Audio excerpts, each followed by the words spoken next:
Paimon just woke up and then we were here. Ugh, Paimon's head is all dizzy. The scenery here looks different, too.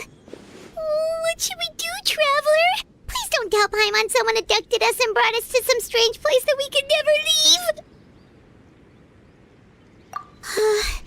You're right. Better to think of this as the beginning of a new adventure. Thank goodness you're still here. If Paimon woke up alone, she probably would be trembling in a tree hollow.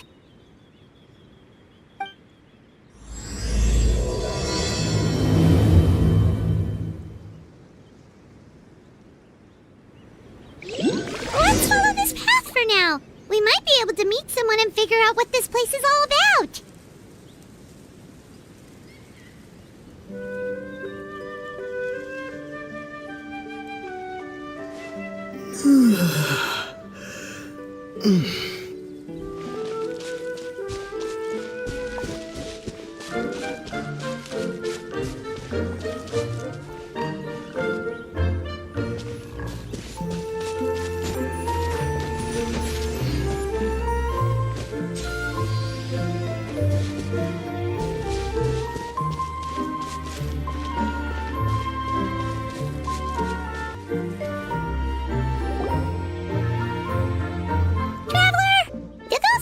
The road looked weird to you. It almost looked like they were made of paper. And those two frogs over there? Yeah, they look like pieces of origami.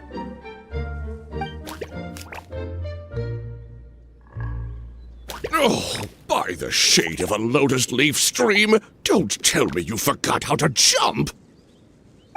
I didn't forget, Firecracker. I'm just not sure if what I remember is correct. Next thing you know, you'll have forgotten how to sing, much less notate a score. You still remember why we call you Stream, don't you? Yeah, because I've got a great singing voice. Although these days, the name seems more ironic than anything. Not just a great voice, one that evokes the gentleness of early morning dewdrops flowing into a spring. So cheer up and make the jump over. If you're still unsure, just use that roll of magic thread. I won't laugh, I promise. Now, don't tell me you've forgotten how to use that as well. I haven't forgotten everything, Firecracker. Your name, for instance. It's kind of hard to forget that you're named after your fiery temper. Now do me a favor and pipe down for a second. I'll be right over.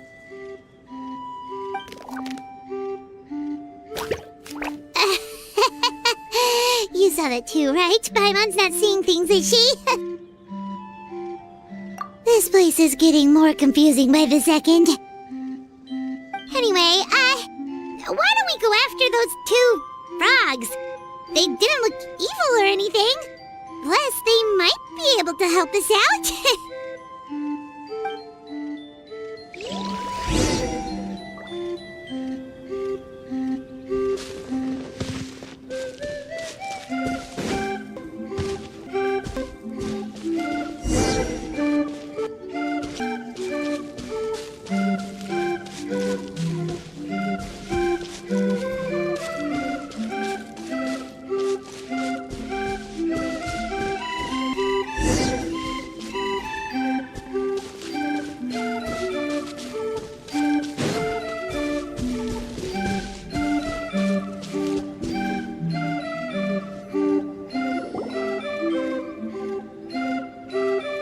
We're not catching up to those frogs. They were so fast. Paimon couldn't even tell where they hopped off to in the end. Excuse me, honored travelers. Did you come from the Cliff of Prophecy, perchance? The chubby paper hamster just talked. Chubby? Who are you calling chubby? I've just got a slightly thicker layer of paper on me, that's all. Allow me to introduce myself. My name is Armand, and I'm an elder of the Forest of Blessings. I've been waiting here for the hero of prophecy to arrive. Traveler, could you pinch Paimon just to make sure she's not still dreaming? Pinching, you say? Well, I can help with that. Although you'll have to get a little closer. My arms are rather short. That's alright. We just need a minute to collect ourselves. Okay, let's think things through. We know for sure this isn't the world we're familiar with. The talking paper animals and all the paper trees and plants make that pretty clear. The hero from another world, supported by their companions, shall restore peace to the world. That is what the prophecy says. Dearie me, I completely forgot to introduce you to this world, didn't I? And here I am, getting all excited by the arrival of the hero. You'll have to excuse me, this old brain isn't what it once was, all shell and no nut. Oh well, perhaps my once glossy paper has faded past the point of no return. It's okay, really. You can just tell us all about this world now. Let me think. Where should I even begin? Pretty much forgotten everything that happened in the past. Right. I believe the story circulating along the pulp of this forest goes as follows. A long, long time ago, 3 goddesses created this world and named it Simulanka. The goddess of creation, who presides over matter and magic, created the mountains and rivers and gave us life. Her powers also paved the way for Simulanka to exist in numerous worlds. After the goddess of creation came the goddess of prophecy, with dominion over the stars and the course of fate itself. She induced the sky to spin and the earth to move. Even to this day, her statue still stands tall at the highest point of constellation Metropole.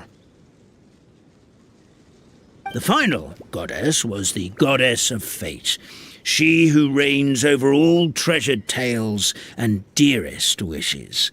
She bestowed upon us the fierce and everlasting feelings of love and hate, and showed us the meaning of death and hope. Whoa, they all seem super impressive. Sounds like they really did a lot. Of course, all new residents of Simulanka come to the forest to thank the goddess of creation for founding this world, and travel to Constellation Metropole to witness the divinations of the goddess of prophecy's numerous oracles. After that, they make their way to the end of the world and tell the goddess of fate about their most cherished dreams. Well, at least that's how it used to be. How it used to be? Did something bad happen? Oh, yeah. That has to do with the hero you're waiting for, right? Yes, this old brain of mine may have forgotten many things, but I will never forget the day the evil dragon descended upon our forest. It came down from the skies in an ominous black mist and ravaged our homeland. Its gigantic footprints can still be seen in the kingdom of breezes and bells. We're incredibly fortunate that no one was hurt. Sounds terrifying. The terror doesn't stop there, I'm afraid. Ever since the attack, the Calligraphy Tavern in the forest has been closed. No one knows why, but it's a catastrophe of the highest order for us, forest dwellers. A catastrophe of the highest order? All because a tavern closed? If we were talking about Mondstadt here, Paimon might understand, but is it really all that serious? Good goddess of creation above. We'd take even the greatest flood over the closure of the tavern. Wet paper will dry out with time. Fallen trees can be restored. But the Calligraphy Tavern is the only source of the magic tonic that sustains all creatures in the forest. Magic what? Magic tonic. It was gifted to the forest by the goddess of creation herself. A special potion that helps us maintain our vitality.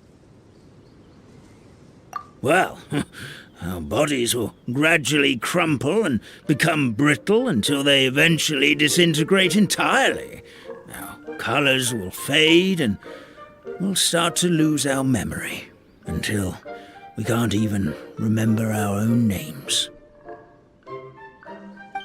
But wait, Grandpa Almond, does that mean you've already... Oh, I'm afraid so. The colour has all but completely faded from my paper. To be honest, all I really remember is that I'm supposed to wait here for the hero of prophecy. But I've already forgotten who gave me that order to begin with. Then we've got to act fast! How can we help? Oh, brave pixie. May the goddess of fate reward you and your friend for your kindness. Could it be you're the heroes I've been waiting for all along? Not sure how we know that. Plus, we can't even remember how we got here, so it's not looking too promising. Well, this is turning out to be quite the conundrum for old Almond Brain here. The prophecy never mentioned anything like that. For now, why don't you come with me to the Hut of Blessings? Our forest fairy lives there. Maybe she'll know what to do. Whoa, a forest fairy? Like one that knows magic? Oh, you betcha. She's prophesied to join the hero on their journey. Well, then she sounds like exactly the kind of person we need. Please lead the way, Grandpa Almond.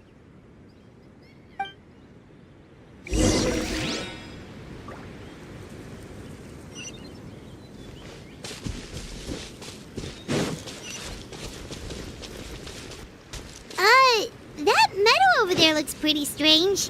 That's what the Calligraphy Tavern looks like. Now it's lost all of its colour.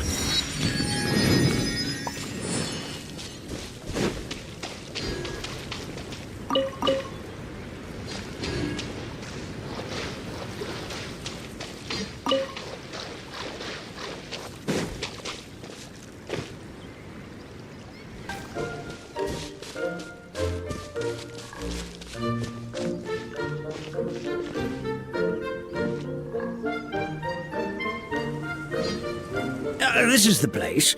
If you could just wait a moment, the fairy should be... Traveler! Paimon! Paimon knows that voice! It's really you! I'm so happy to see you!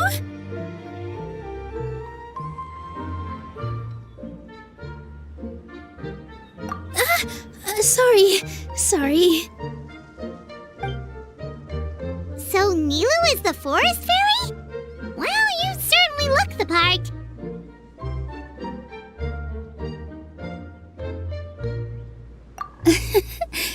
Thank you. To be honest, I'm still getting used to it. It's the weirdest thing. I remember I was reading a book at the Grand Bazaar, and then I guess I must have fallen asleep at some point because, well, then I woke up just like this. And in my dream, someone spoke to me. They said, "You are the fairy of the Forest of Blessings. Now go, save the forest with your magic." At first, I thought this whole world was just part of the dream, but no matter how hard I tried, I couldn't seem to wake up. I couldn't find anyone I knew from the real world either.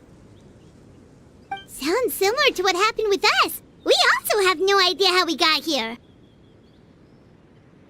Anyway, sorry for my reaction back there. I got a bit too excited when I saw you two.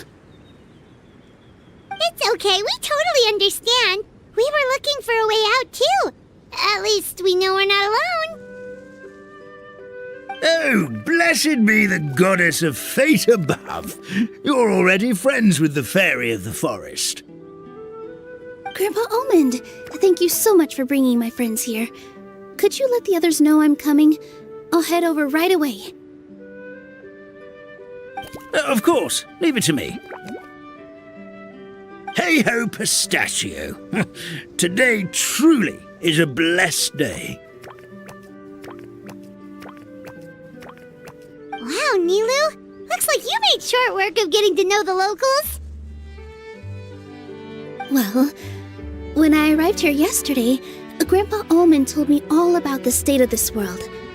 Since they think of me as their forest fairy, I just felt like I had to try to help them. Oh, so you mean like using some kind of forest magic to repair the tavern? Unfortunately, I don't know how to use the magic of this world. I've tried using my vision, but it doesn't seem to work here. If the books stored in this hut are anything to go by, this seems to be the place where the goddess of creation first made the townspeople of this forest.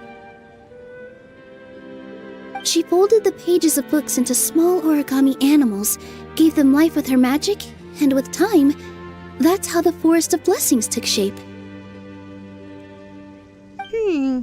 Maybe one of the books here could teach us how to use magic. I read them all, but only found one reference to magic. The incantation, abracadabra, means to create what I say. This is a world made up of words, where fantastical powers can be wielded by all. Okay, so basically everyone in this world can use magic? That's nice, but still kind of vague. Yeah, from the other books I read, it seems like this goddess really likes to play fast and loose with the details. So, what should we do now? Didn't you say you were going somewhere, Nilou? Oh, yes. I was going to help some of the other residents of the forest. They've been busy making preparations to reopen the tavern, so I thought I could help out. Got it! Guess we should just focus on what we can do for now. This whole thing is making me pretty nervous, actually. It's like I've been pushed on stage without being taught the choreography. Since I'm already wearing the costume, though, I might as well try to play the part. It's what a professional dancer would do. And who knows? Maybe I'll find my own magic along the way. All I can do is try, right? At least you're optimistic. Thank you. Then let's go.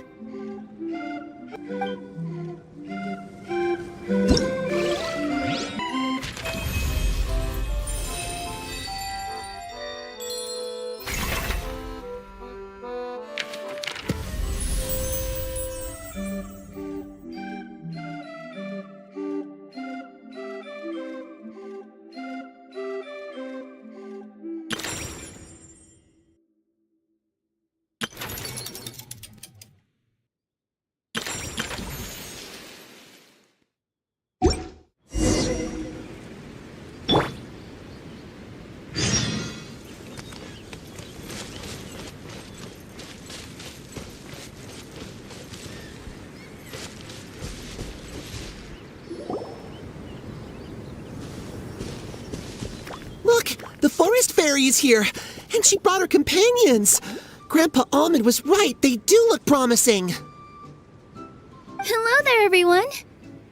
I heard you were working on the piping for the calligraphy tavern. Is there anything we can do to help? Oh, we wouldn't dream of troubling you with our petty problems, my lady. Don't you worry. We have it all under control. You sure about that? Because from where Paimon's floating, the piping is looking pretty chaotic. Yes. We have my careless friend to thank for that. He promised we could leave the pipe connecting to him, and Well, the results speak for themselves. Hey, I just wanted to inspect each pipe. This is the network the magic tonic has to flow through. I was just trying to be thorough, so I disassembled the whole thing. Yeah, and now you've forgotten how to put the thing back together. Have you been eating too many nuts again? 'Cause you are what you eat. Please don't fight. I know everyone wants the tavern to reopen as soon as possible so that the forest can return to normal. So, why don't you let us help out? Yeah, we're here anyway, so we might as well be helpful. We just need to reassemble these pipes, right? Well, if you're offering... Basically, the pipes need to be connected properly to allow the magic tonic to flow through.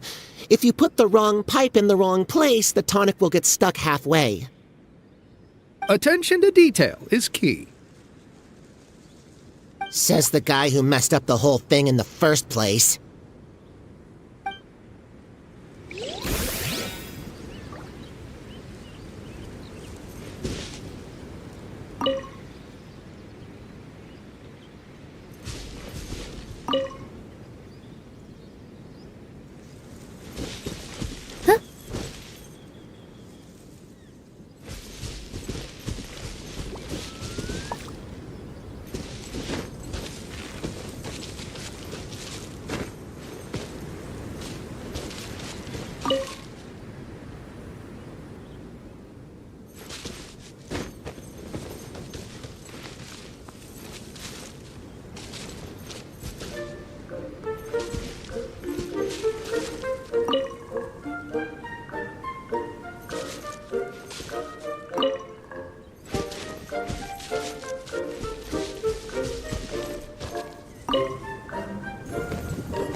Something doesn't seem quite right.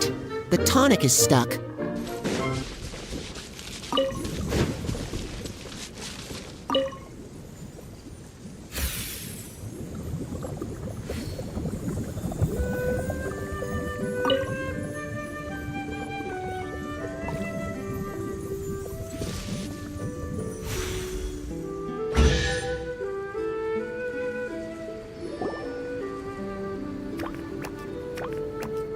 Oh, amazing! You did it! Now the tonic will flow into everyone's cups without getting stuck, right? Oh, gotta say though, Paimon is starting to get pretty curious about this magic tonic. Could she have a teeny tiny sip? Just a little taste, please? It's not greed, it's curiosity. Well, if it's really just one sip, I guess that would be fine. Just be careful. This is one of the last cups left in the entire forest. We're supposed to save it for our research. Just a sip, promise. Okay, here goes. What was that? Oh, it's sticking to Paimon's tongue. Wait, is this just regular ink? Wait, does that mean what the legend says is true? The goddess of fate used ink to compose her stories on paper, and the goddess of creation used her power to bring those tales to life. No wonder the tavern is so important to the forest. Maybe the fading disorder occurs when the ink within the body dries up.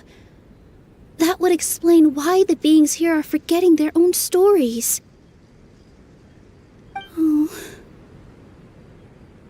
I'm not really sure I can really wrap my head around this conversation, but there's no need to get all worked up on our behalf, my lady. With the pipe installed, I'm sure the tavern will be up and running in no time. What do you mean, can't wrap your head around it? The fairy is recounting the story of how the goddesses gave us life. In fact, I've seen the goddess of creation with my own eyes. Really? Don't be ridiculous. There's no way you're old enough to have met her. We're the same age, and I think I would know considering we went to tell our wishes to the goddess of fate together. So stop talking a load of papier-mâché. Oh, fine. It was my grandfather, all right? He was the one that saw her. He said that one day after he finished work, he saw the goddess of creation grant us life with his own eyes.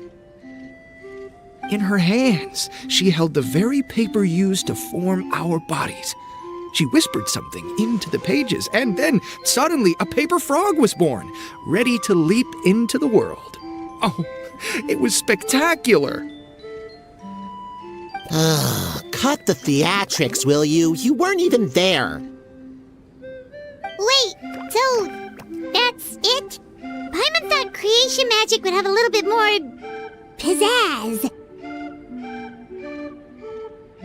Oh, so in your world, the creation of life is a much showier affair? Huh, I'm learning something new every day. Well, that's not exactly what Paimon was trying to say. Magic doesn't have to be spectacular. That's enough out of you. All your boasting is confusing our kind fairy. Oh, no, it's all right. I actually think I understand the magic of this world a bit better now. Thank you. The honor was all ours, milady.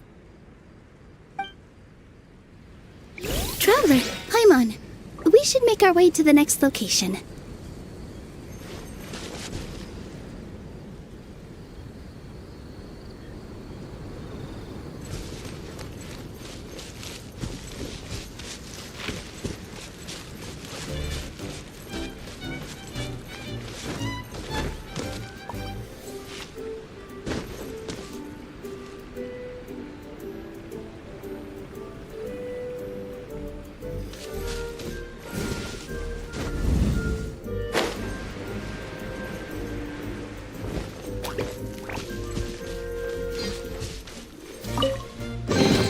Let me help you pack this up.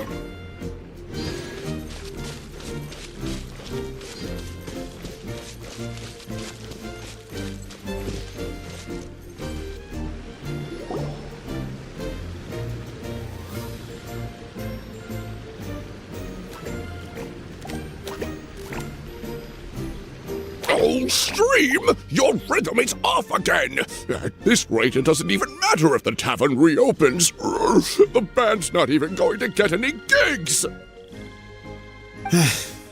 I'm sorry. Hello there. I hope we aren't interrupting your rehearsal.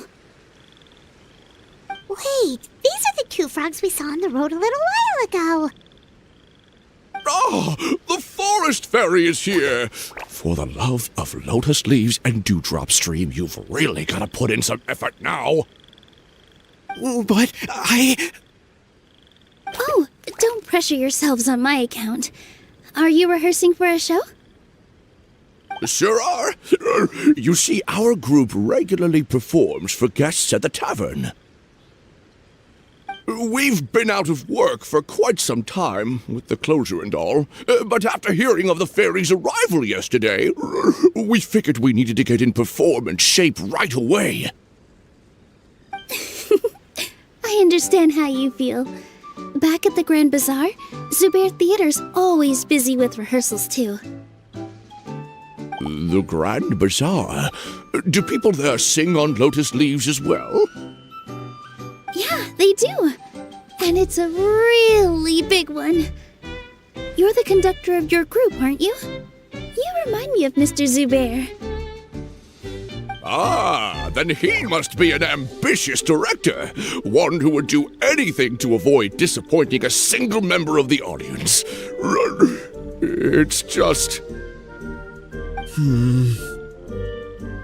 Is there anything we can do to help you, Mr. Stream? Oh, no. My problems are mine and mine alone.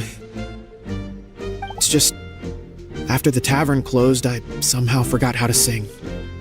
I'm always a few beats behind everyone else, and I keep singing out of key. You were our trump card, our best singer by a mile. I know, but...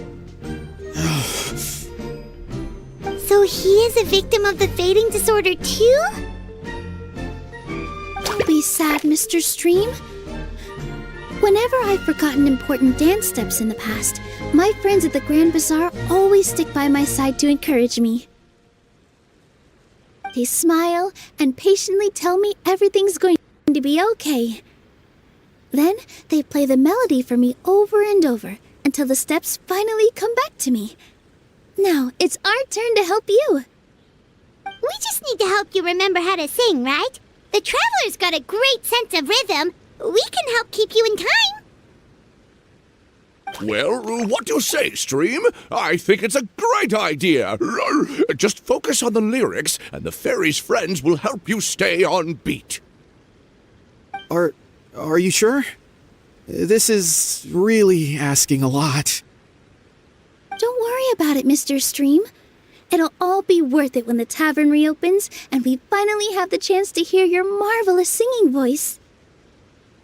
All right, then. Thank you so much, everyone. I'll give it my best shot.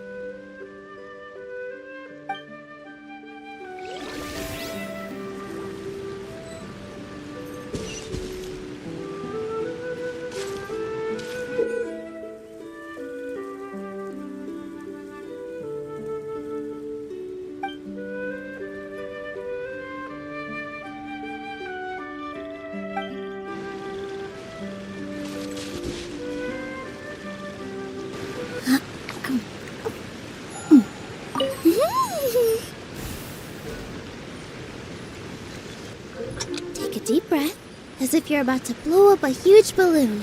Exhale all your sleepiness into it, and then... Excellent! Perfectly in time.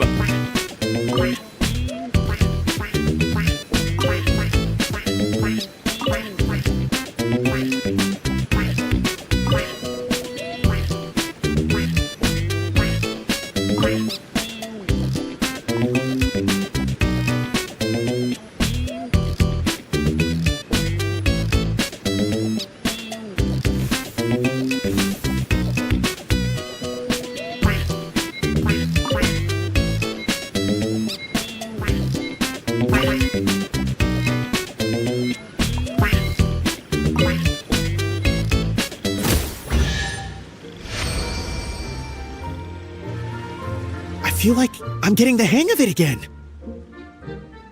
Goddesses above, this better stick when it comes to the performance. Just do it exactly like how we rehearsed.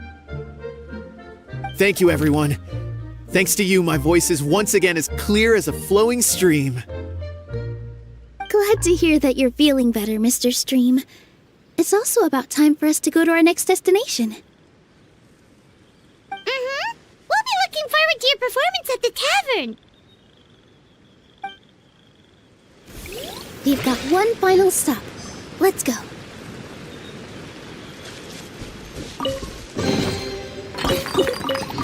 For you.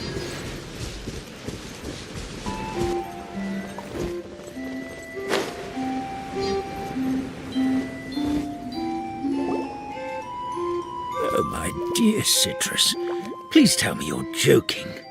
We can't have you out of commission with the tavern about to reopen. I'm sorry, Grandpa Almond. It's the truth. I was just too excited for the reopening and must have fallen asleep in an awkward position. Grandpa Almond, we're here to help. Oh, hazelnuts on high. You could not have come at a better time. Please allow me to introduce you. This is the bartender of the Calligraphy Tavern, Miss Citrus.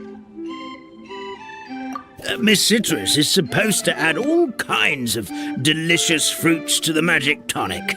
Her additions are what turn it into the finest brew in the land. She's indispensable to the operation of the tavern. I appreciate the kind words, Grandpa Almond, but...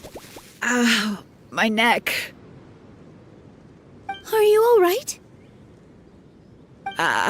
Terrible timing. getting a kink in my neck at a time like this. Could you give my tail a little twist? That should help free up the movement in my neck. I would do it myself, but I can't reach my own, and Grandpa Almond is too old and as light as a feather.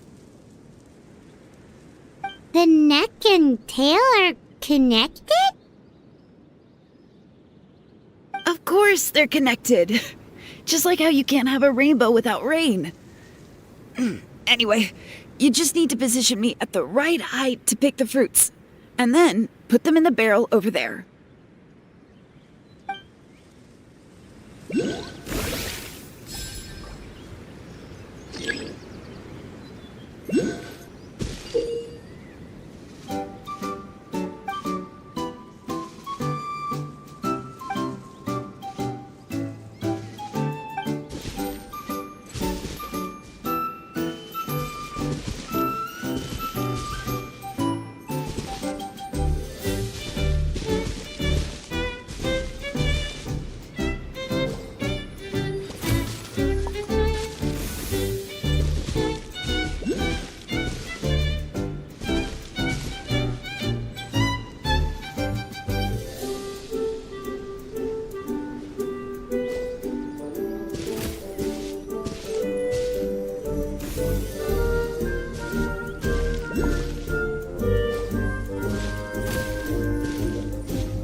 Perfect!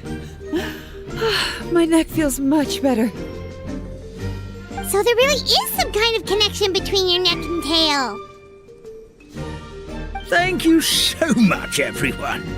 I can rest easy now, knowing the drinks at the tavern will be just as wonderful as before. That's another problem solved!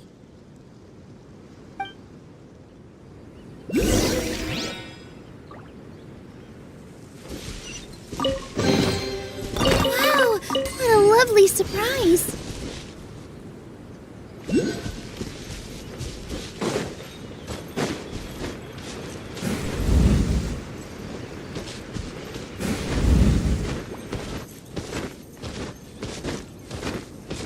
Hup. Yeah.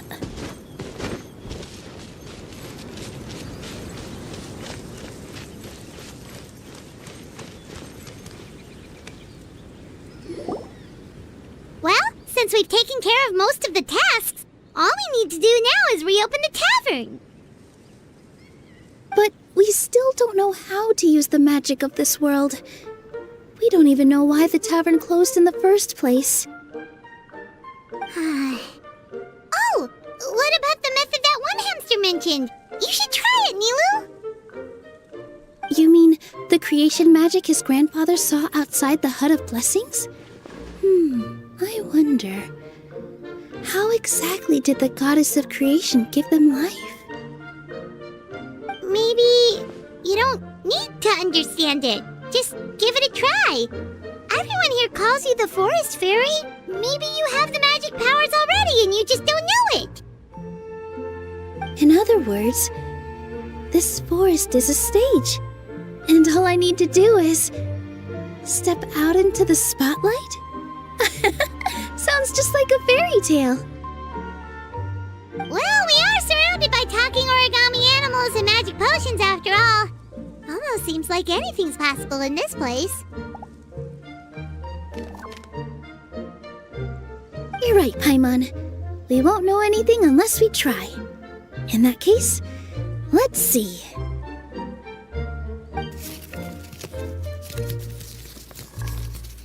This is how you do it, right? I think I got the folds right. Whoa, your origami skills are great! I once saw one of our prop people making something similar. It looked really cool, so I took some time during my break to learn the basics. It's not a bad way to stave off sleepiness either. Well, how do you feel? Sense any, magical powers flowing through you? No. No? What are we missing? Magic words? But how am I supposed to know what the goddess said to bring them to life? Oh, good point! You're the forest fairy, Nilou! What do you want to say to the new resident of your domain?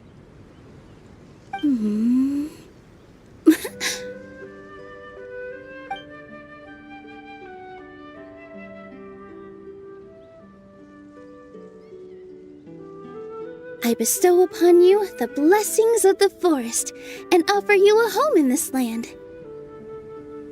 Your name shall be Harisara. May you bloom in this world as beautifully as the flower I love.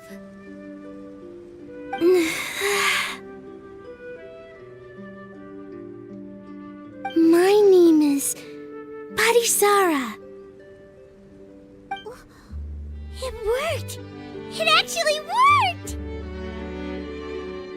Well, peel my shell and call me a nut.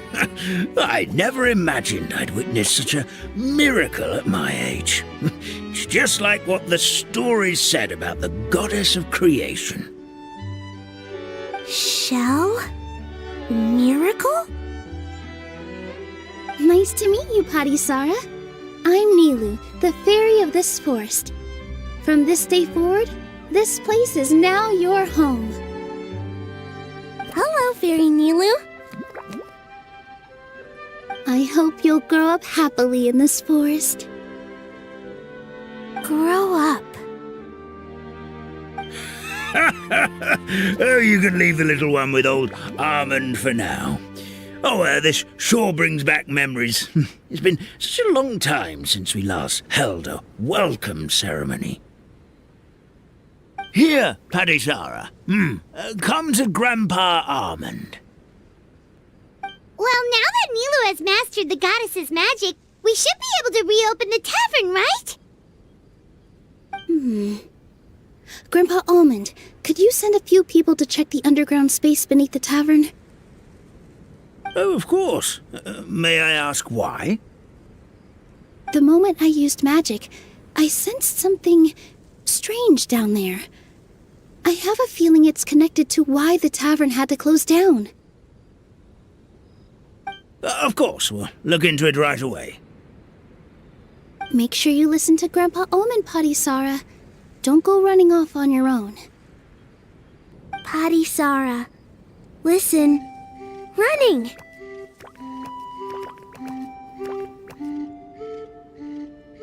Hey, come back here, you! Wait! Yep, that's Nilou's creation, all right. She's got so much energy. Anyway, how did you manage it, Nilou? Well, all I did was say my wishes for her out loud. Maybe the magic is in the words themselves, just like the book said. This place is seeming more like a fairy tale by the second. I mean, or somewhere called the Forest of Blessings, so it kind of makes sense. Well, anyway, Paimon thinks this magic suits you perfectly, Nilou. When I brought Harisara to life just now, I was able to sense the magic flowing through the forest, and the flowers and trees, and inside the creatures that live here. But for some reason, there's a hollowed-out space beneath the tavern where I couldn't sense anything at all. We're back, my lady. That was fast. You were right. There was something under the tavern that I've never seen before. It looked transparent and gave off a clinking sound when I knocked on it. Transparent and clinking. Oh, I've got it! Already? You've got to use fairytale logic, Paimon. That's right. An empty ink bottle, to be exact. still remember the taste of the magic tonic you took a sip of, Paimon? Yeah, it was ink. Oh, Paimon gets it now! Traveler, Paimon, will you come gather some ingredients with me? I learned what we need to make the magic tonic back in the Hut of Blessings. Sure thing! What do we need to get? A setting sun that never sets, a dragon that cannot fly, and a moon that only shines at night. Where are we supposed to find crazy things like that? What? How did you get that so fast? Logic, huh? Lucky guess, more like.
Hey there!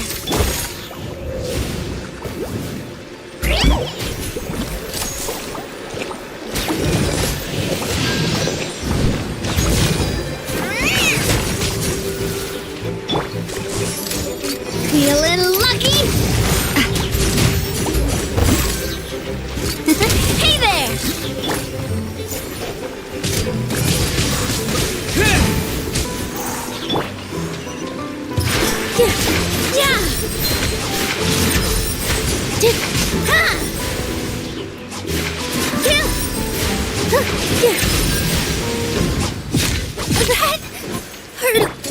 That hurt. Hey there!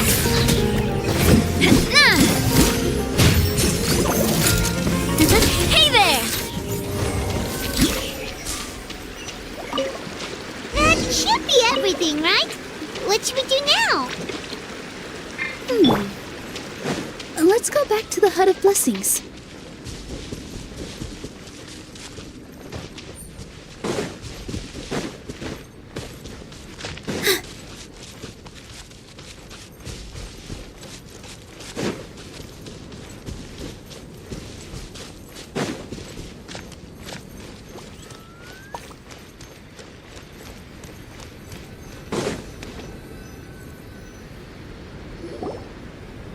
Give me just a second. I'm gonna go fetch an ink bottle from the other room.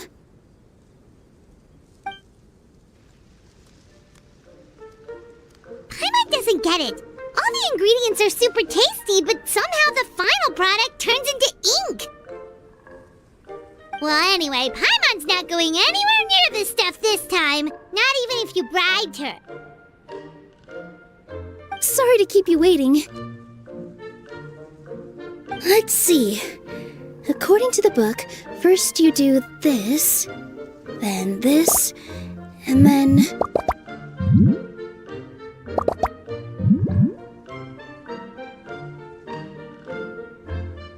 It's done!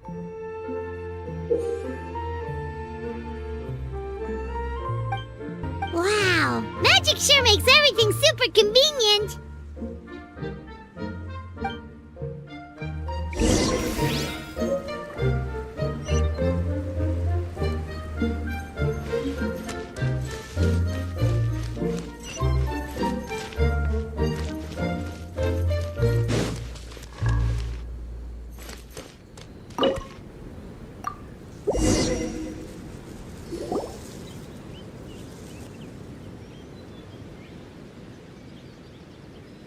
Yes, this is it.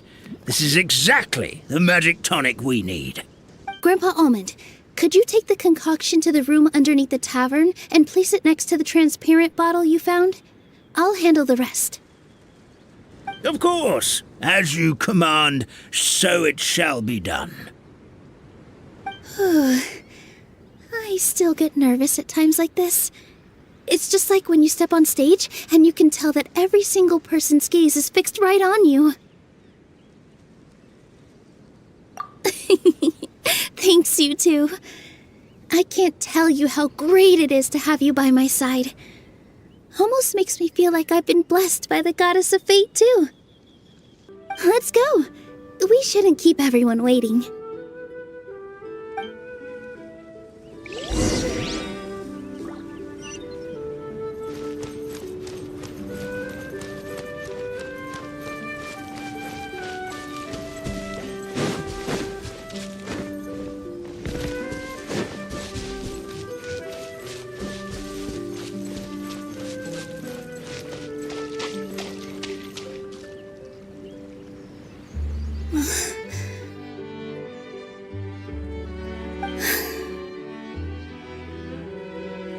Forest, please heed my words and accept my blessings. May your spring of wondrous magic never run dry. And may all who call you their home lead happy, fulfilling lives.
Fairy Nilou is amazing!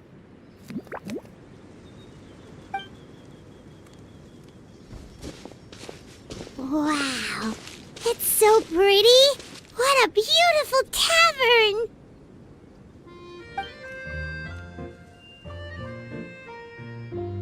It matches the scenery of the forest perfectly. I was so surprised when it suddenly opened up like that. Just like a pop-up book. I remember now. I remember everything. It was me.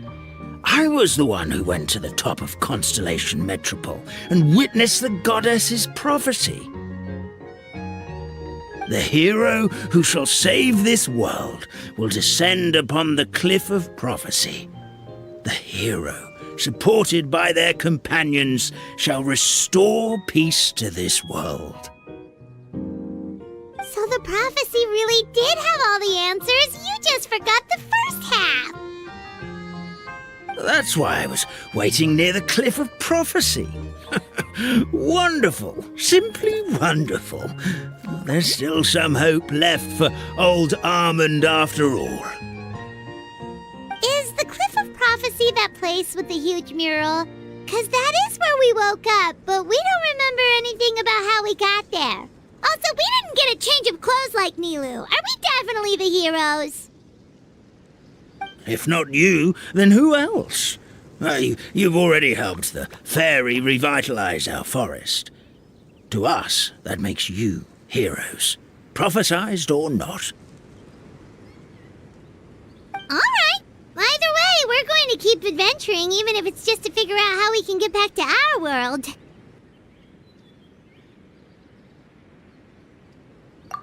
Yep, that's exactly right! Helping people we meet on the road is kind of our thing. As expected, the words of the goddess of prophecy always come true. I'll come with you.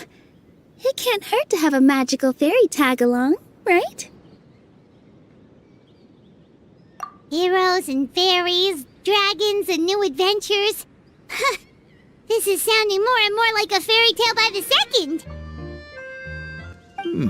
I would say your next stop should be Constellation Metropole. It's Simulanka's most prosperous city, just across the sea.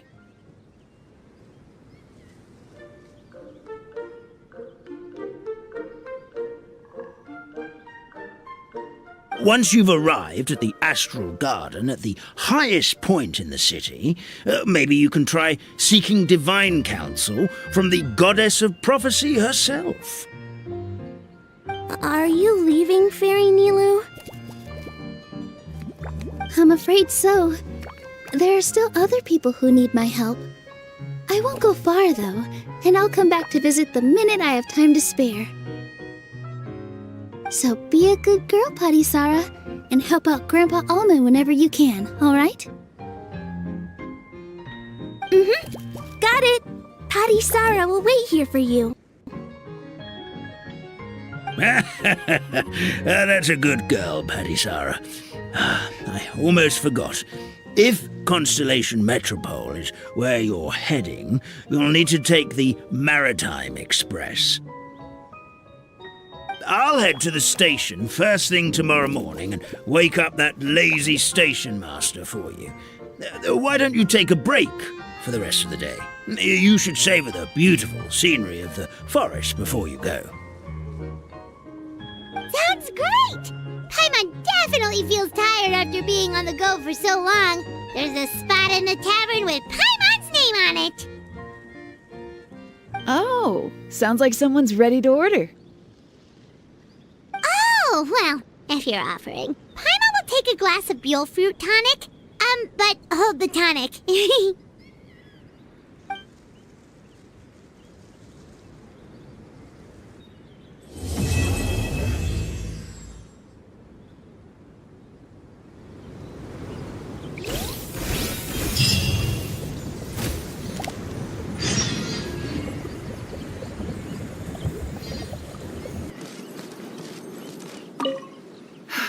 Just fixed the kink in my neck, and now my arms feel like they're gonna fall off.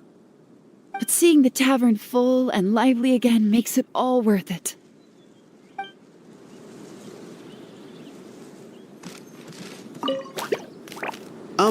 Firecracker? I think you've had enough. Look, I'm just really happy for you, okay? Happy for all of us. The entire forest. Listen to you. You're gonna ruin your voice if you keep going.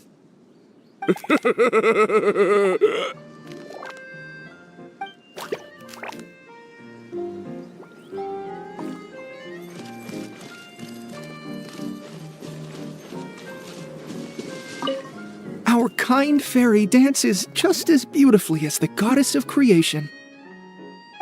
Here we go again. Let me guess. She was dancing when your grandfather saw her create life, was she? Very funny. A goddess is all-powerful. Of course she can dance.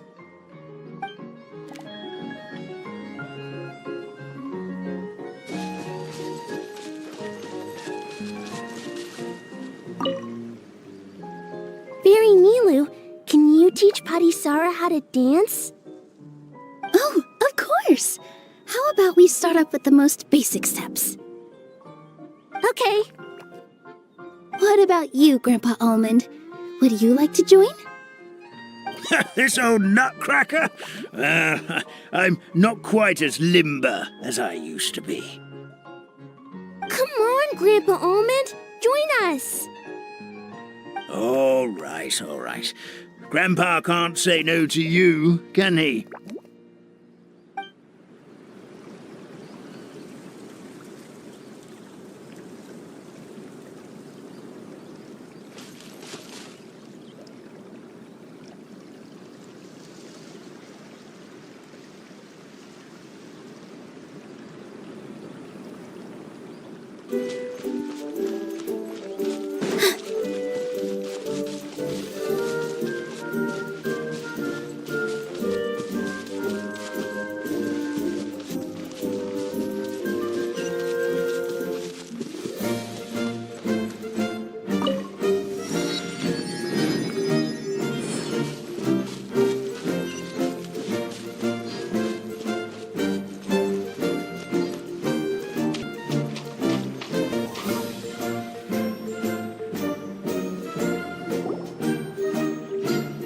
Get up, said Jewel. Time to get to work, you lazy bones. I can't remember how to call the train. Just let me sleep a little longer, then I'm sure I'll remember. Don't try to pull one over on me, young man. Your fading disorder has been cured. I saw you chugging cup after cup of magic tonic in the tavern last night. You must be mistaken, Grandpa Almond. That guy definitely wasn't me. Oh, you remember my name now, do you? Then it seems like you're all better. You had no idea who I was when you were fading. Now, enough of your nonsense. Get up. The fairy and her friends are going to be here any second. All right, I'm up. The Maritime Express should be here soon. That's more like it. Lie there any longer and you'll start gathering dust. Is everything okay? The hero, his pixie companion, and the forest fairy. Oh, I didn't know you were already here. Merciful macadamias. I'm sorry you had to see that. Oh, it's all right. Paimon knows the feeling. Who doesn't want to sleep in first thing in the morning? Does the Maritime Express run out of Constellation Metropole? Yes, each train needs a conductor to operate, and the conductors are always from the capital. The more difficult maneuvers are a little too complicated when you're made of paper. Oh, so you mean the people of Constellation Metropole aren't origami animals like you? Well, the city welcomes visitors from all over the world, so you're bound to run into some forest dwellers there.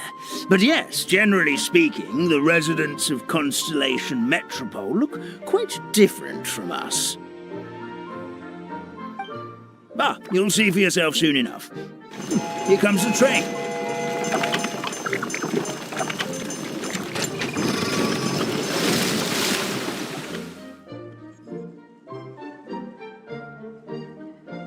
Pleasure to meet you, everyone. My name is Will, and I'll be the conductor for your journey today. I'm assuming you're the ones who called the train.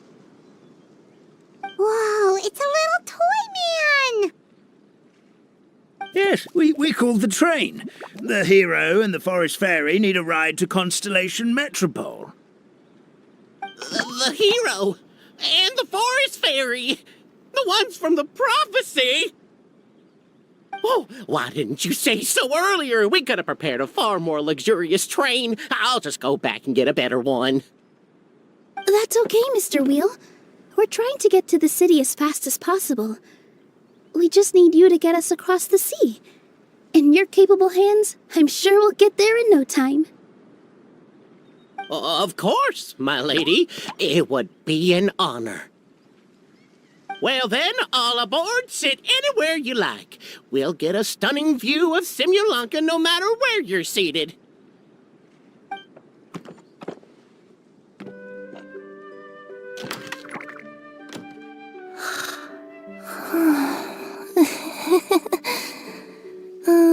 Breakfast. Did one of you just say something? Wasn't me either. Breakfast. Oh, come back.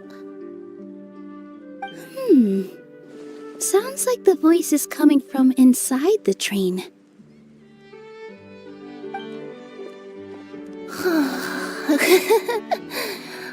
Fish. Chicken drumsticks. Oh, gotcha.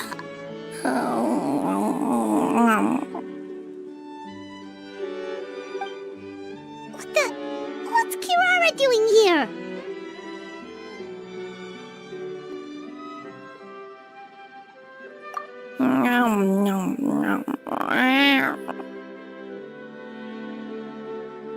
Is she a friend of yours? let Paimon introduce you. This is Kirara. She's... Oh, wait. Actually, maybe we should wake her up first. So noisy. Is it morning already?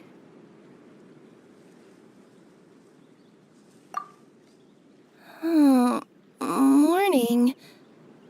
Huh? Traveler! Paimon!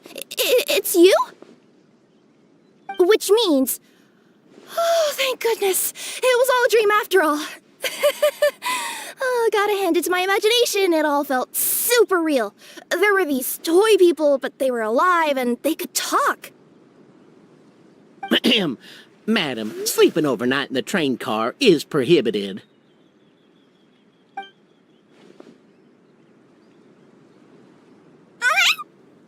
It wasn't just a dream?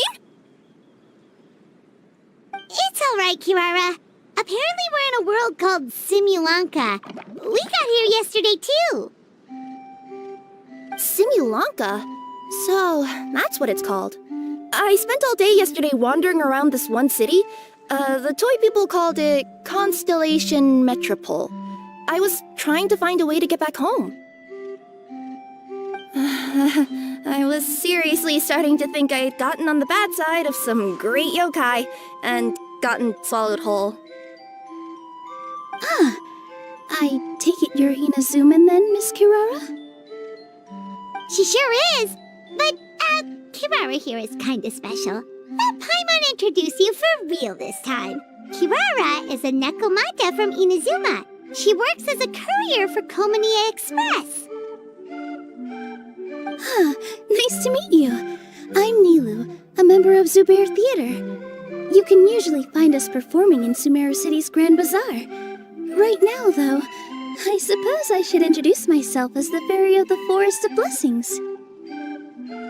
Oh, you're Nilou! I've heard a lot about you from my deliveries in Sumeru.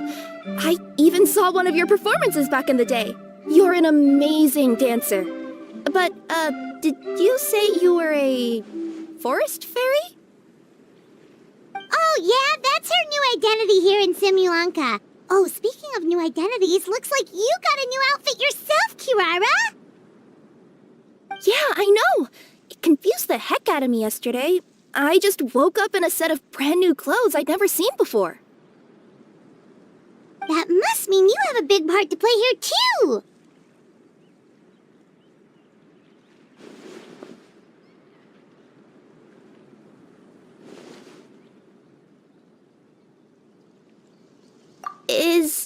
Is that a thing? I guess I am wearing a pair of boots, but still. Did you by any chance hear a voice speaking to you before you got here, Miss Kirara? A voice... Oh, yeah, I did hear something, but I was so freaked out my tails got all tangled, so I, didn't catch much of what was said. Sorry for the interruption. But this, nekomata friend of yours, she doesn't eat hamsters, does she? Or frogs? Oh, no need to worry, little guys. I would never do something like that. Well, unless I'd been out in the wild too long without anything to eat.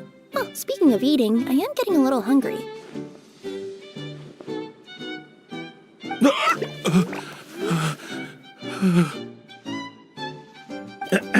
Where are your manners, everyone? This young lady is a trusted friend of our esteemed hero. Now, I know a fear of felines is etched into us with ink, but I'm certain Miss Nekomata in boots here means us no harm. It sure looks like you're keeping your distance, though, Grandpa Almond. You will have nothing to fear, I promise. I met some origami animals in Constellation Metropole yesterday, and I even made sure to retract my claws so I didn't hurt them by accident. Plus, you all look just about as tasty as the cardboard boxes I deliver. Not that I'd try to eat you even if you did look tasty. Promise. Please excuse us, Mom. It's just an unconscious reaction. Dear passengers, it's almost time for us to depart. Oh, yeah, that. Whoops. This turned into a pretty long conversation, didn't it? All right, let's get on the train. You coming with us, Kirara? Mm-hmm. I'll ride with you to the next stop.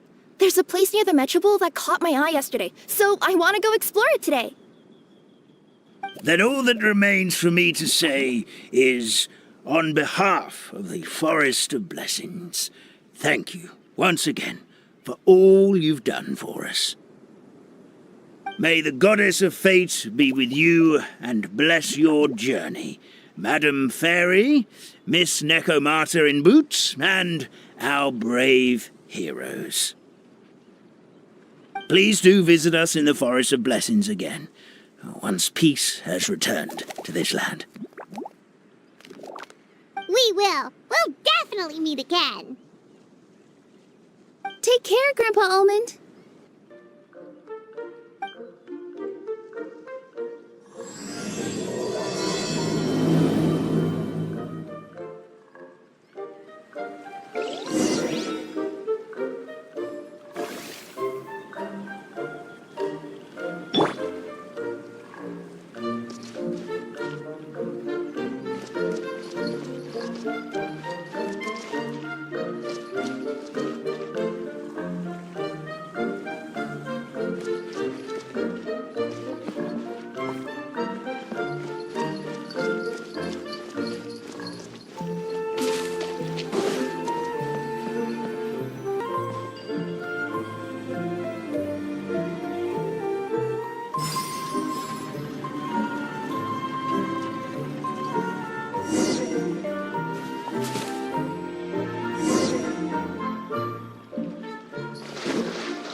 Have a safe trip!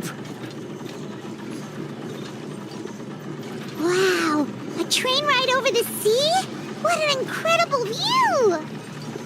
Please keep your head and arms inside the train at all times.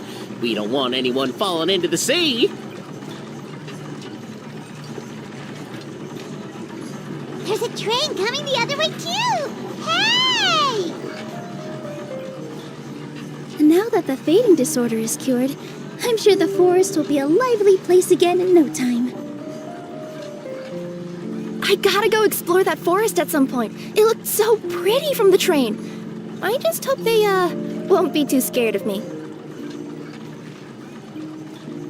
We'll be arriving at our destination shortly. Please prepare to disembark.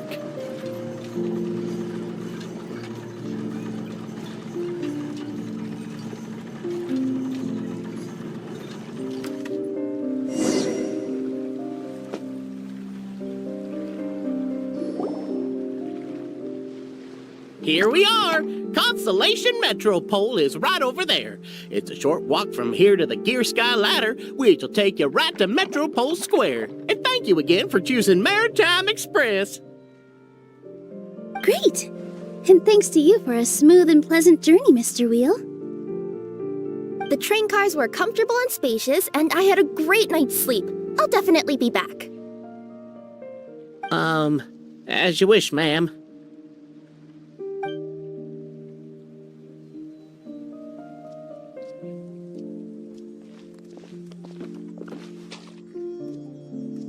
Where should we go next? Is that place you wanted to check out nearby? Mm-hmm. I took a walk around yesterday, and it felt like there was something weird about it. So, I think I'll indulge my curiosity and go investigate. Want us to come with you? It's okay. You guys go ahead and visit the Metropole for now. Hopefully, that's where you'll be able to find out some more about this world. I pretty much explored the whole place from the rooftops yesterday, but for some reason, this is the place that caught my attention. You know what I mean, right? Like when you get a stone stuck in your claw or something, it keeps nagging at you to dig it out, but you can't focus on anything else until you do. Don't worry, if you run into any trouble, I'll be there faster than you can say gold level courier of the Komania Express. Okay, fair enough. We'll head to the Metropole then. Guess this is where we say bye for now. Mm-hmm. Don't worry about me. Let's not forget, I'm a yokai.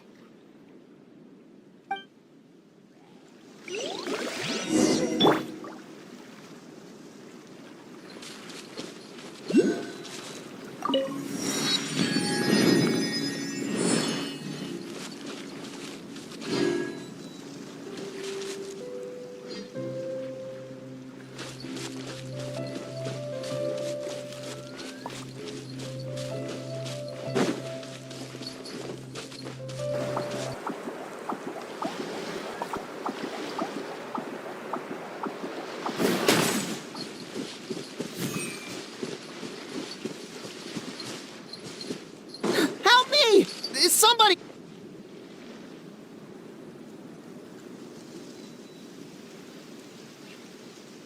Help me! Help!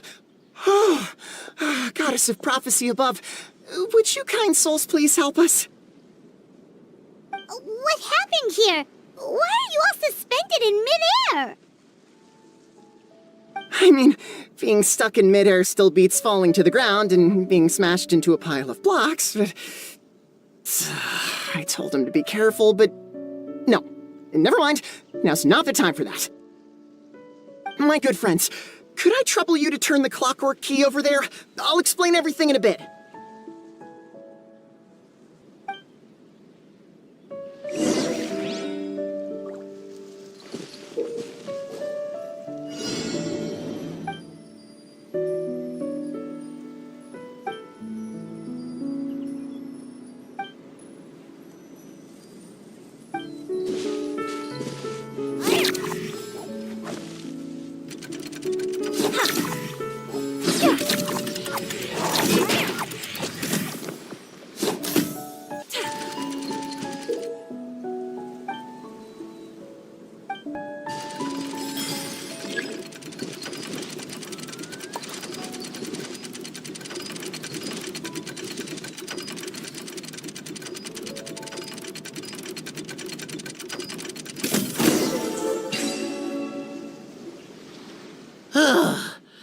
Thank you. Oh, thank you. What happened there? It almost seemed like we turned back time. I take it this is your first time witnessing the power of the goddess of prophecy, then? If so, I can see why you might think that. Basically, this is a gift bestowed upon Constellation Metropole by the goddess of prophecy, who rules over the natural course of all things. It helps those who have deviated from their proper path to get back on track. Proper path? Do you mean everything that happens in the Metropole has been planned out since the very beginning? Why are you saying that as if it's a bad thing? You're not explaining it clearly. Here, allow me. Of course, all the residents of the Metropole have the freedom to live their own lives. For instance, whether I use olive oil or sesame oil in my morning skincare routine is entirely my choice. But whenever something disastrous is about to happen, like when I almost got turned into a pile of rubble just now, the goddess's magic will activate in the world around us. So, in other words, it's kind of protection magic? To keep people alive? You could say that. There are other situations in which it activates too, but that's basically correct. Well, in any case, we're glad no one's hurt. Are you heading to the Constellation Metropole? Yep. Do you know where we can find the Gear Sky Ladder? Oh, it's just that platform up ahead, the one with the key sticking out. That thing? Are you sure? Yep, that's the one. Pretty much everything in the Metropole runs on tracks and gears. The goddess of prophecy watches over it all. Which is to say, all the tracks are fixed. If a machine is set up to move forwards, it'll never move in reverse. This reminds Paimon a lot of Fontaine's clockwork toys. You mean, like those music boxes with dancing figures? I think I've seen one or two from the merchants in Sumeru. Yeah, exactly like that. Anyway, sounds like it's not gonna suddenly fall out of the sky, so Paimon's okay now. Should we get going?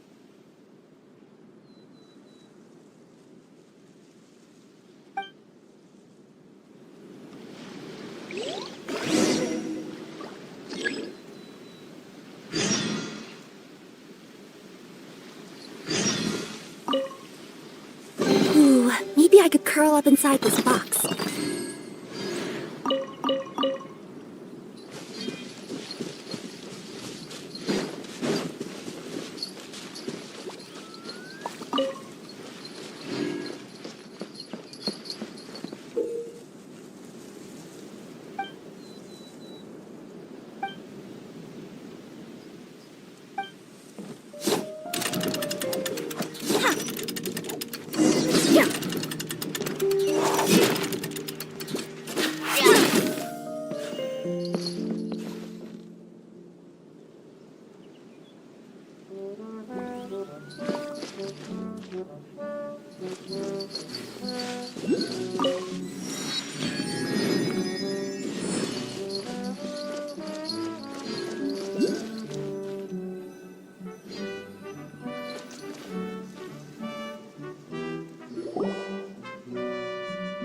Whoa, what a bustling city!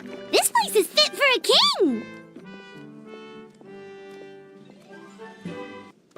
Our next step is to get to the top of the metropole and ask the goddess of prophecy for guidance. If there is a king in that castle, I sure hope he won't get mad at us for trespassing.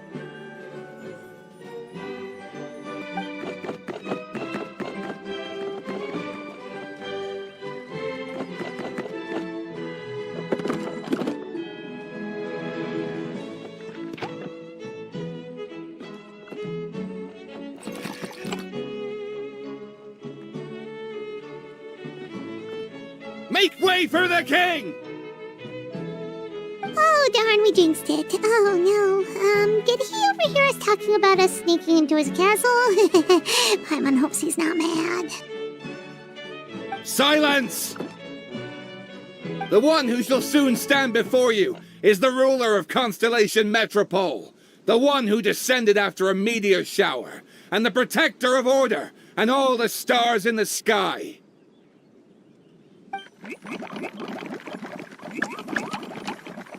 That's a long list of titles. I bid ye welcome, guests from afar. Long have I heard of your grand deeds, O fairy, who restored the lifeblood of the forest, O hero, who... huh? Navia! Hold your foul tongue! How dare you utter Her Majesty's name? Nice one, partner. Spectacular improvisation skills. I'd expect no less from you. All right. You can relax now. Allow me to make some introductions. This is the Traveler, and his trusty companion, Paimon. You are personal friends with Her Majesty the King? Please, forgive our grievous mistake. We had no idea. All right, the welcome ceremony is over. Everyone back to your stations. I will personally treat our guests to some royal hospitality. Yes, Your Majesty.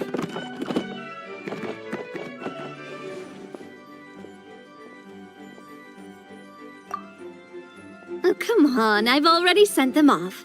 So anyway, how did you guys get here?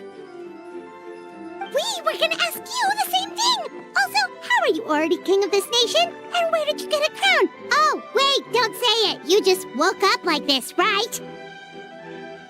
Sounds like you've answered your own question. Before I woke up, I heard a voice say to me, "You are the king of Constellation Metropole. Now go forth and save your city." A similar thing happened to me. Oh, yeah, sorry. You must be the fairy of the Forest of Blessings, right? This is Nilou, a friend that we made during our time in Sumeru. Nice to meet you, Miss Nilou. I'm Navia, the president of Spina di Rosula. If you ever get the chance to go to Fontaine, make sure you come and visit me. I'm based in Poisson. Seems like you're taking this all in stride. Aren't you nervous about getting stuck here and never being able to get back home? Why would I be worried about that? We've faced much bigger problems than this before, and we always pull through. This should be a piece of cake. Besides, life's always full of surprises. You gotta learn to just enjoy it. That sounds like a great outlook on life. You have a very optimistic spirit. Thanks, I'll take that. Honestly, though, it also puts me at ease to find out that you guys are the fairy and heroes that I've been hearing about in this prophecy.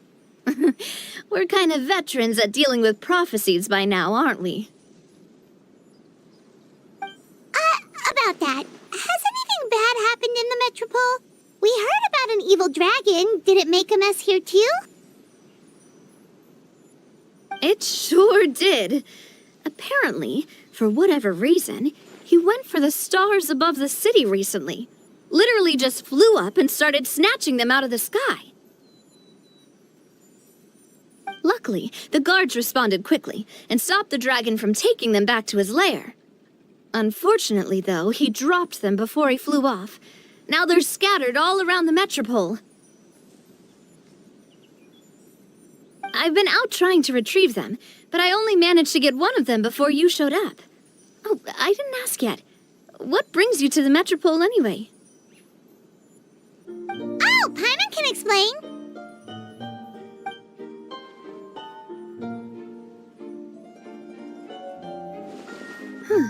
I see.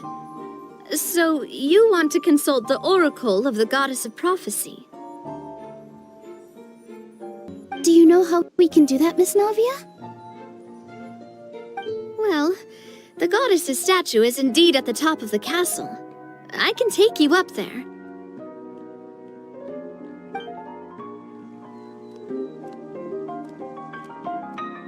However, I've heard from the citizens here that the goddess hasn't given out any new revelations in a very long time. Really? But Grandpa Almond told us that he received his prophecy from the goddess. Oh, that's probably because the prophecy about the hero of Simulanka has been around for a very long time. But recently, people realized that the goddess didn't reveal anything about what's supposed to happen after peace has been restored. Okay. Still, can't hurt to try your luck. And maybe you can help me get rid of the invaders while we're at it. Invaders? So the dragon's not your only problem? Right. The forest isn't the only place where strange things have been happening to the residents. Have you come across the gift from the goddess of prophecy yet? You mean the protection magic that stops them from coming to harm? We saw it in action. Yep, that's the one. Over the past little while, this magic has been triggering far more frequently. We don't know if it's simply because the Metropole has grown a lot more dangerous, or if there's a deeper reason behind it. Some residents find themselves getting stuck in a place and unable to move. Others start repeating the same thing over and over again, like they're trapped in some kind of loop. If we were to use clockwork toys as an analogy, could it be that the tracks have eroded, or the gears have slid out of place? That's exactly right, Nilou. That's basically what's happening.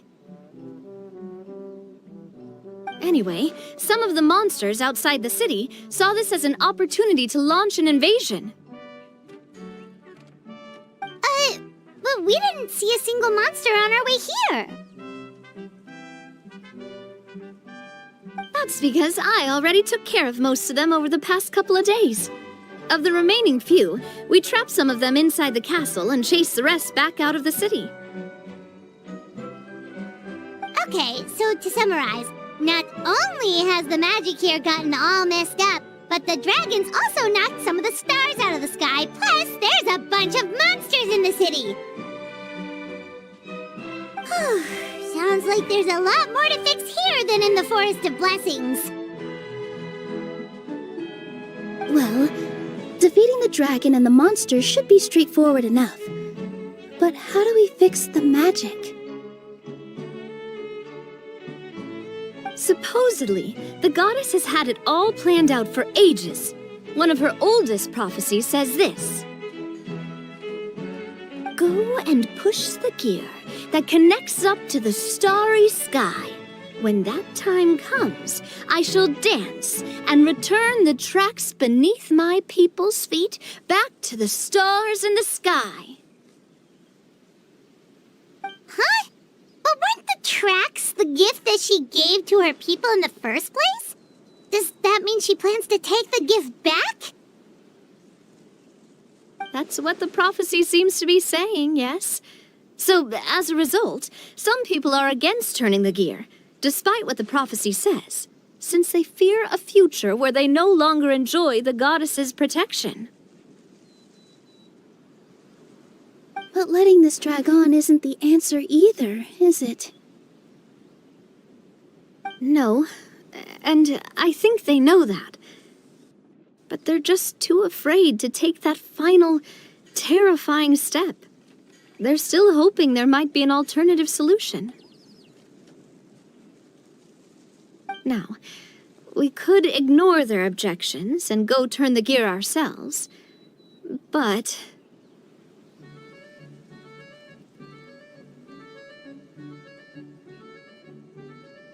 Exactly. You know me well. And that's why you're my partner. I want to get as many people on my side as possible. At the end of the day, this is their city, and they should have the right to decide its future. Ooh, spoken like a true wise king, Navia. I am the boss of Spina di Rosula, after all. This may be my first time as a king, but there are a few similarities between the two roles. Traveler, Paimon, Miss Nilou, would you be willing to lend me your support? With your help, I'm confident we'll be able to find the most frictionless way to resolve the problems plaguing this city.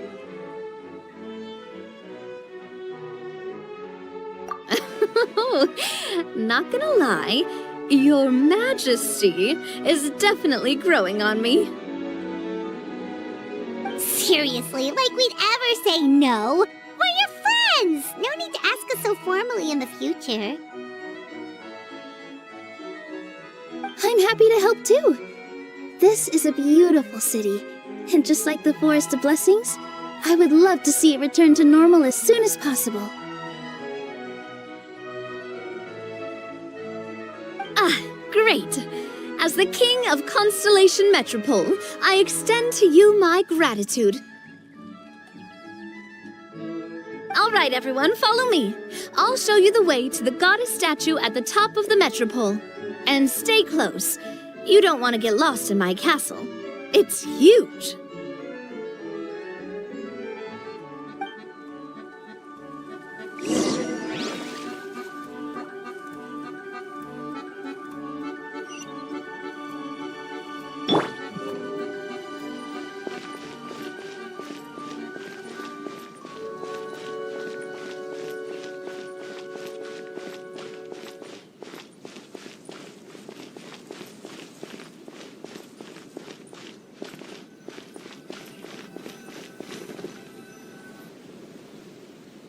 Huh?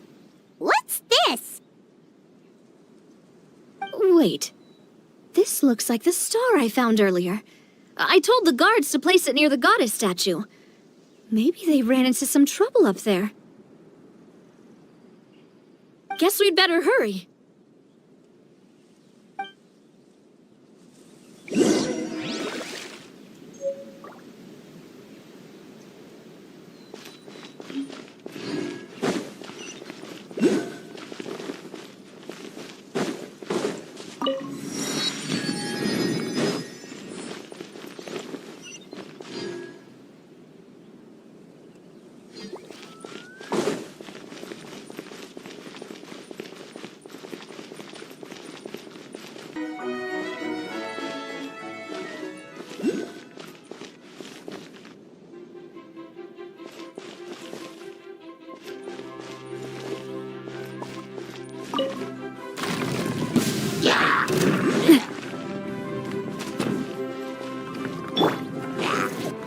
With the wind! A proper send-up from the Spina with love. Coming at ya! Hey there!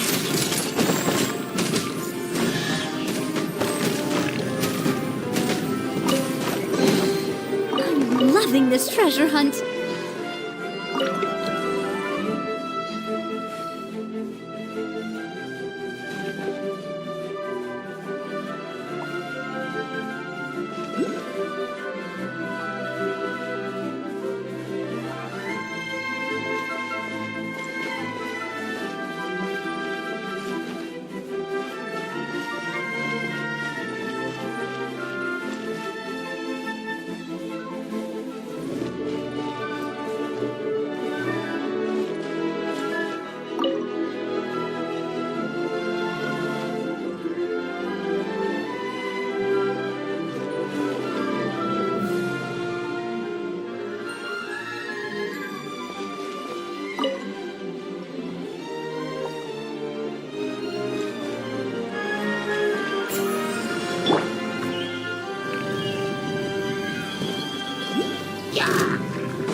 Feeling lucky? This one's got your name on it!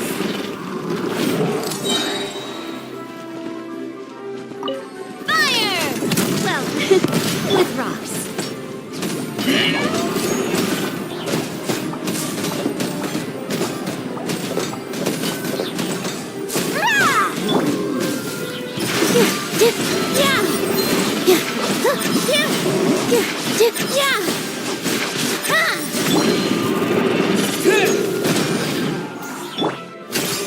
Hey there! Coming at ya!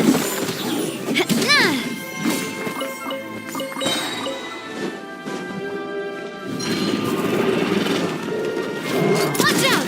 Fire! Well, express delivery! With all my strength! All eyes on me!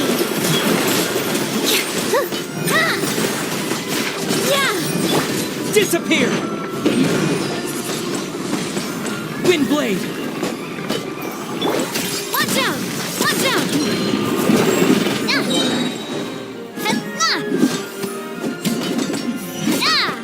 Attack!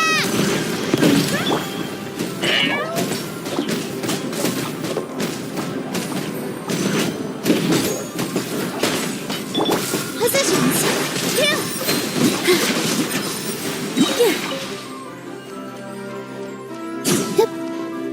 Whoa! Why is the star on top of a mechanism? Uh-oh! More monsters incoming! This one's got your name on it! Coming at ya!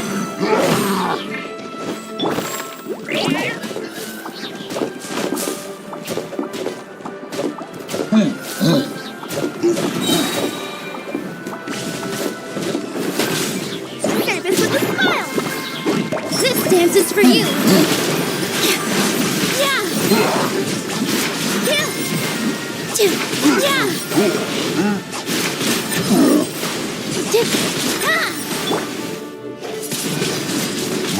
A clover send-off! From the Steedling, this one's got your name on it! Umbrella...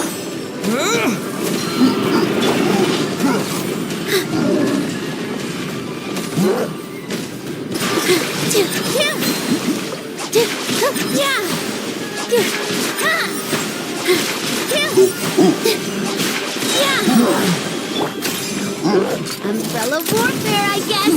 This one's got your name on it! Fire! Well, with rock.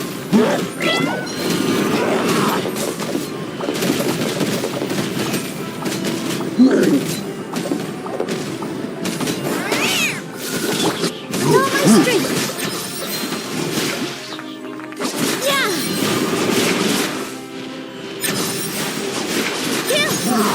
All eyes on me!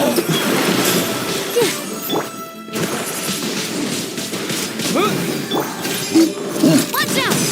This one's got your name on it!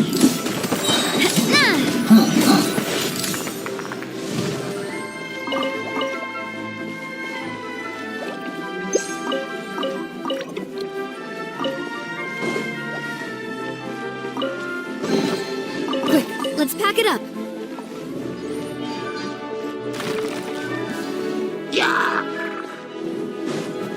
Feeling lucky? Hey there!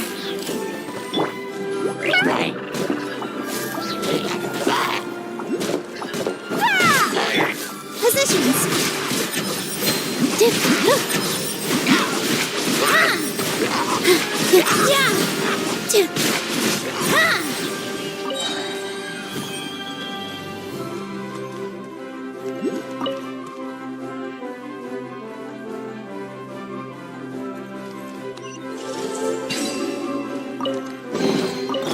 Wow, what a lovely surprise!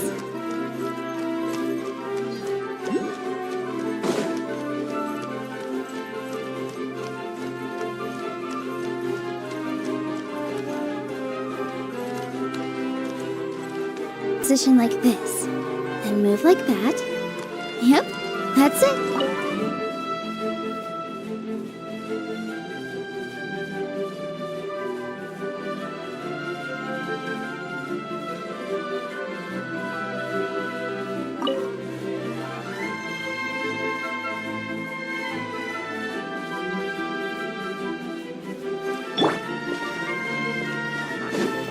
With the wind!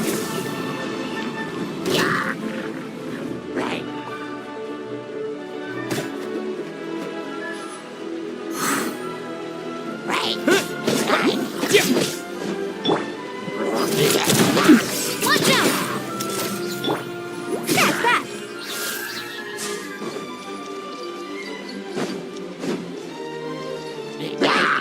Right here, please!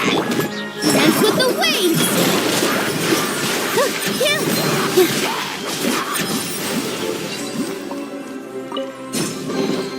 Wow, what a lovely surprise!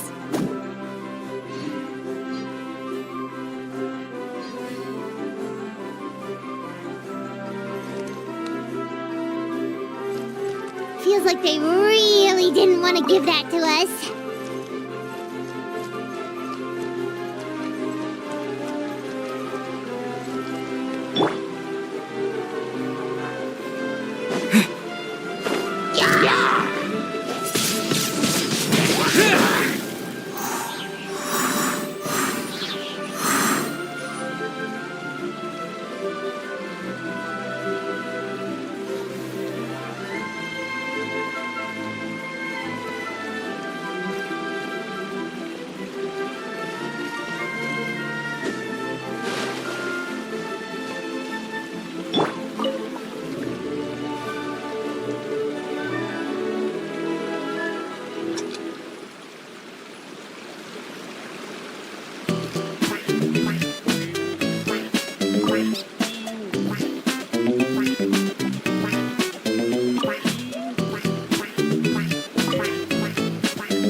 curl up inside this box.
Umbrella warfare, I guess.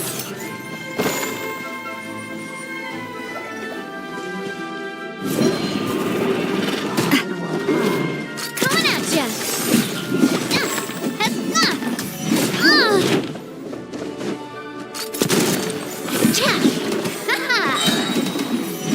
Fire!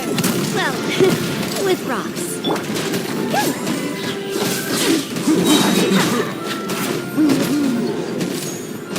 Express delivery! With all my strength! Yeah!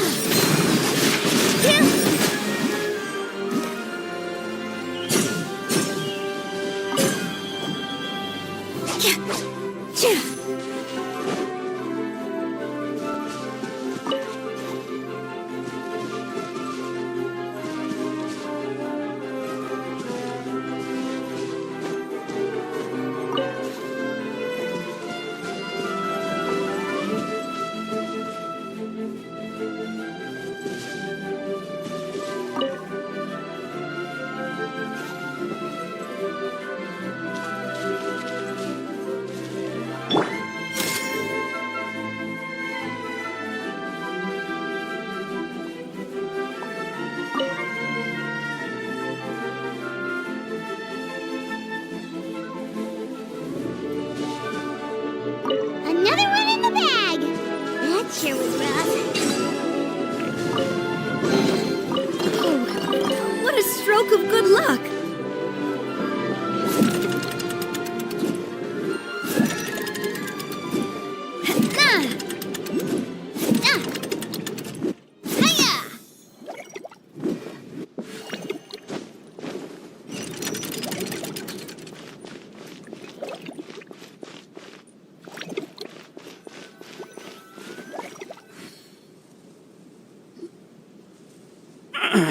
Drat! I can't move! What happened? Your Majesty! This conservative radical, he attacked us! He threw the star from the Astral Garden and even stole the magic thread linking the Oracle Pillars! But just as we were about to arrest him, the goddess's magic activated, and now we can't move! No! Nobody touch the celestial gear! What's an oracle pillar? You need to use it to pray to the goddess. I'll explain later. First, let's help these guys.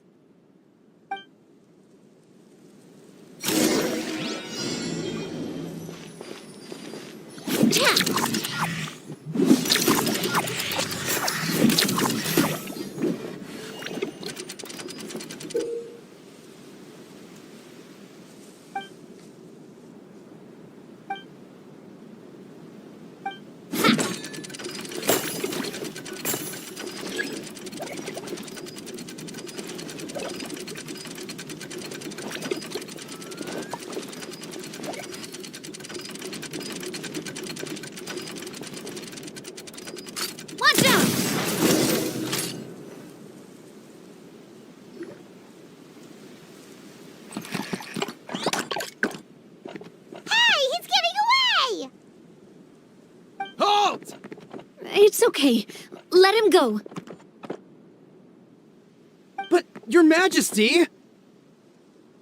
Even if we catch up to him now, we won't be able to change his mind, much less quell the fear that many others like him are feeling.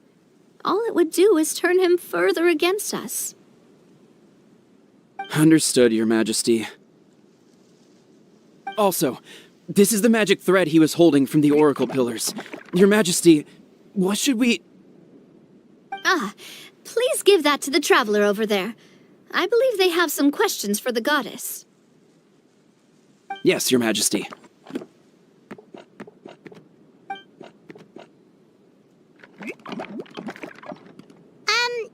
So, what do we do with this exactly? See those oracle pillars over there? Just use the magic thread to connect them together in a specific pattern, and the goddess of prophecy will answer your prayers. Oh, sounds easy enough. Let's give it a try.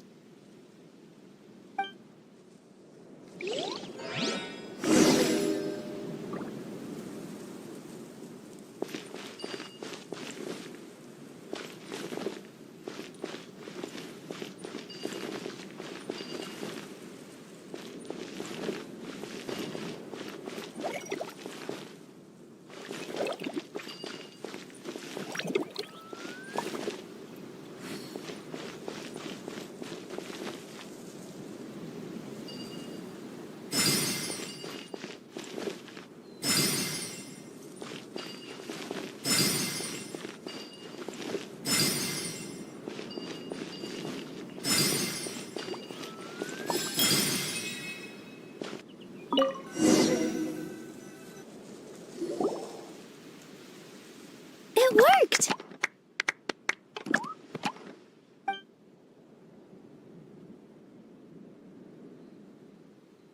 To which course of fate do you seek answers, my child of Simulanka?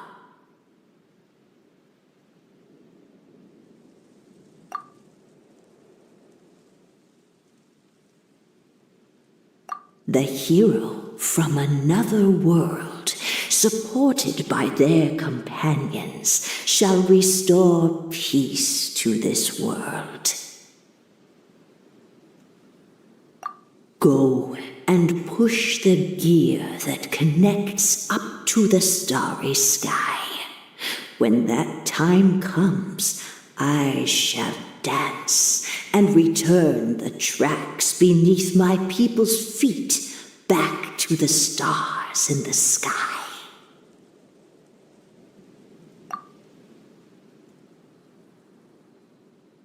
So, Miss Navia was right. The goddess of prophecy didn't tell us anything about the future. Fair enough. Guess we'll just have to play it by ear. Then first, we have to restore the sky back to its original state by putting the stars back in their positions. Let me do a quick count. All right. Adding in the ones we picked up on the way here, I think that's all of them. Let's go hang these stars back up in the sky. In the sky? How do we get up there? Oh, I got us covered.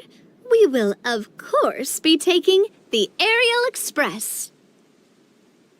Is that a flying train?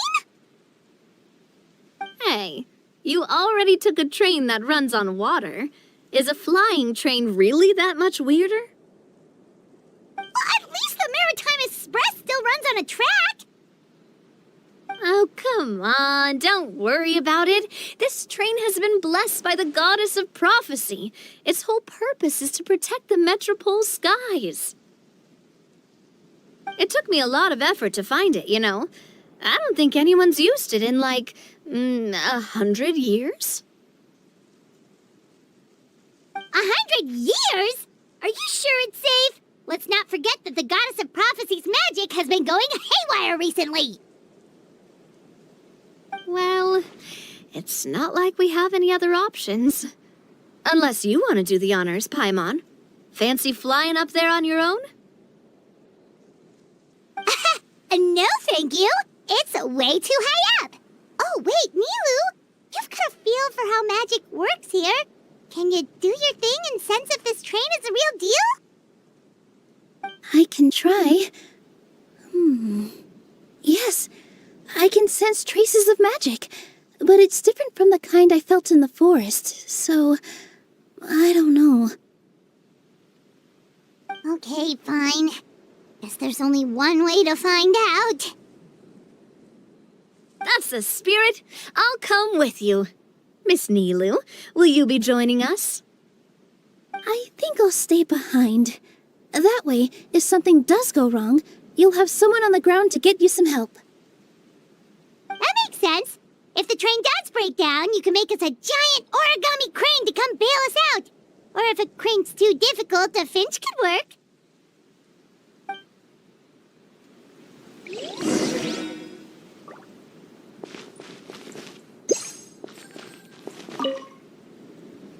Best of luck! A finch, huh? I think I know how to fold one of those.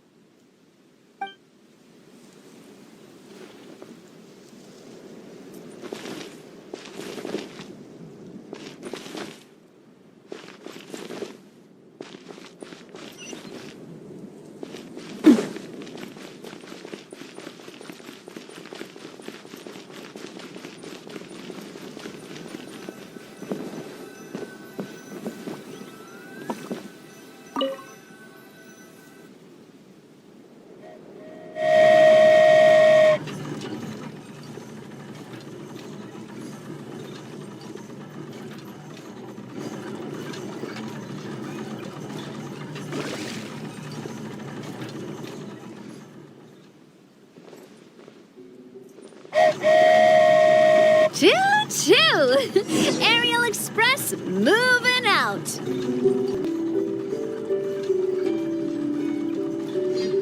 Whoa, it really is flying! What an amazing feeling! I've never been on a flying train before. Neither have we!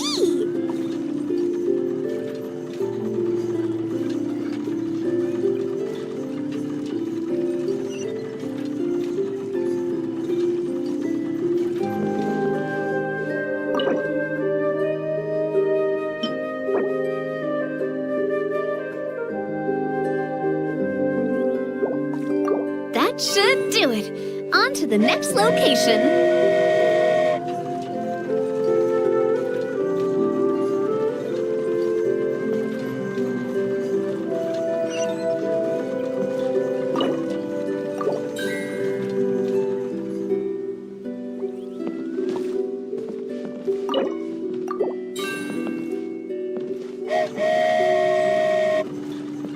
We are so high up. Don't look down. Don't look down. Oh, hang in there, Paimon. The hard part's nearly over. After that, it's downhill all the way. Don't say downhill all the way! That is the last thing Paimon wants to hear!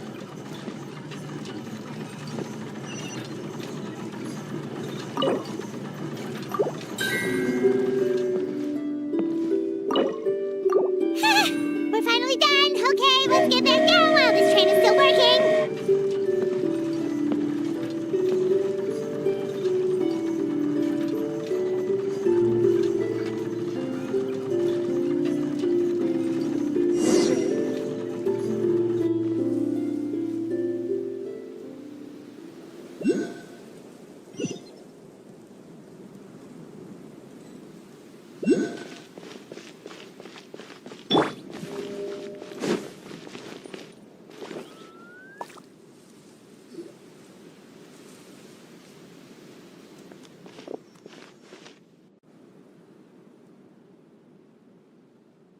Yeah, and it was an absolute blast, too.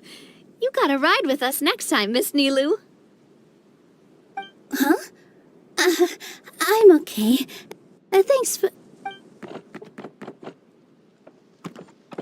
Halt! What do you think you're doing? Get out of my way! What's going on? Your Majesty, there! Let us through!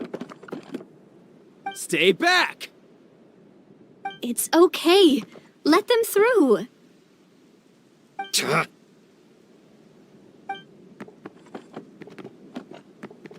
Your Majesty, could we please ask you not to turn the gear that connects up to the sky?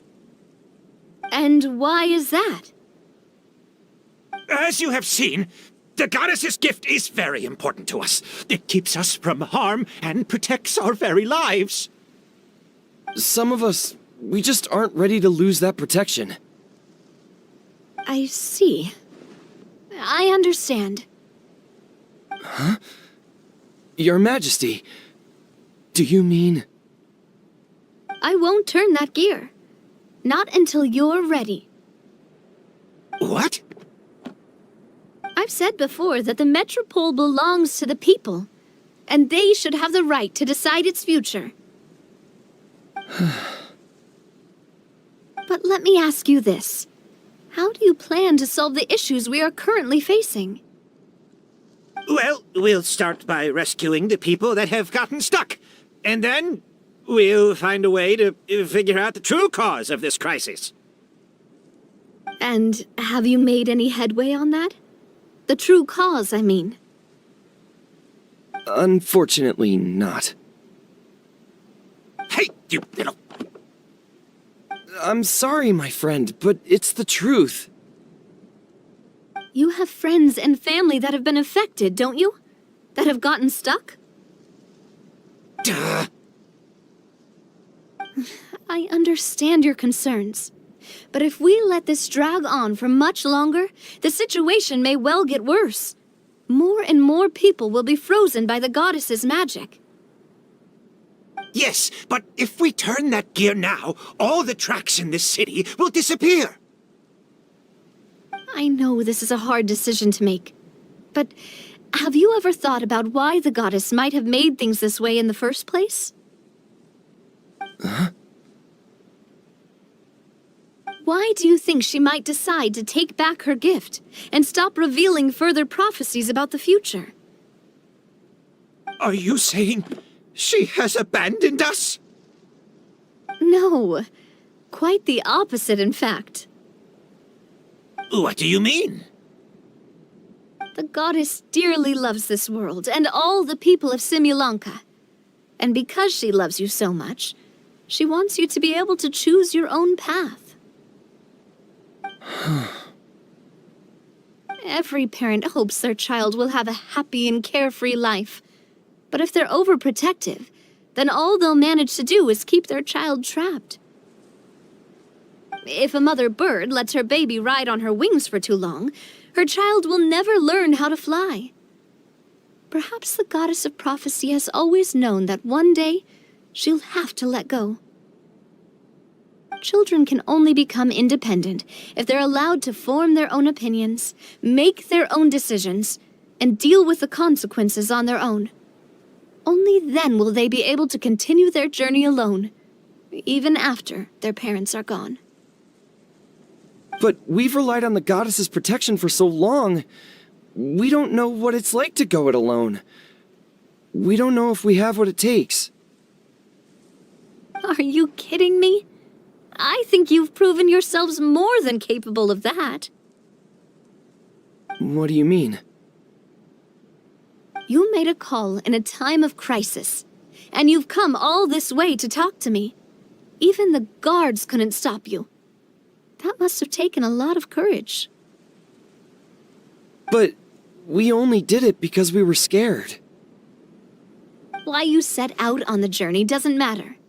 What matters is that you've proven you can choose your own path. My friend, I fear our king is right. It is time for us to face our fears. What? But we...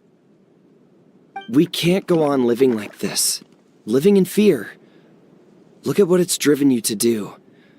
You threw away a star personally created by the goddess of prophecy herself. You once revered her more than any of us. And I think the king is right. She hasn't abandoned us. So, Why don't we put our trust in her one more time?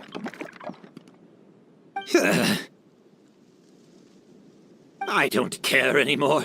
Do what you want. Aw, he laughed. I'm sorry about my friend. That's just how he is. Always had a terrible temper.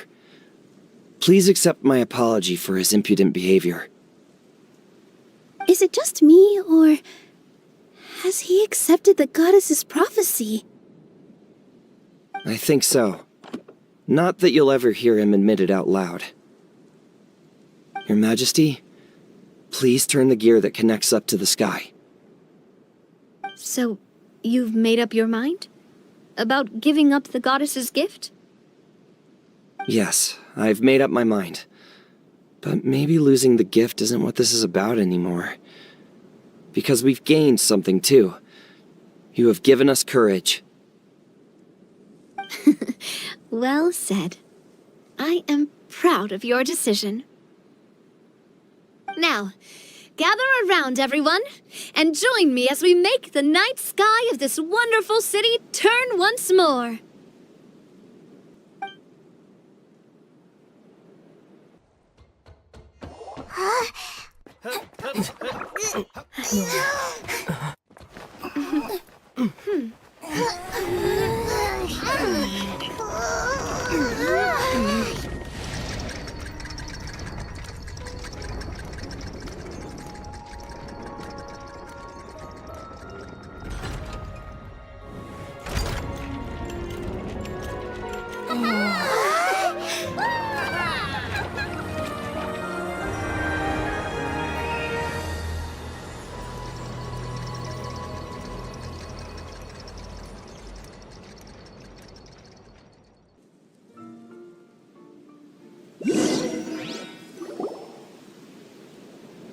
So the stars hanging in the sky, they're music notes!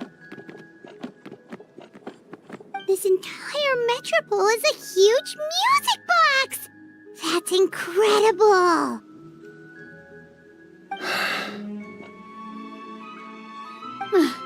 How do you feel? A little scared and uncertain. But for some reason, I feel a lot more at ease. It's as if some kind of huge weight has been lifted from my shoulders. Figured out any next steps? To be honest, not really. But maybe I can start by having a heart-to-heart with that stubborn friend of mine. I have an idea. If you don't know what to do, why don't you start by helping the people around you? You mean the people who got stuck because of the goddess's magic? I mean anyone and everyone who needs your help. By helping others, you'll eventually find your own path. Trust me, I have experience in this. What kind of experience, Your Majesty? Yes. We'll need a formal organization with a catchy name before we go out and start helping people. Why don't we call it the Spina di Rosula? Spina di Rosula? Ooh, or even the Spina di Rosula di Simulanka. Yeah, that's catchy. Wow, big expansion for the Spina. Moving into other worlds now. Spina di Rosula. I like it. It's a great name. Let's do as Your Majesty suggests. Well then, how about I appoint you as the head of the Spina in Simulanka? While I'm off fighting the dragon with the other heroes, it'll be your responsibility to work with the guards and take good care of the people in the metropole. What? You're planning on fighting the dragon? But no, Your Majesty, you must reconsider! He's right. Your Majesty, you can't. How are you two on the same side all of a sudden? Perhaps Your Majesty is unaware of this. The great dragon suddenly broke out from the titanium mines one day and tore the end of the world to pieces. After that, it spat out a strange fog that surrounded a whole island. No one knows what lies beyond the fog, and no one knows what has become of that poor island. Before your majesty arrived, we dispatched many soldiers to fight the dragon, but none came back alive. Yikes. Sounds worse than we thought. Isn't that all the more reason for us to go? There could still be guards trapped there, waiting for someone to rescue them. King Navia is right. We cannot simply stand by and watch as the people of this world suffer.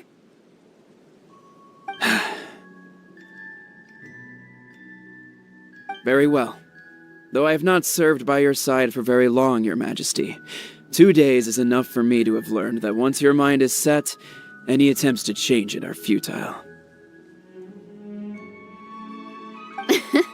You're a pretty good judge of character.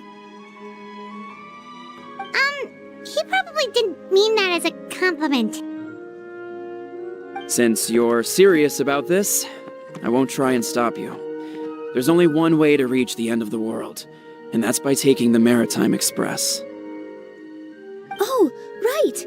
So there's a line going there too? Yes, it was originally built to serve the workers commuting to the titanium mines, but it has been abandoned since the dragon attack. I'll tell the conductor to wait for you at the platform by the side gate to the Metropole first thing tomorrow morning. You're embarking on an extremely dangerous adventure. Please be careful, Your Majesty and friends. Oh, thank you for your concern. While I'm gone, I leave the Metropole in your capable hands. Yes, Your Majesty! Just call me boss from now on. That's what everyone in the Spina calls me, and it's what I'm used to.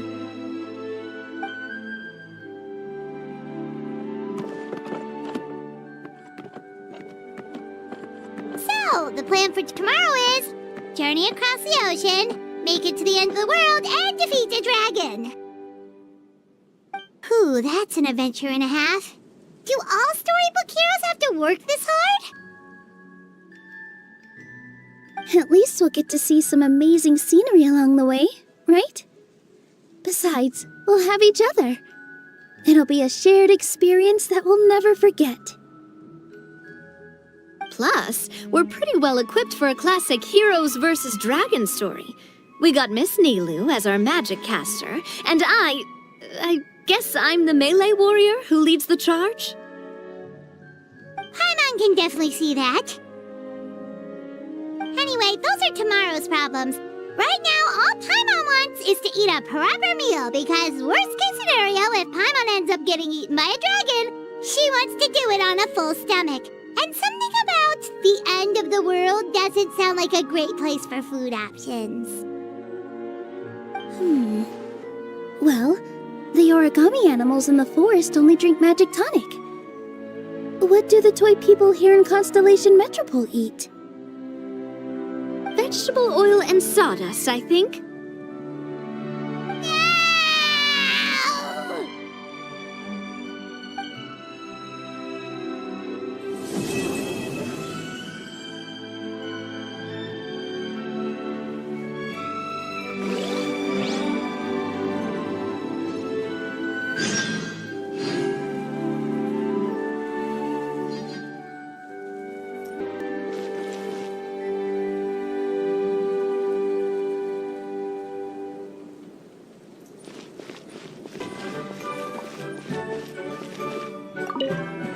Captain, do you need help with anything? Why do you ask? Because Her Majesty the King, the revered boss herself, has personally advised me to help the people around me. And, well, you're around me. You're right here. Right there. Sorry, that was just me trying to liven things up a little. Anyway, I think we should head out and see if the residents of the city need our assistance. Good idea. I will lead the way.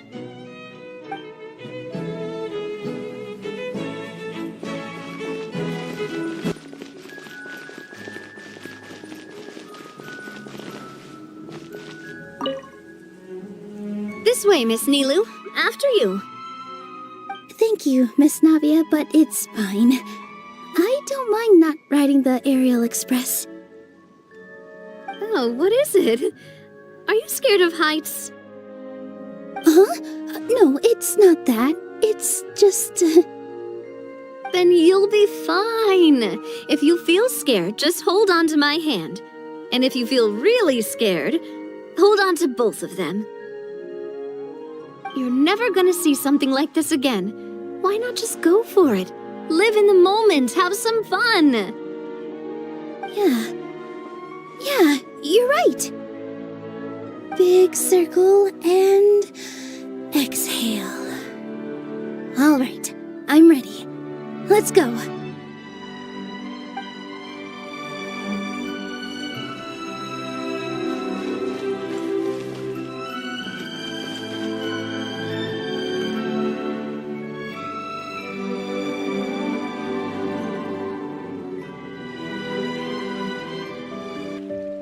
So, are you all set? Ready to start investigating?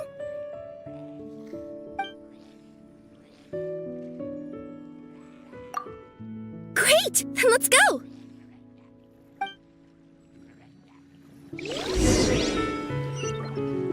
I've delivered packages all over, but I've never seen a mysterious fairy tale world like this before.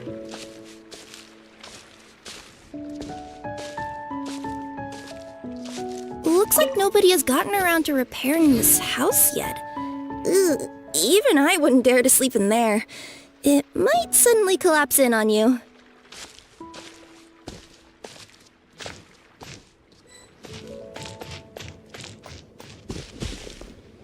Nothing to see here either. Maybe we can find someone to ask? Aha! Over there! I bet we'll find some people there. Let's go take a look!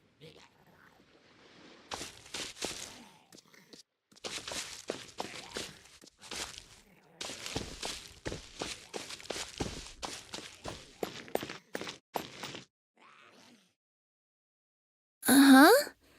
I was sure there'd be people here. There once was a goddess who ruled over fate.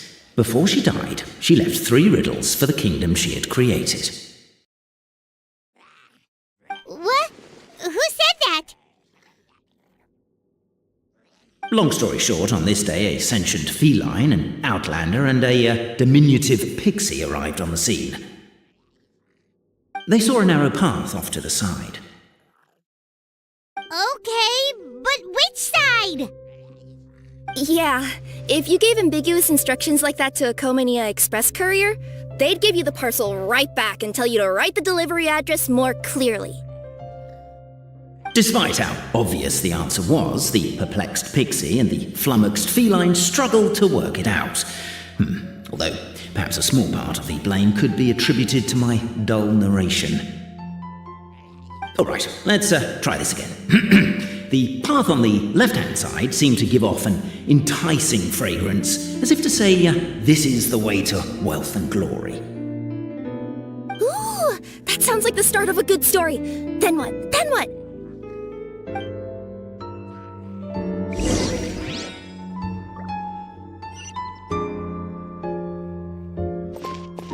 At the end of the path, the motley crew would soon spot a secret stone room.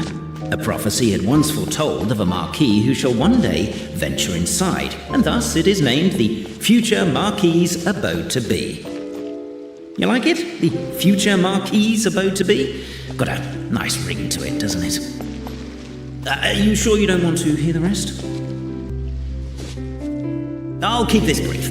Firstly, the place ahead of you is a secret room whose purpose, per the legends, is to await the arrival of a certain marquis. For that reason, it's called the Future Marquis's Abode to Be. Secondly, when you get inside, don't sit on the chair in the centre, or bad things will happen. There, that's all. Off you go.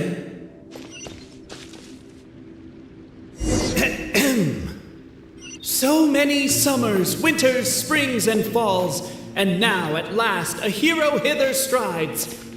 This realm knows not what lies beyond its walls. Its secrets mystify the world outside. Wait, new voices. Who are they?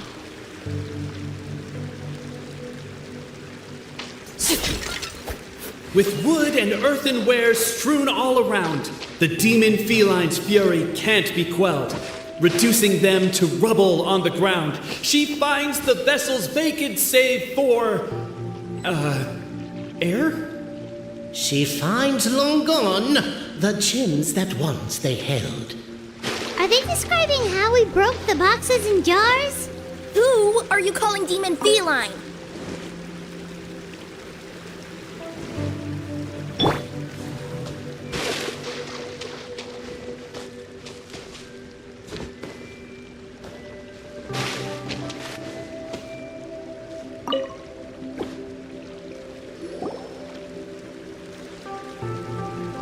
Stop the poem. We have a situation. Someone's up with this person. Traveler? Are you alright?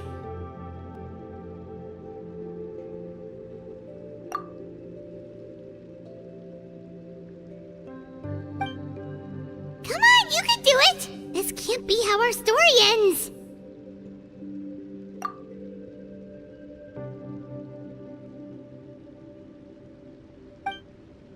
Can I give you a hand, or a tail, even?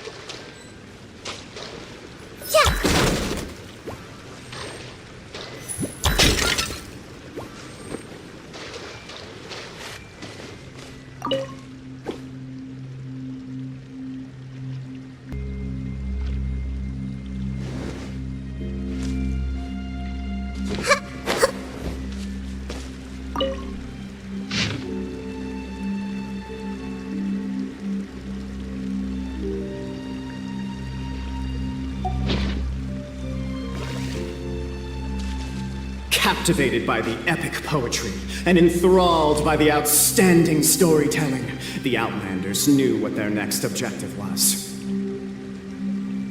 Namely, to remove the clockwork key from the raised platform up ahead.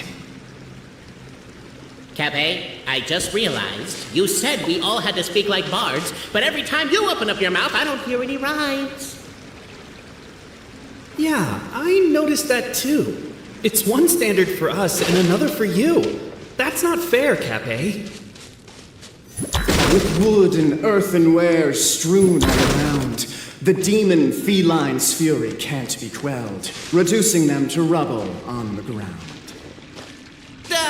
No, you don't. I wrote that line. Don't start plagiarizing me just... As the strong as stone, firm as steel, the Outlander pulls, but it does not yield. This has happened many times before, but this time is different. A thought enters the Outlander's mind. Attack! Attack! First, weaken... The Outlander's comrades urge him on. Keep up the attack! Don't give up halfway! We didn't want to interrupt because listening to you guys argue is pretty entertaining. But seriously, I'm not about to cheerlead for someone attacking an inanimate object. That's just embarrassing. Cape, speaking of not giving up halfway, shouldn't that also apply to our performance as Bard? The attack now over! Only one final step remains. Now it is the time to seize the key. Yes! Finally! Come on, move your butts! And your lights, assuming they're still in working order. It's showtime! No hard feelings about your lack of poetic contributions? Oh, let it go!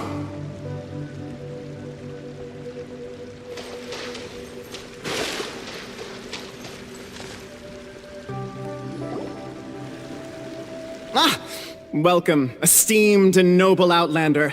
Allow us to introduce ourselves. We represent the 3 great clans of this realm, having been selected as its authorized historical supervisors. our purpose being to await the arrival of one such as yourselves who shall remove the clockwork key. My name is... You're Cape, he's Albizzi, and that's Bobarano, right? You've done so much talking that we can already tell you apart by your voices. Aren't we missing someone, though? The guy who led us here to begin with? Who? And thus was born the long-awaited fellowship, destined to uncover the truth of the past. Allow me to quote, if I may, in the history of Constellation Metropole, a new page has begun. Him. Well, there's no fourth person, so which of you is the ventriloquist? Come on, out with it. We've never heard that voice before, but he sounds like he'd be good at reading bedtime stories to children. Well, whoever it is, I don't know and I don't care. Forget about him. We have far more important things to focus on, like where our journey goes from here. That key you hold is the pivot point about which the past and present of the Metropole revolve.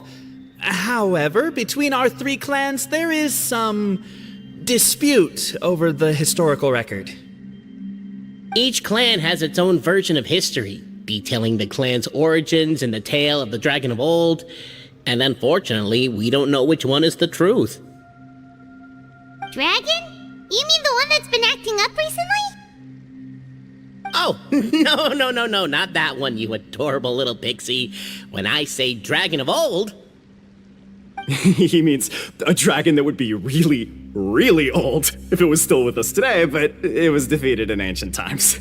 The new one has nothing to do with our clan history. Was that supposed to be a joke? Anyway, so you've been waiting for someone to remove the key so you can finally explore the truth of the past? Not just explore it, but argue incessantly about it. Honestly, I don't care that much. Cape's the one who's always bothering us about it. What we need to figure out is who resolved the dragon crisis. We have to know that before we can decide which is the supreme clan.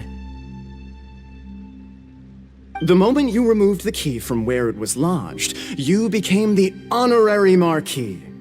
We humbly beseech you, noble outlander.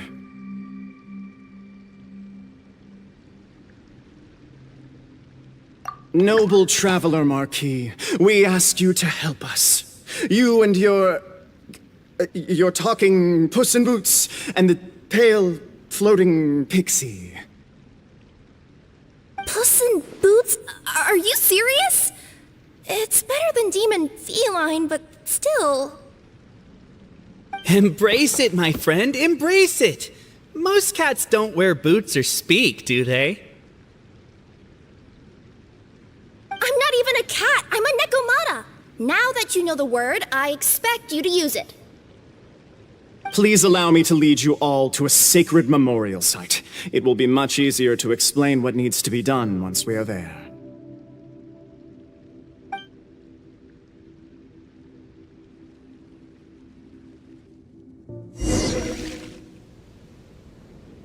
This place is sacred to my clan. It's where our brave forefathers once took up arms against the dragon of old. After a bitter battle that dragged on for many days and nights, finally, our forefathers fought the dragon into submission, and it fled. They took turns, though. Some forefathers worked the day shift, while others worked the night shift. So they say, it's just a legend, though. Wait a second? Did I just hear you admit that your clan's history is just a legend? A history, legend, who cares? My clan was definitely courageous, that's the point. That's the truth. And isn't the truth what we've all been arguing about non-stop for all these years? Cape's words gave the traveller food for thought. Could it be that the truth in a fictional world is equivalent to fiction in the real world? But that would have to wait. Apparently, Cape was not alone in his pilgrimage to this sacred site. Unwanted company had arrived. The traveller and the talking cat, Nekomata, decided to teach them some manners.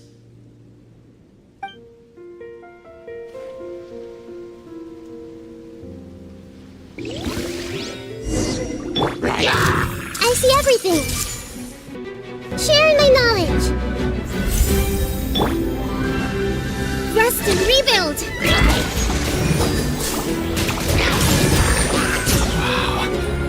True display of heroism and valor. It was as if the spirits of my ancestors were fighting through them. It's a thought. Could be wrong, but maybe the Traveler Marquis is a lot more powerful than your ancestors.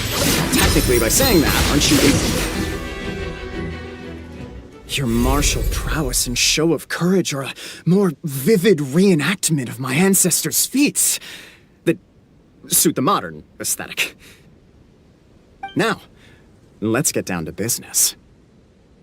As we all know, time is but an illusion. Time may flow line by line, page by page, or frame by frame, but usually it flows in the form of springs and gears. And that clockwork key you have in your hand can turn back time and make the past reappear. Well, actually, my view is that the illusion of time is more of a problem of consciousness. Gears power the body, while the body is the vessel of the conscious mind.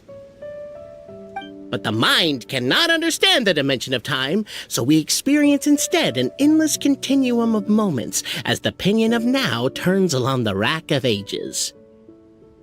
I'm getting flashbacks to when I was delivering packages to the Sumeru Academia. A teacher once asked Albizzi what his greatest fear was, and he replied, dragons. Boberano was asked the same question. He replied, time, and repeated the argument we just heard. The teacher then turned to Cape and posed the same question. He replied, Boberano. The manuscript that tells the truth of the historical record, the blueprint to all of creation. The work of the great mage themselves. It can be found at the beginning of the Girac, and on the very first page of the book. Paimon didn't follow all that, but basically, you're just saying that we need to put the key in and turn it all the way back? Exactly. It is said that in the beginning, the goddess of creation took the goddess of fate's manuscript as a blueprint, placed it under the goddess of prophecy's starry realm, and generated the world from a few magic arrays. So in a few moments, when the great clockwork key turns the local time here back to the very beginning, we will restore the magic arrays back to their original configurations. Hold on, isn't stealing part of the blueprint of creation a little dangerous? Also, how are we supposed to know the original configurations of the magic arrays? Well, the general shapes of the configurations have been passed down over the ages. They now form the family crests of each of our clans. So you'll just need to reference my family crest and join the dots accordingly.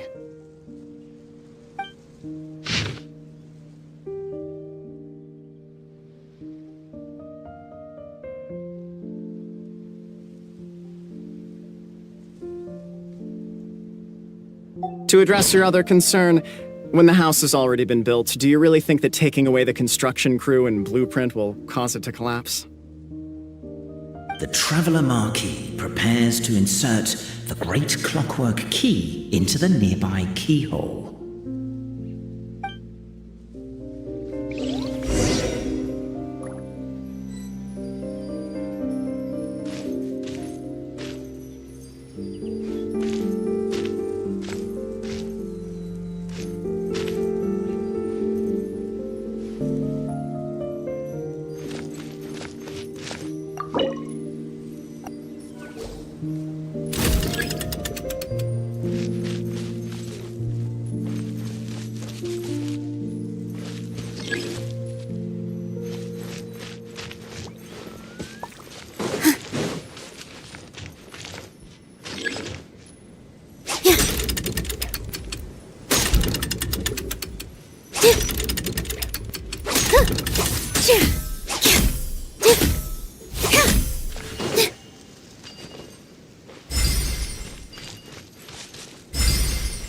I guess we should start here?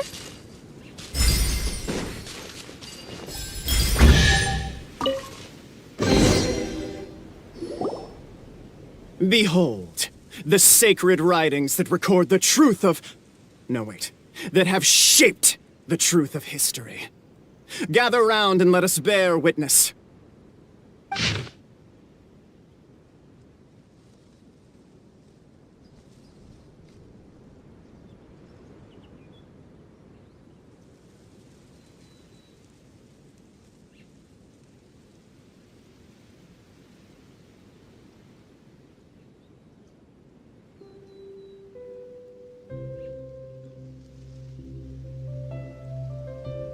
Feast your eyes, rejoice, and cheer, for this is the unquestionable truth.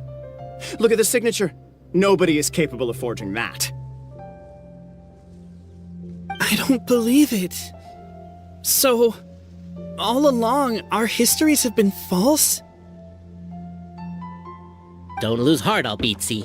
It does not follow from his is true that ours are false. That might be the most bogus logic I've ever heard. But keep up the mental gymnastics, Boberano. I've been waiting for that look of jealousy on your face my whole life, and I'm gonna savor it. And yet, it seemed that this conundrum could indeed have more than one solution. Everyone agreed that there may be more than one truth. The party decided to visit the sacred sites of the other clans and see what their documents had to say. Isn't a narrator supposed to remain detached and objective? It feels like you're forcing a narrative agenda on us here. Well, whatever. I'm in a good mood. Let's do it. The instructions say to repeat the process 3 times, and besides, I'm looking forward to watching you both be sorely disappointed. Let's do my clan next. I'll lead the way.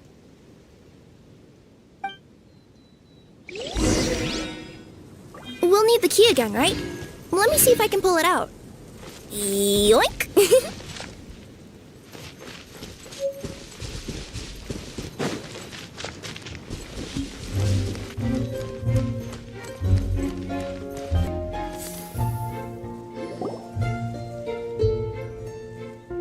The party finds no pedestal in which to place the great clockwork key, only a locked door.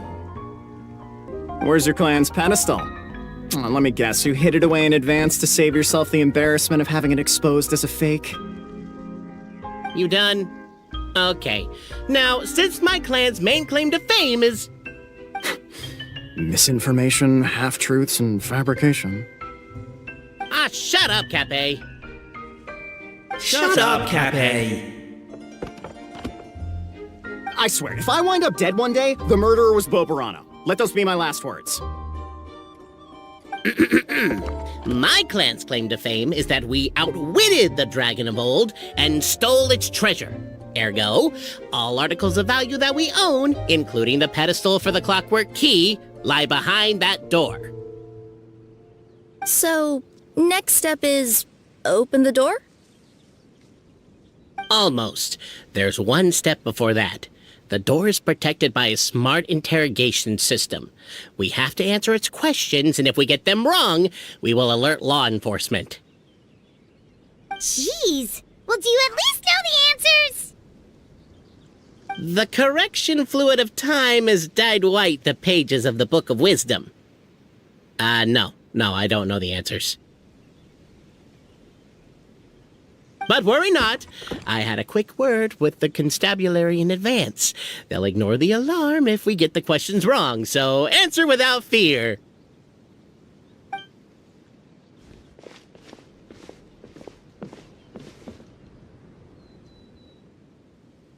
Question 1. Who is it?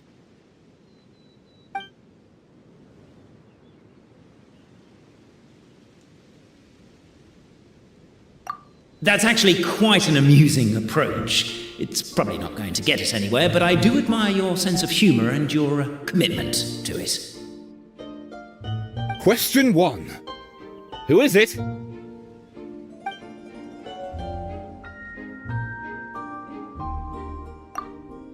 The great yokai, Nekomata in boots. And the trusty travel guide pixie! Travel guide! Trusty travel guide! Question 2. By which virtue did the ancients defeat the dragon?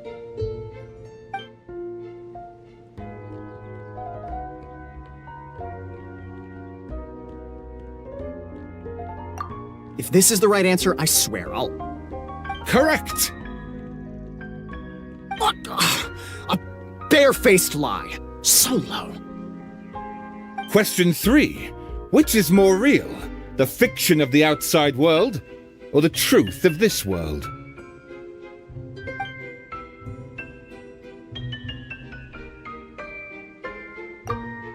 Hear, hear! Who can be sure that the outside world isn't just a dream, and that when the dreamer wakes up, they won't just find themselves inside a novel? There is no way to know, therefore both are equally real. All correct. You may have the key pedestal.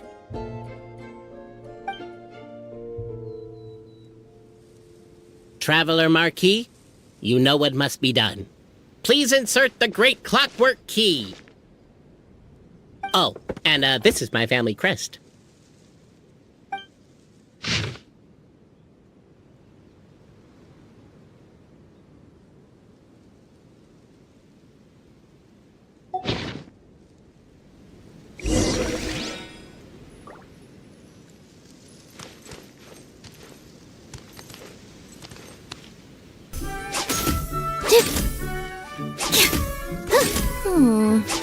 Do we really need this one?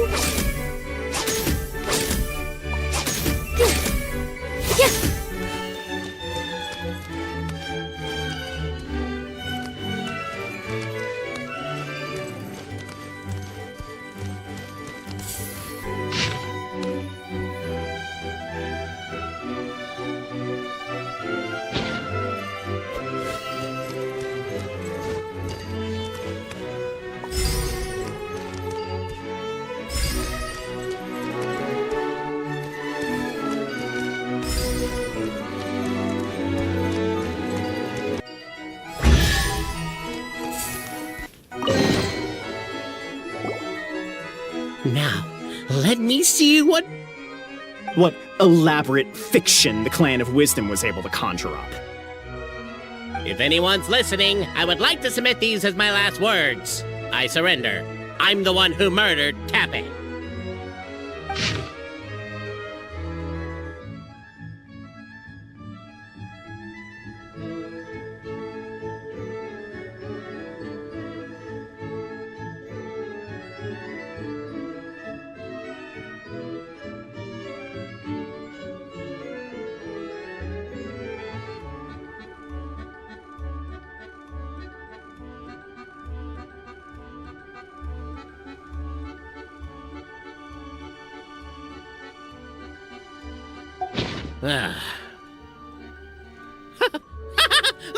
Look! My clan's history is true as well! There's that same unforgeable signature again, right here! What? Oh, does this mean that my clan is the only odd one out? Given that my clan's wisdom is such a subject of ridicule in your eyes, I will now appeal to my own personal intelligence, which I believe far surpasses that of my clan at large, and make a prediction. It seems likely that the claims made by each of our clans regarding their history and virtue are all true. Boberano? How can that be? Oh, I get what's going on. Once, when I was drinking with Gujiyai, she bet me a round of dried fish that I couldn't guess which cup the umeboshi was under. Whichever one I guessed, I was always wrong, and Gujiyai would lift a different cup to reveal the umeboshi. But then, I learned later from one of the shrine maidens, Miyuki, that all of the cups had an umeboshi under them. Just goes to show, I still got a long way to go before I become a great yokai. Oh, don't mind Fox Lady. That's just her way of teasing you. Actually, that reminds me. We can now open these 3 treasure chests. And unlike the guessing game you mentioned, this one's not a trick. Cool. Well, once you've plundered the last of Bobarano's family wealth, we can go to my clan's place.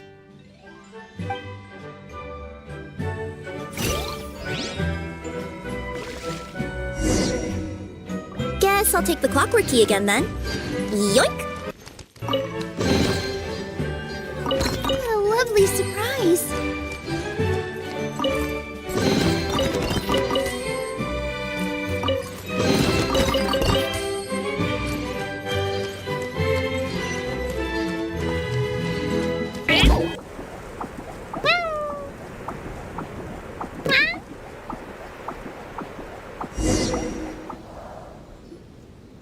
The cohort of truth-seekers followed Albizzi to his clan's sacred site. They arrived to the site of a giant guard towering over them. Up ahead is my clan's gigantified guard.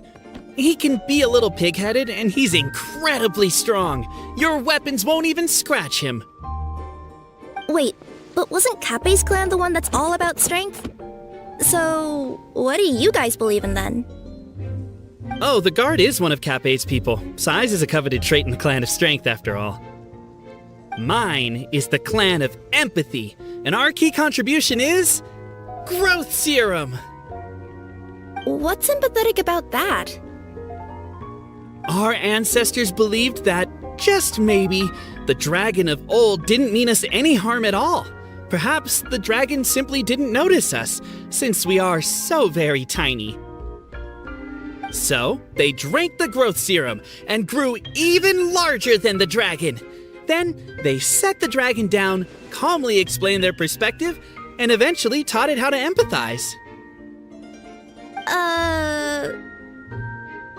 The serum isn't what it once was, though. Nowadays, it doesn't make you grow all that much, and it actually makes you lose your empathy. So, I advise we take a detour. Despite Albizzi's words of caution, somebody, no doubt, has other ideas. Surely we could avoid a conflict with the guard, they think to... Everyone, I have returned! I come with the long-awaited Marquis and their followers to search for the lost origins of our clan! Well, we weren't told anything about that this morning. Get out of here! Leave us alone!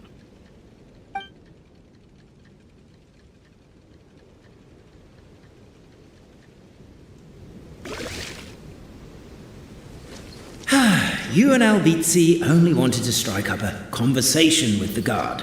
But since greeting you wasn't one of the items included in today's schedule, the relationship quickly soured.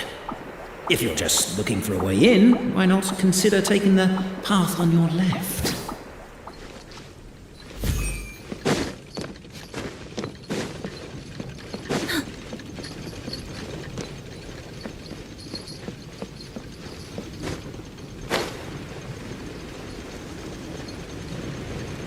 Why is my own clan treating me like a villain? You've been away too long. We all have. Feels like we've been waiting forever.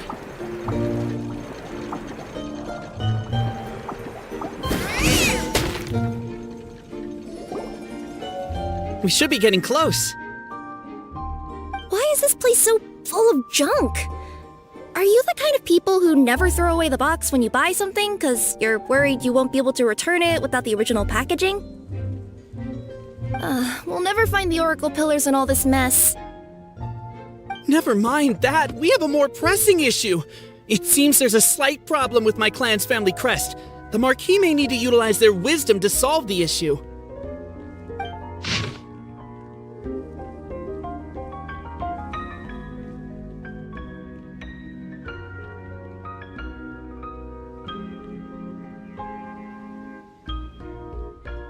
Wisdom too, huh?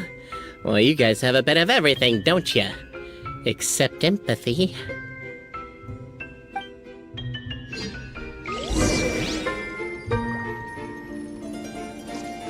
Over here! I found it!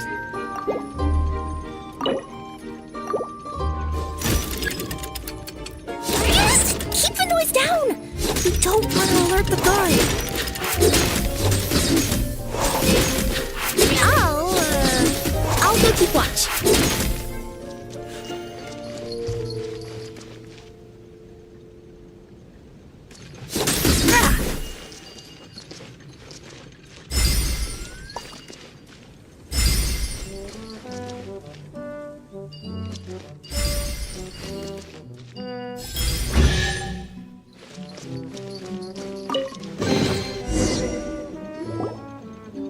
This is the last one.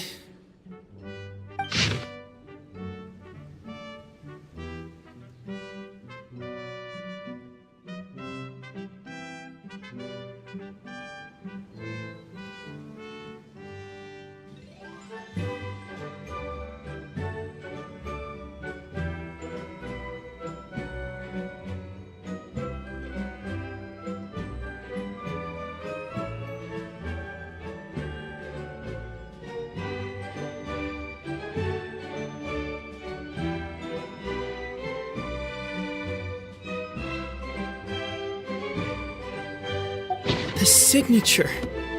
So it's true. Empathy is one of the founding virtues of Constellation Metropole, too. Just as we suspected, all three are the truth. Okay. Well, this is a lot to process. I feel a little empty inside. Yes, we found the truth, but there's too much truth. I get you. It's like in Inazuma, when there were only 6 books in the Mirage Warrior series, it was really popular. But by the time book number 88 came out, nobody wanted to read it. They'd all lost interest. A brief moment of joy is drowned out by a growing feeling of melancholy. But perhaps there is a glimmer of hope to be found too? Anyone? Anyone? All right, I'll say it. How is it the case that these 3 versions of history can all be true at once? That's exactly what Paimon was wondering, but Boborano kind of already explained it away earlier. So Paimon was worried she'd look stupid for asking the question. It's not a stupid question at all, my dear little pixie. While I did postulate that different truths may coexist, there is an issue when it comes to these 3 truths in particular. The problem is, all 3 truths are the history of the exact same thing, namely the dragon and the Metropole's origins. Yet all 3 bear the signature, showing that they're genuine.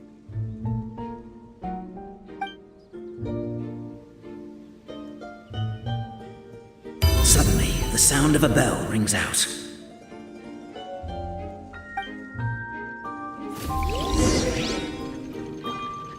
The bell! It rang once! What does that mean again?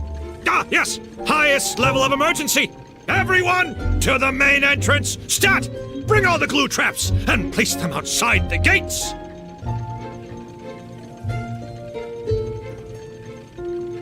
The whole city is on the lookout, and there's only one way out. It's the path right in front of you. Why'd they ring the bell anyway? Also, why is 1 ring the highest level of emergency? Obviously because you have to respond fast when it's an emergency. It'd be a bit too late if they waited till the 99th ring.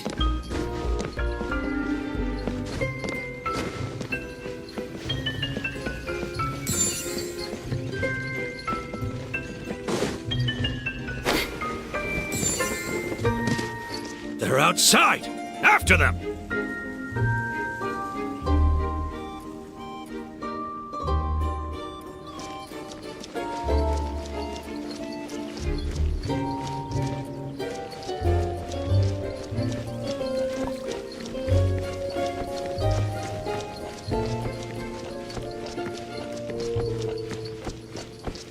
Arrest these suspicious individuals and their associate, Albizzi. You're coming with me.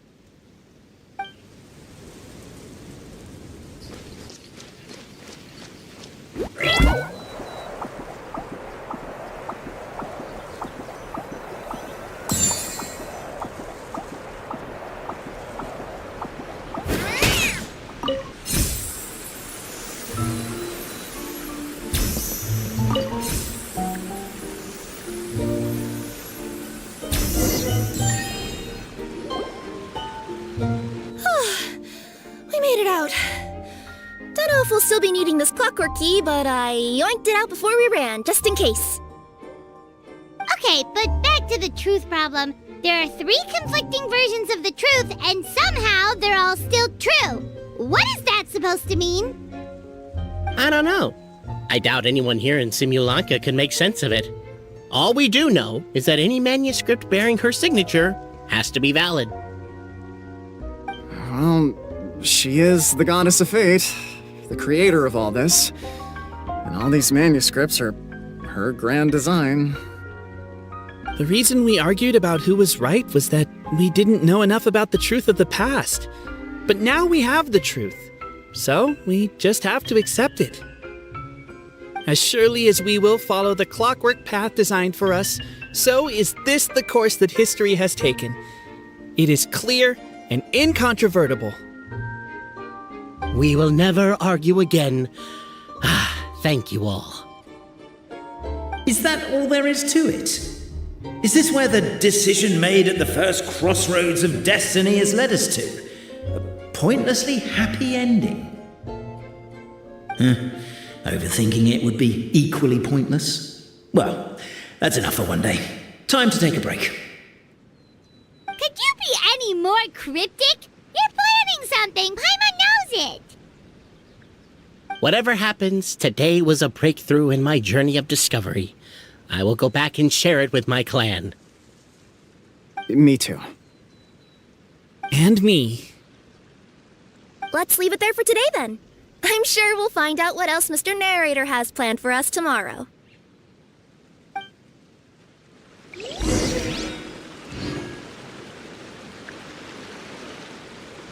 What a beautiful day, thought the traveller before he was overcome by a creeping sense of foreboding.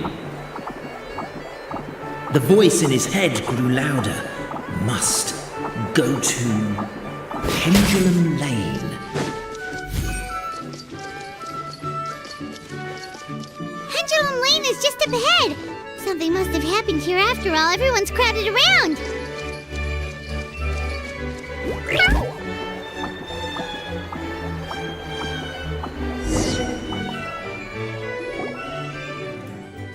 Oh my god, this is terrible! I don't understand.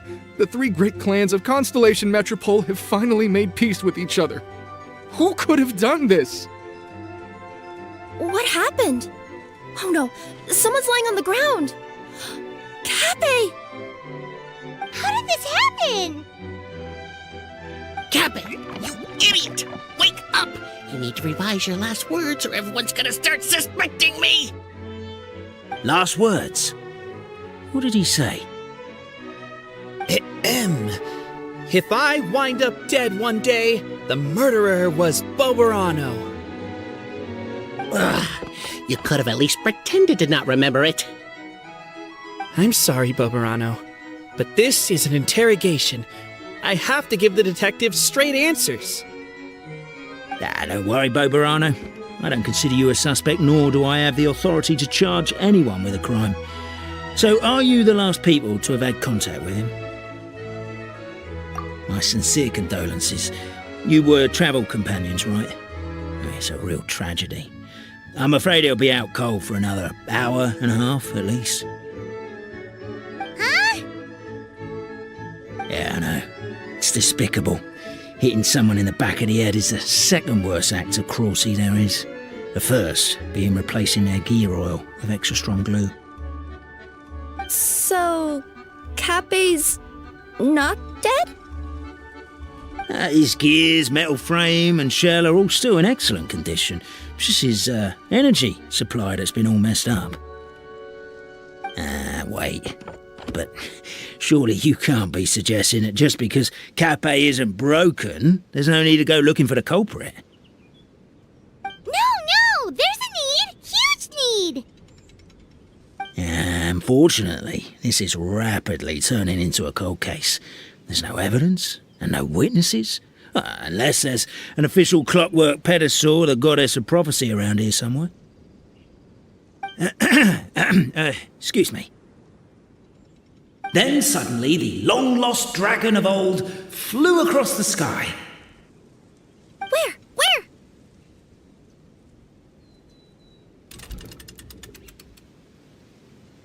I didn't see anything. Wait, why can't I move?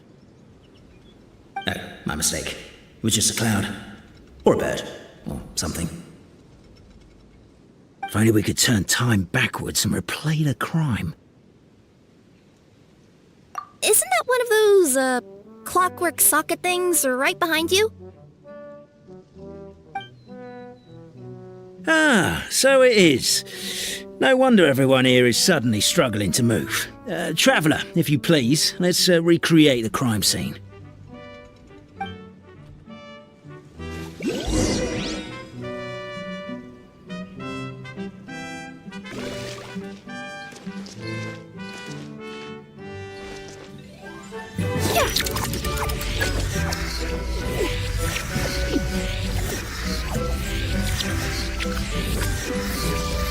The crime scene's too chaotic. I can't make heads or tails of it.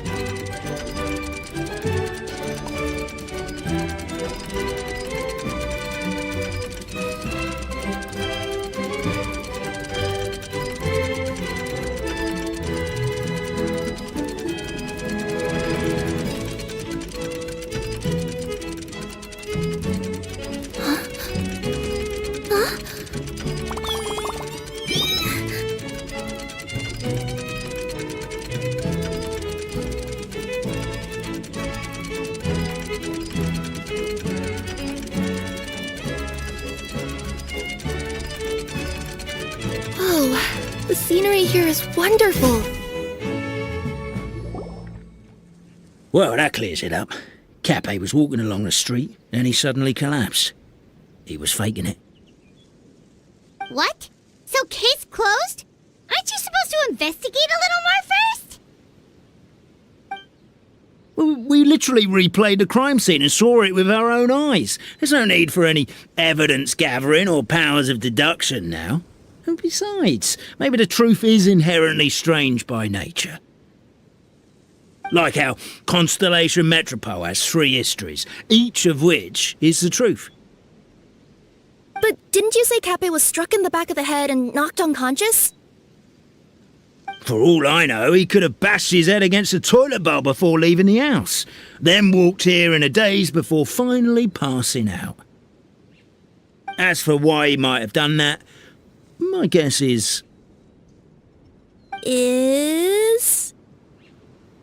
With the Supreme Clan question left unanswered and the tension in Constellation Metropole suddenly wiped away, he was looking to create a new source of conflict. Only then would the city feel alive again. Do we really think he's capable of that, though?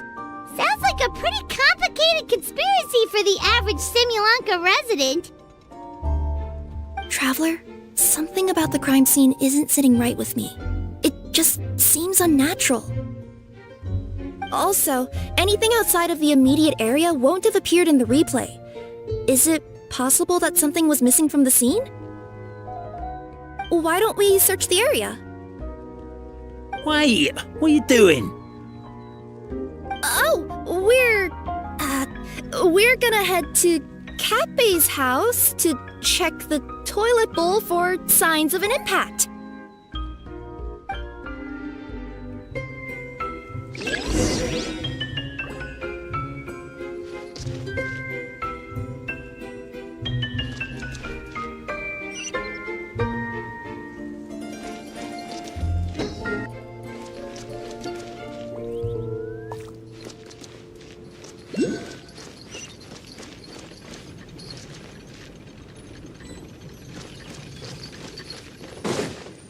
A pickaxe? What is it doing all the way down here? There's gotta be a story behind it. Let's take it.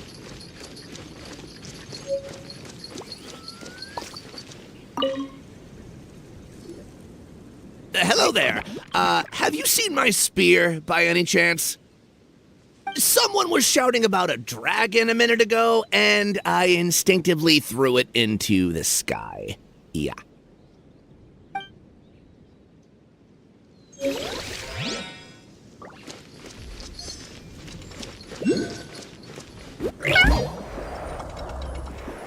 There's a spear here. It looks so mysterious.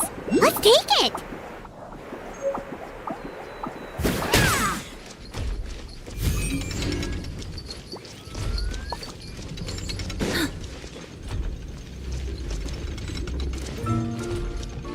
There's a strange potion bottle here. Looks so weird. Let's take it.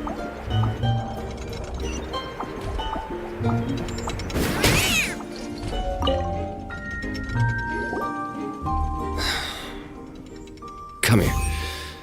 Whatever it is you were looking to buy, please do come back tomorrow. It's just, I have to close early today. A bottle of growth serum has gone missing. If someone's stolen it with the intention of harming others, the consequences could be disastrous. There's a whole investigation into it, so I gotta close the shop while I do an inventory count. If it turns out I'm wrong and I miscounted, I could be charged with filing a false report and disturbing the peace.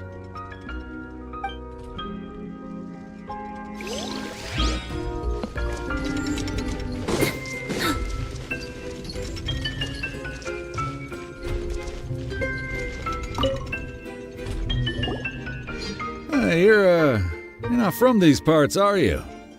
Just visiting? Yep, that's right. Why? What's up? Ah, well, I was gonna offer you a great job in the Titanium mines. A safe and secure working environment. Doesn't sound very safe. At least not as safe as being a courier. To keep the titanium ore intact, we use specially designed pickaxes that can't cut through it. Even if you struck a person with it, it wouldn't so much as leave a scratch. And in terms of labor intensity, the work has been rated as Class 2 physical labor by a reputable organization. Even cats can do it. I'm not... never mind. I give up. Welcome to Paimon's world. Mind you, I don't know what happened today, but somehow a pickaxe has gone missing. Maybe one of the giant guards broke it down, so someone took it to perform a rapid resuscitation procedure. Sounds pretty brutal for a first aid technique. Still, a missing pickaxe. Huh. Is it just me, Traveler, or does it seem kinda suspicious?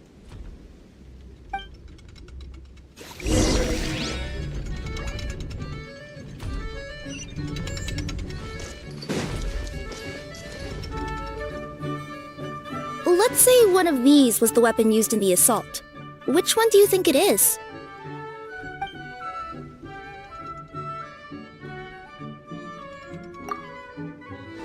If it was the pickaxe, Cappe sure is lucky it's not still lodged in his head. Actually, you're wrong there, Paimon. The foreman at the mine was just saying, this kind of pickaxe is designed not to damage titanium, so it couldn't cause any superficial damage to residents here. But you could probably knock someone out if you hit them hard enough, and it wouldn't leave a scratch. Let's take this back to the crime scene and replay it one more time. Ah, you're back. How was the toilet at Cappe's house? Toilet? What about it? Oh, yeah, forget that. What's this about? What are you trying to say? We thought the way Cappe fell looked odd, so we searched the area for suspicious items and found this. It could have been deliberately placed out of range of the crime scene so it wouldn't show up when we replayed it. Now we've retrieved it, we were gonna replay it again. You don't mind, do you? Oh, I just remembered I forgot to turn off the clockwork switch in my kitchen. Yeah, I think I'll just, Oh, no, you stay right there.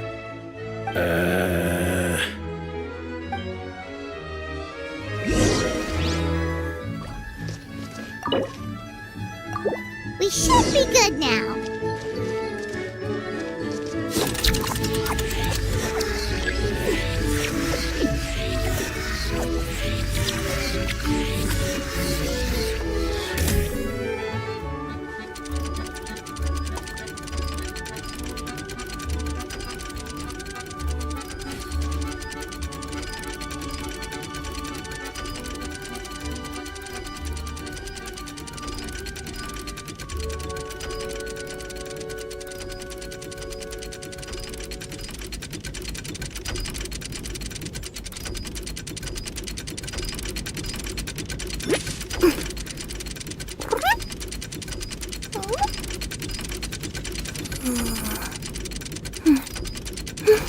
So you're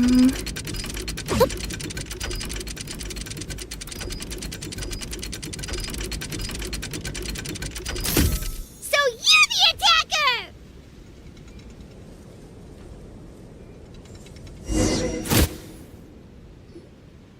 So, it was you!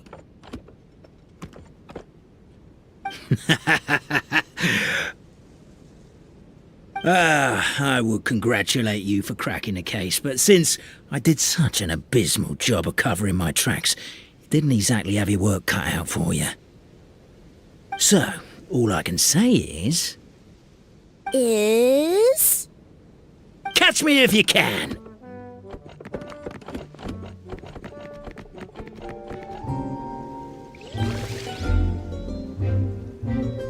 We have a runner! That's it! Let me at him! The would-be Marquis of Carabas dispatched the Necromata in boots, who ran off in pursuit of the poor little minion.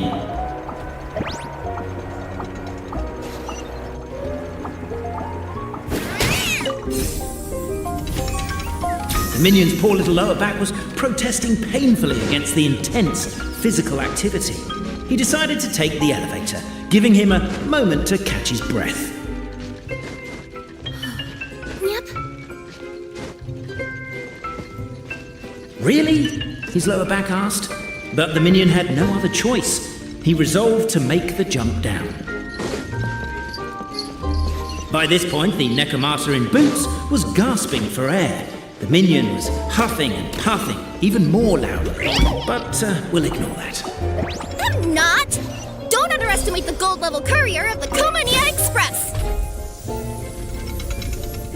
A characteristically catty response from the Necromata. Tell me, what do you hope to gain from bullying me? I get to let off some steam!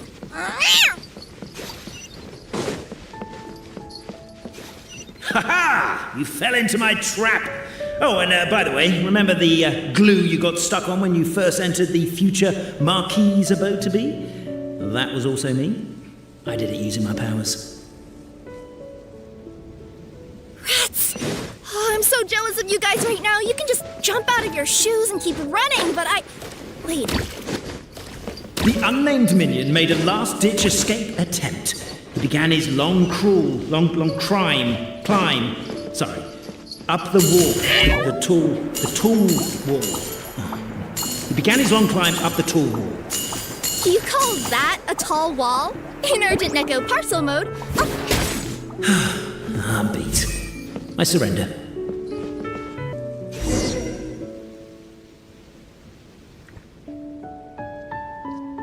You've got nowhere left to run. All right. I confess. That was fast. Getting caught by you here was a backup plan. I don't know if what I've done will make things better or not. Time to come clean. I am the narrator, the one who's been guiding you all this time. You're overdoing it a little bit there. Anyway, I only did what I did because... Why are you suddenly spilling the beans? I poured my heart and soul into all this. I was worried you wouldn't ask. The truth is, I was one of the first conscious beings ever made by the goddess of creation, and I've known for a long time that this whole world is just a fairy tale written by the goddess of fate.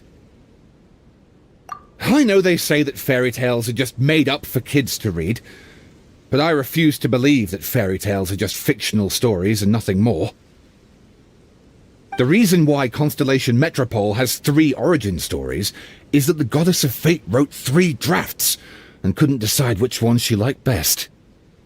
Then her cat trod all over them, and they all got crumpled together, so the 3 worlds just sort of folded into one. The Goddess of Fate was torn between them anyway, since she couldn't decide which ending was best for the dragon or the kids. So when she saw what the cat had done, she simply decided to go with all 3. Who'd have thought? But what does any of this have to do with what you did? You're not a fictional character, so you couldn't hope to understand my sorrow. Honestly, I don't think there's anyone in all of Simulanka who would understand. every day that I experience, every interaction I have with another person, is it really all just a work of fiction? The only reason the 3 great clans wanted to find out the truth was for the pointless task of electing the supreme clan. I thought that once they'd learned the truth, it might make them curious enough to investigate further. But as it turned out, they just accepted it and carried on living the same old lives. I have to motivate them to keep looking for answers now that they think they've learned the truth. I have to make them uncomfortable with the superficial explanation that they took at face value. And I have to figure out, once and for all, while you real people from the outside world are still here, are we real? Aww. That's my full confession. Time for you to take me back. I'm guessing I'll probably be forced to make a public apology, then sentenced to half a day in solitary confinement. I definitely deserve half a day. Oh, also, pass this message on to Cape, Bobarano, and Albizzi, if you could. The Great Clockwork Key was originally put in place jointly by the ancestors of the 3 clans.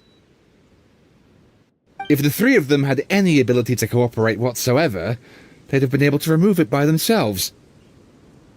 Over all these years, not once have they ever tried removing it together. Oh, my poor child. There's one thing you've been mistaken about this whole time. Ah! Whose voice is that? Detective? Was that you? Your voice acting's actually pretty good. The reason fairy tales are suitable for children is that they help them to understand the world. Fairy tales may be works of fiction, but at their heart lies an internal logic that is undoubtedly real-world truth in a condensed form. Perhaps they simplify good and evil, and perhaps they hide the darkness in metaphors. But let there be no doubt. The world within fairy tales is as real as can be, and by extension, you and your compatriots are also real. Goddess! Is it really you? The line that separates footnotes from narrative can never be crossed. Never the two shall meet. This is why you have never heard my voice before. But now you wish to break free from the story, and there's a cat nearby, so you can hear my echo. Necromora! Just your echo? Oh, poor detective. So, we are a part of the real world too.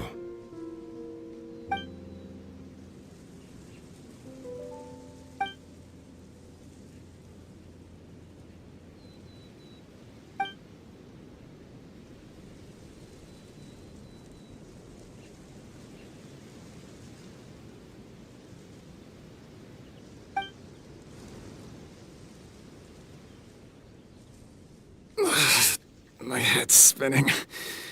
Albizzi just gave me a quick rundown of the situation. So you caught the detective? Sorta. We chased him until he surrendered. Oh, and he asked us to pass on a message.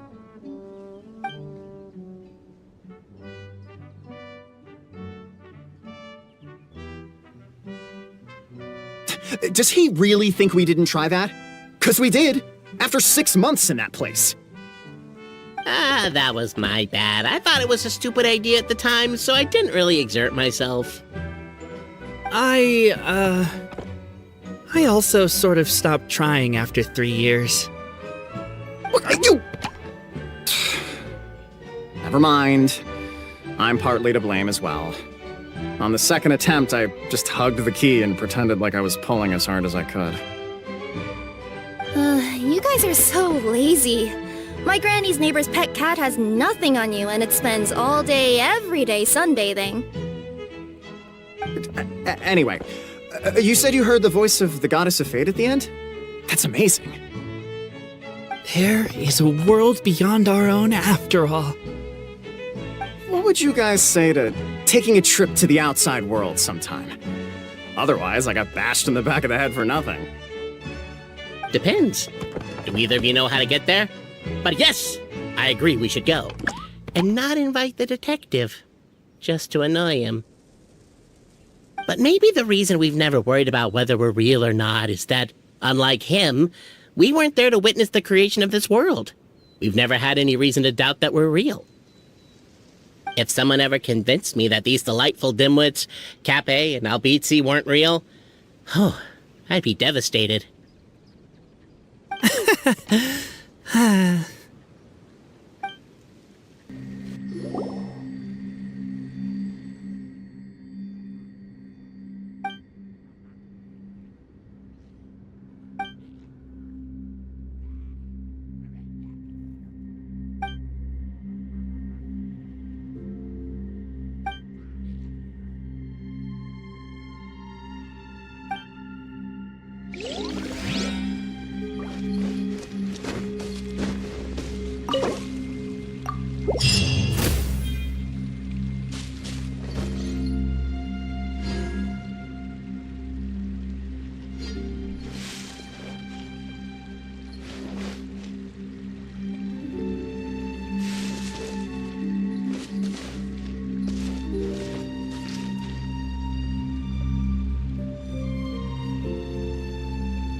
Come to slay the dragon! How are you feeling? Nervous? I'm curious to see what this end of the world place is like. Come on, let's go meet the others at the station.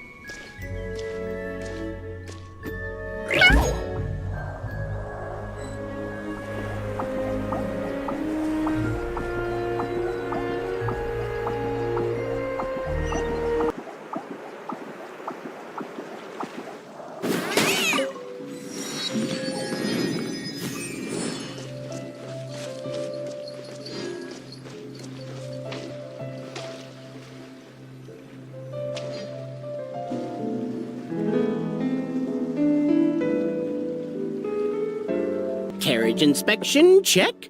Wheel and axle inspection, check. Power inspection. Good morning, Mr. Wheel.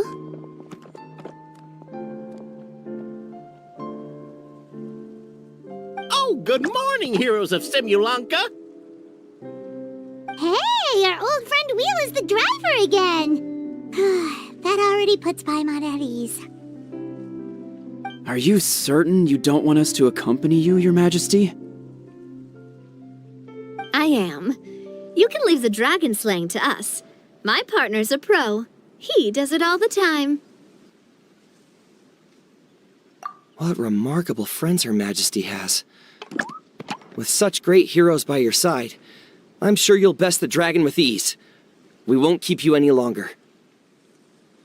All right, then. Look after the city for me while I'm gone. Yes, Your Majesty. Just leave it to us. I think we're all set. Time to depart. Next stop, the end of the world!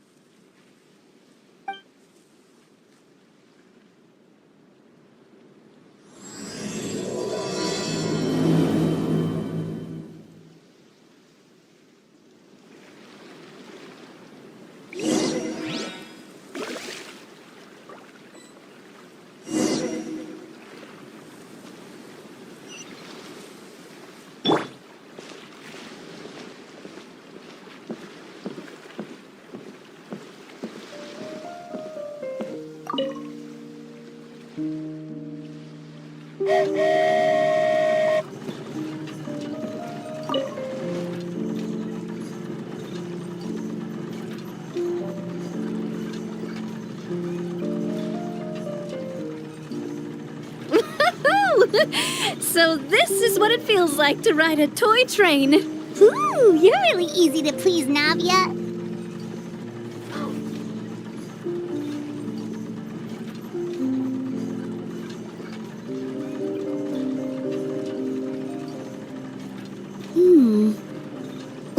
The fog ahead is getting thicker.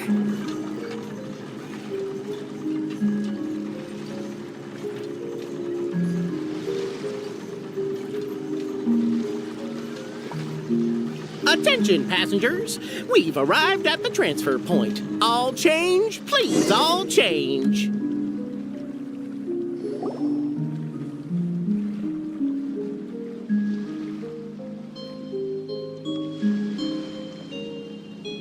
So we've got to switch trains, right?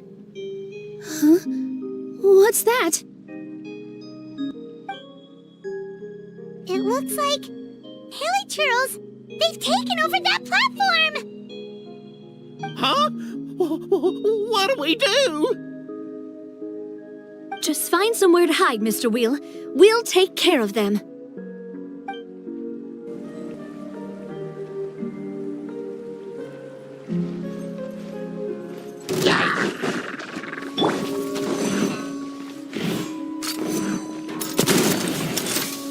Umbrella warfare, I guess! Fire! Well, with rocks.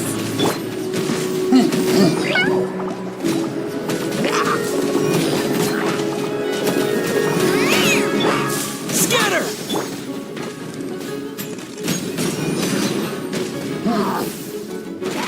Here! Yeah! Yeah! All eyes on me! Germinate! That's that!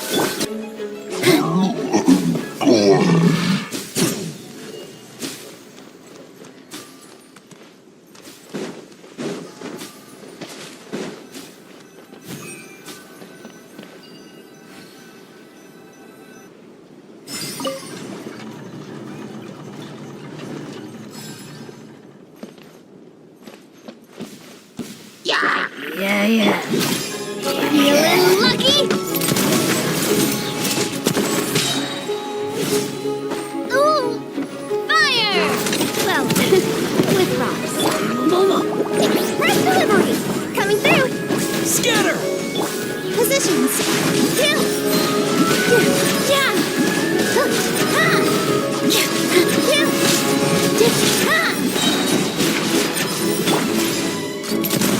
Coming at ya!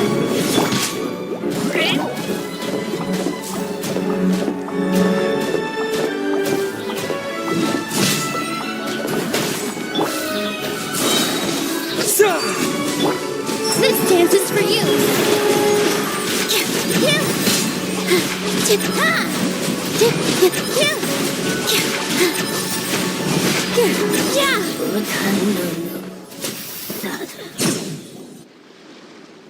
Whew. That's all of them. Thank you so much for your help, everyone. Now, let me take a look at the train.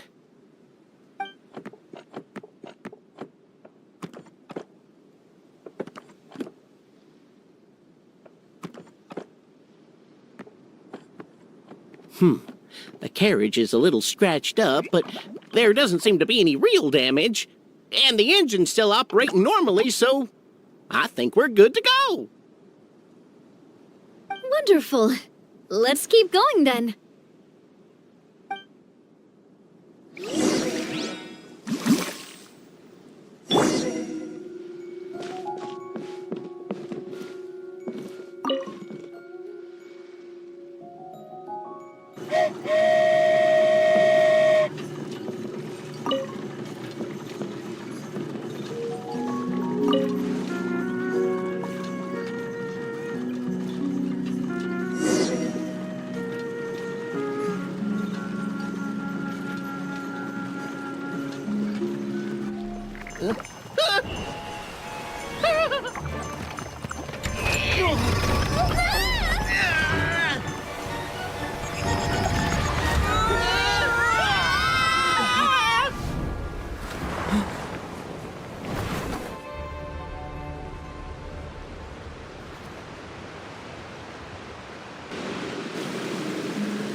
Go forth and witness this world, my...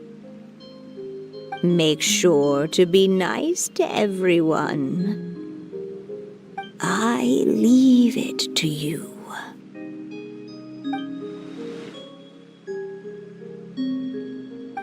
Are you okay, Miss Nilou? I'm fine, but I think the traveler is still unconscious. We're lucky this guy caught us on the way down.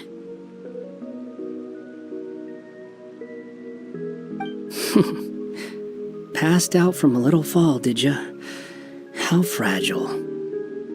Aw, cut him some slack. The traveler's had a rough few days. We should just let him nap for a bit.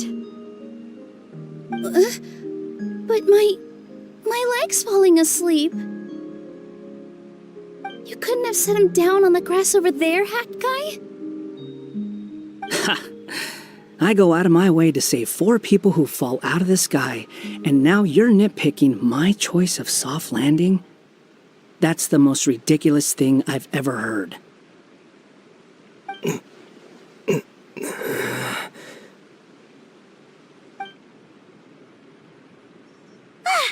awake! Morning, sunshine. You were having a nice little dream there, weren't you? Not gonna lie, it was kind of adorable. You and your friends fell from the top of that waterfall, and you passed out along the way. Guess someone couldn't keep it together. Sorry to break it to you, but crashing into the ground doesn't take you to another world. That kind of thing only happens in those stupid light novels they sell in Inazuma. Also, he kind of, set you down in Nilou's lap, so that's where you've been napping all this time. Paimon?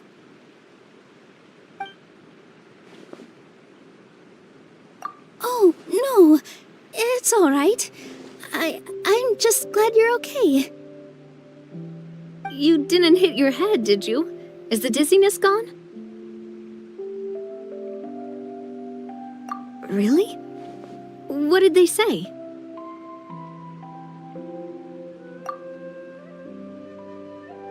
The fog you see around here can have a hallucinatory effect. Apparently, it's the work of that dragon. Maybe you inhaled some while you were freaking out on your way down. Traveler, Nilou, do you know this hat guy person? Oh yeah, he's a student at the academia. We met during the last Inter-Darshan Championship. He was representing the Vahumana Darshan. Well then, hello there, friend. I'm Navia, the president of Spina di Rosula. It's very nice to meet you. So, should I just call you Hat Guy as well? Seems like that's what everyone's calling you. Sure. Whatever. Wait, Hat Guy. What's that sword around your waist? An unwelcome encumbrance, that's what. I've had it ever since I woke up here. Tried to toss it, but no matter what I do, it always reappears. Such a pain. Anyway, if any of you want the hero sword, you can have it. Wait, it's called what? The hero's sword. Meant to be wielded by the hero. I know. Me of all people, right? The irony.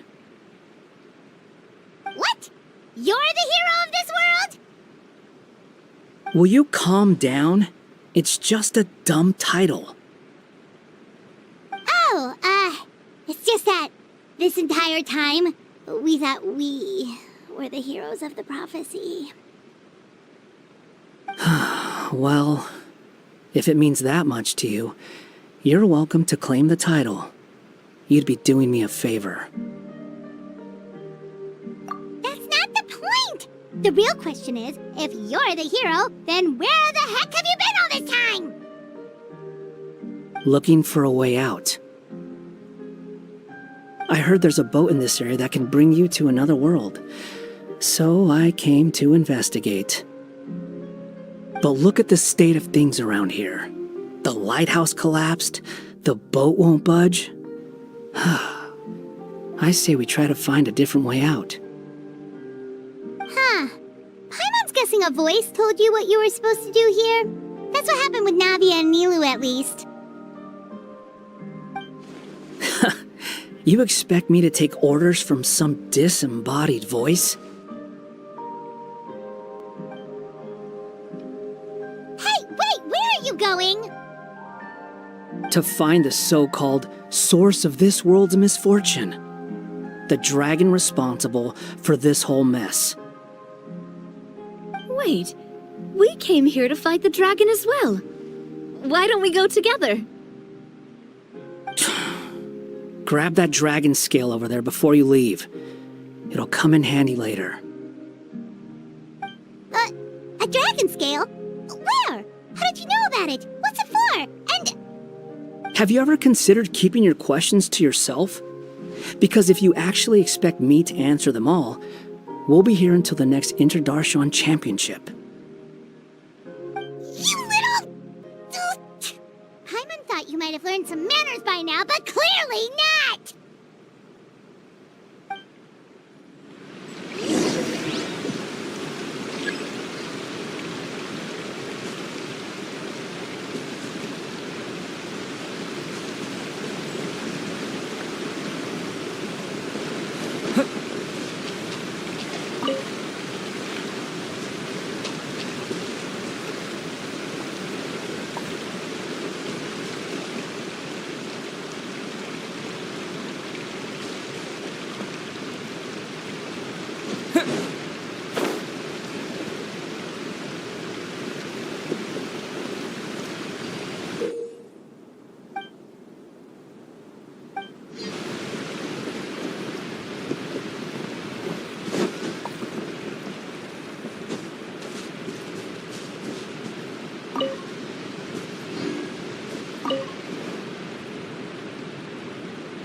I'll keep this close.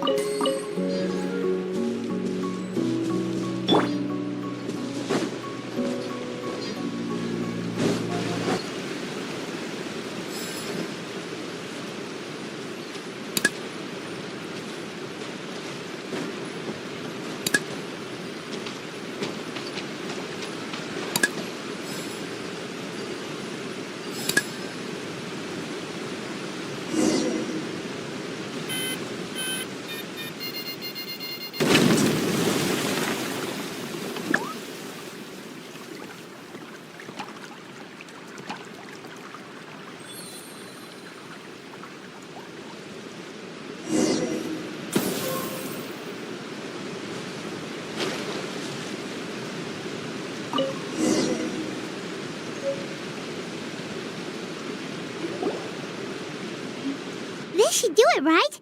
Wow, this scale is amazing! It turns everything it touches into something hard, almost like a toy block! It doesn't seem to work on us, though. It spews out poison and transmutes everything it touches. Huh. No wonder they call it the evil dragon. Your Majesty, Madam Very Brave Hero!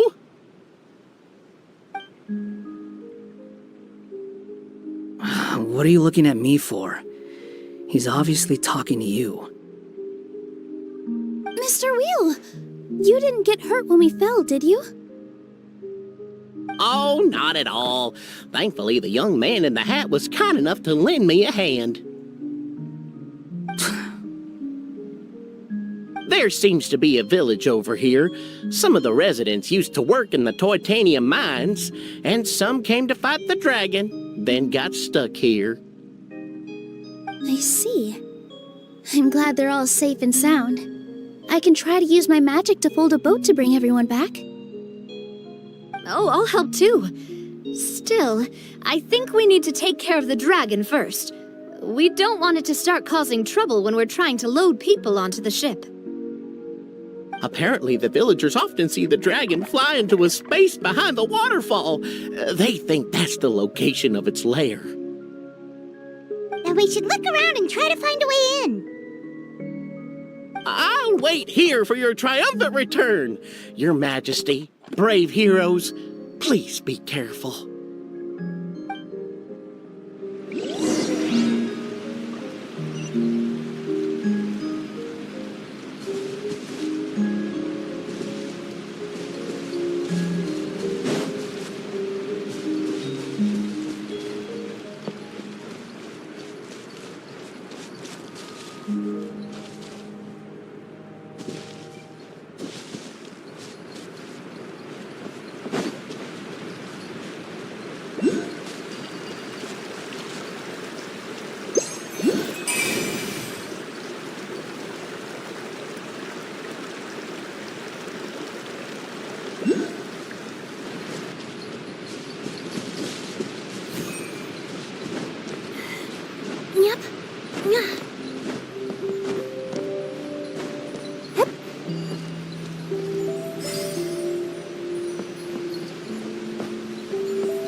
Quick, take out the dragon scale. Wait! No. Paimon doesn't need to ask you anything. The dragon scale can turn anything it touches into toy blocks, so... Aha! You want to use it to block off the water! See? Paimon can figure things out all on her own.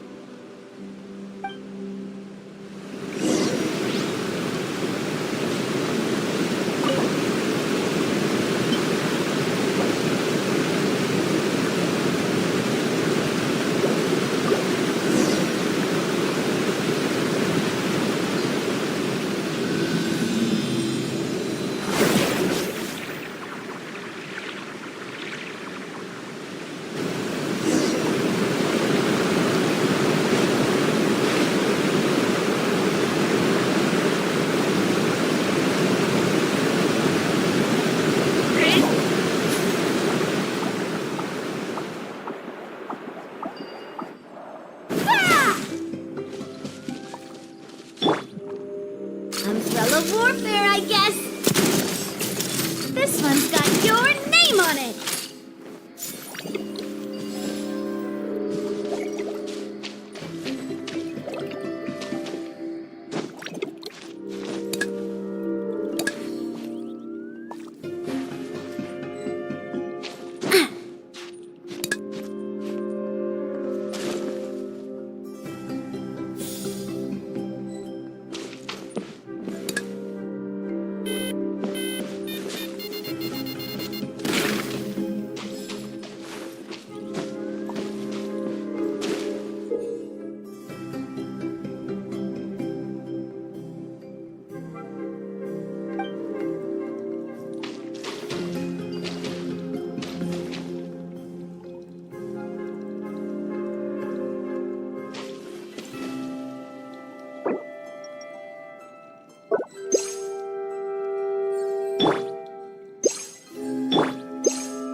What do we have here?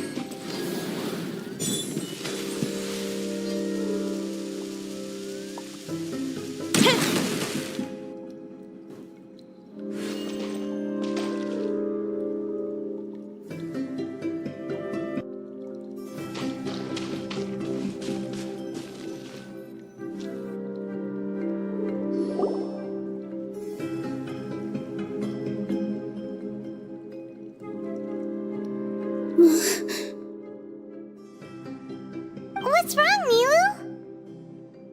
Oh, nothing. It's just... I sensed a very powerful magical signature just now. Huh. Guess this is the dragon's lair after all. Huh? When did you put your hat on? Well, we're getting ready to fight, aren't we? I feel more comfortable in my regular outfit. Hat Guy also put away that sword around his waist. Should have never had to use this thing to begin with.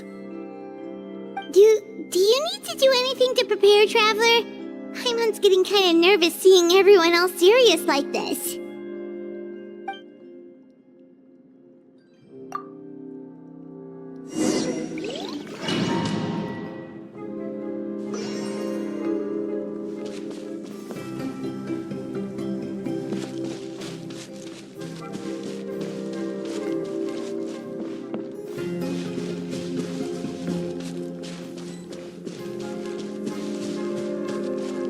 Oh, looks like we're not the first ones to make it in here.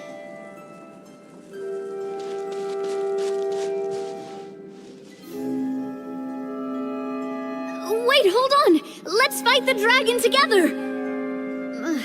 They're already gone! Let's try to catch up!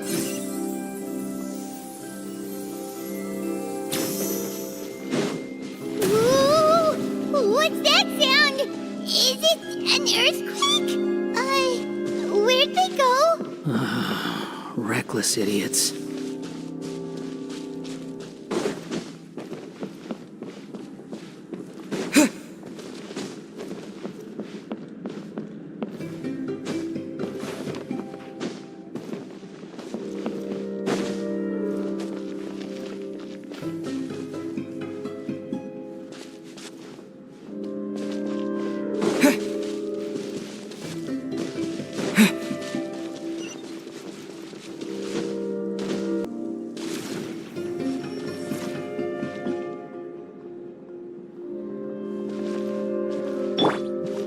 This one's got your name on it!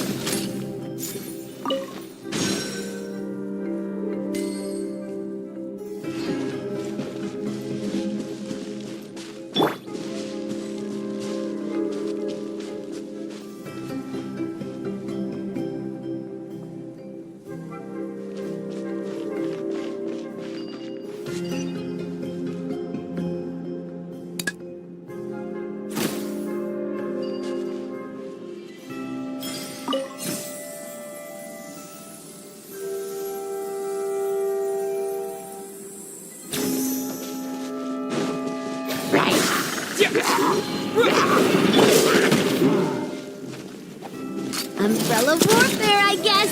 This one's got... With all my strength.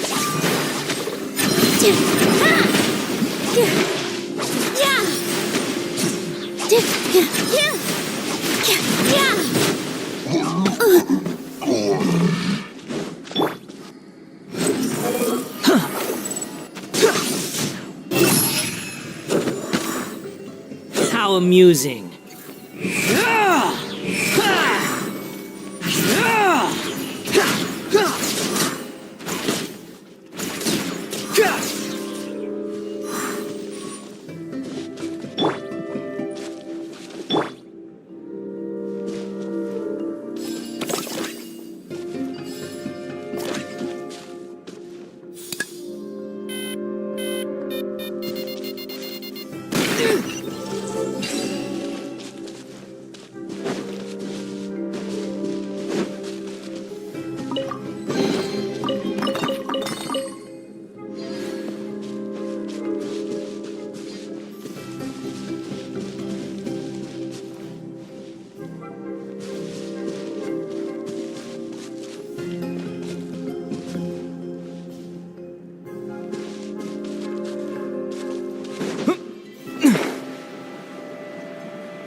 space is completely empty.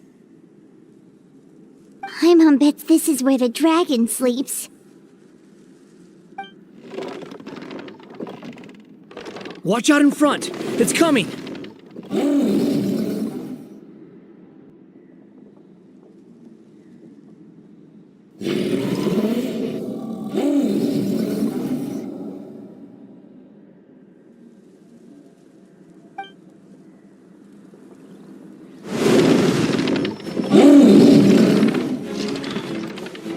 Whoa, that dragon is huge! It just attacked us without warning!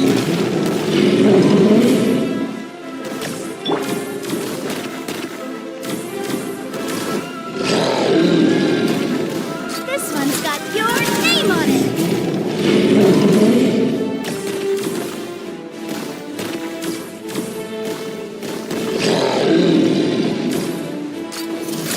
Watch out!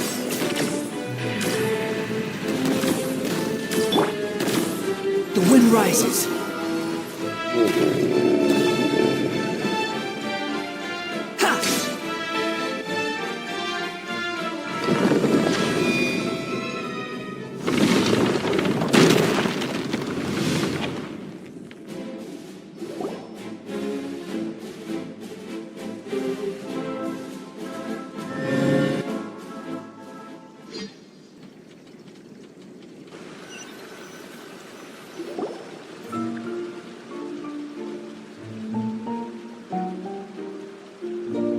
Look, he's here. Ah, another new soul has joined this world. But are you sure his fate will be as you described? Of course. My predictions are never wrong. I just don't like that kind of story. Then you need only do as you said, and let him find his own story within your fairy tale. You're right. Then listen closely, my child. Your name is...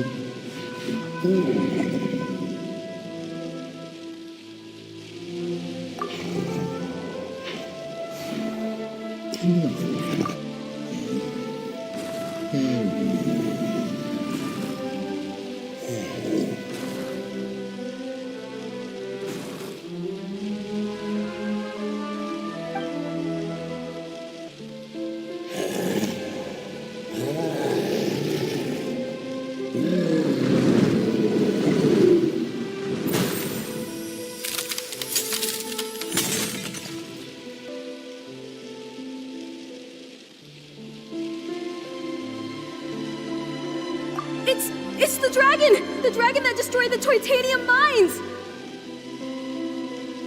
Help! Help! Soldiers, pick up your weapons! Destroy that monster!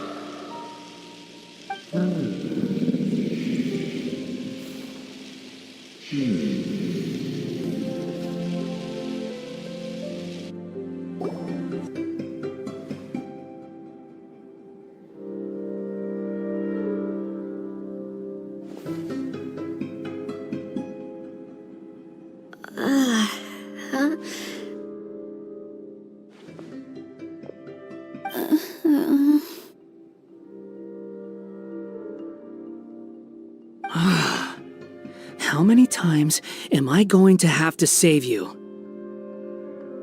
Thank you, Hat Guy.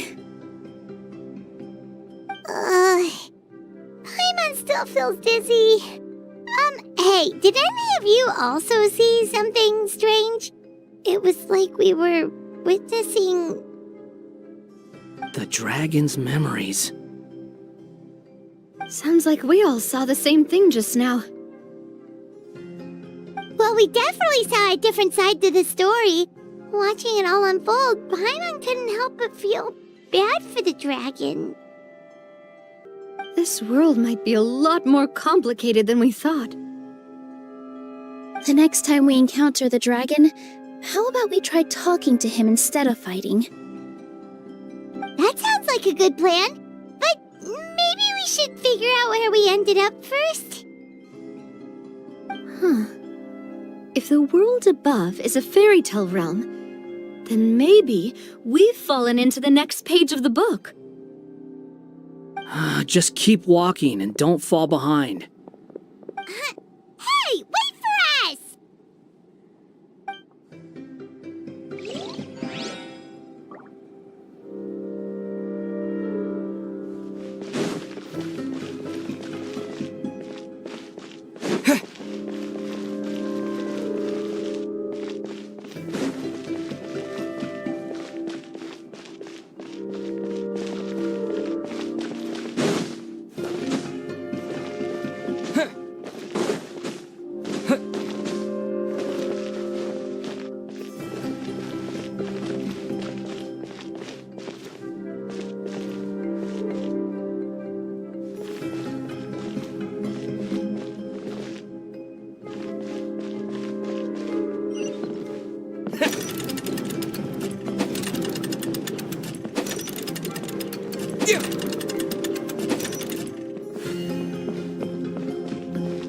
Wow, this place looks a lot different from the dragon lair.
Germinate! Scatter!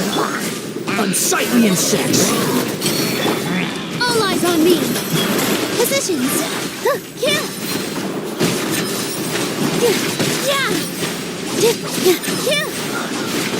Dada Kundala.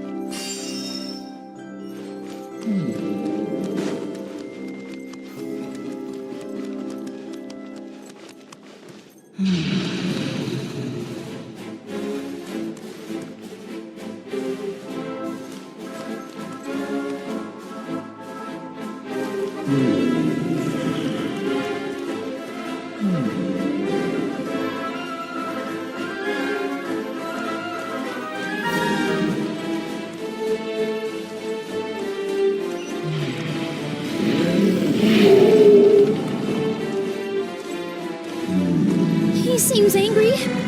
We just want to talk to you.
The wind rises.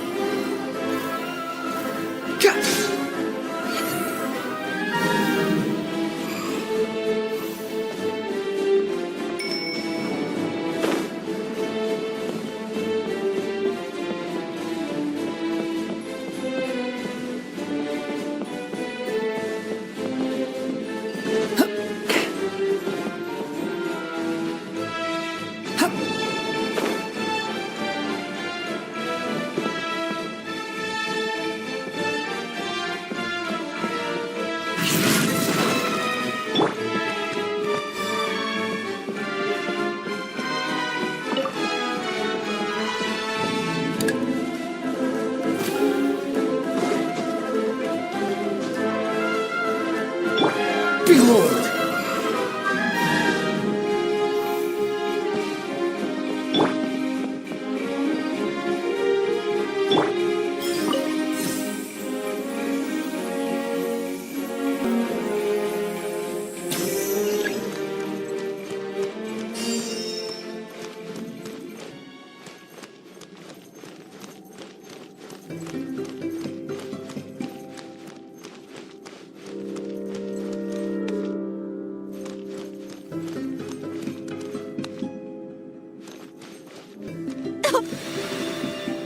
The stars! It flew away with the Metropole stars! We didn't get eaten by the dragon? The dragon just dropped us off here?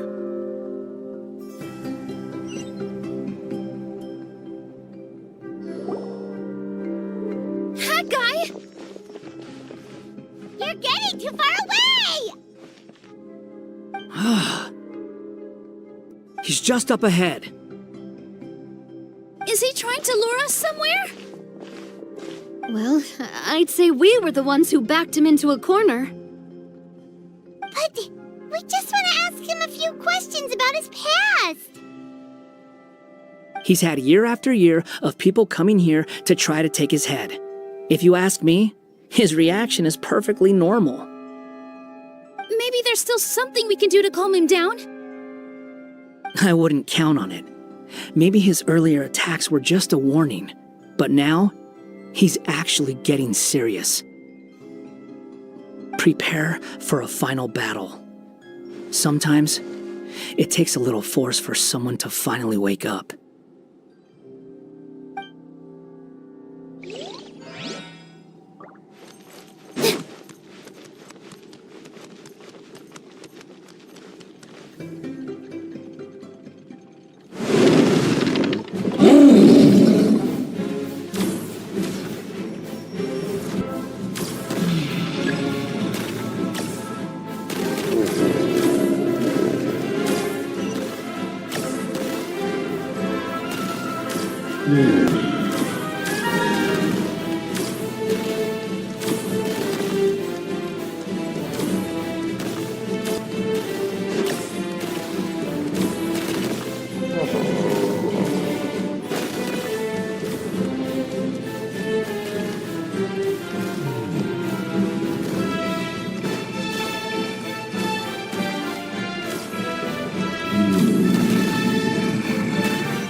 stubborn beast. You really want to get beat up that bad?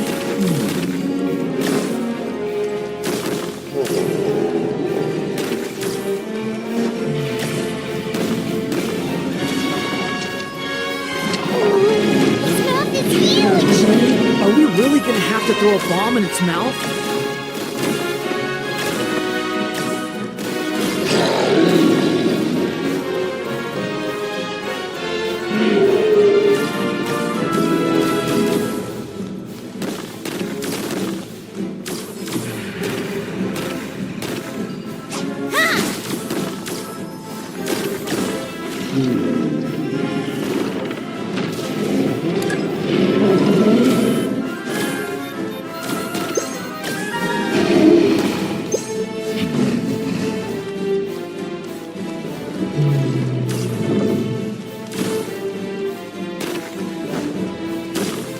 Watch out! If you fall, you're on your own this time.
Where did those two come from? He's getting serious. Don't get hit!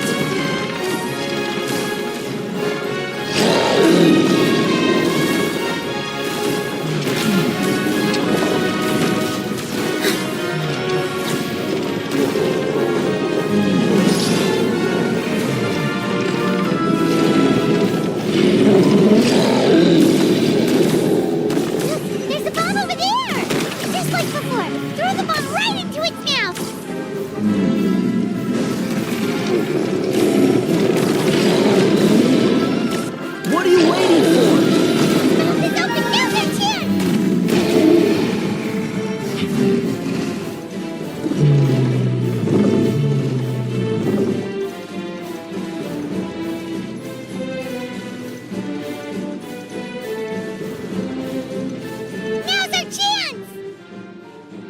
Wait!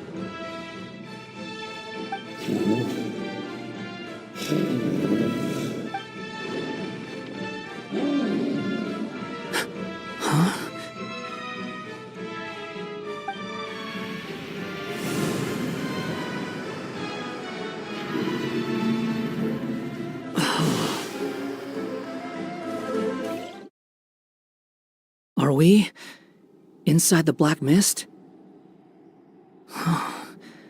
I see something up ahead.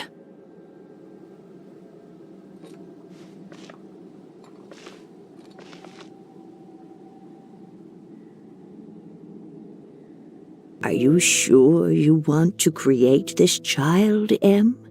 Even after what I told you about his fate?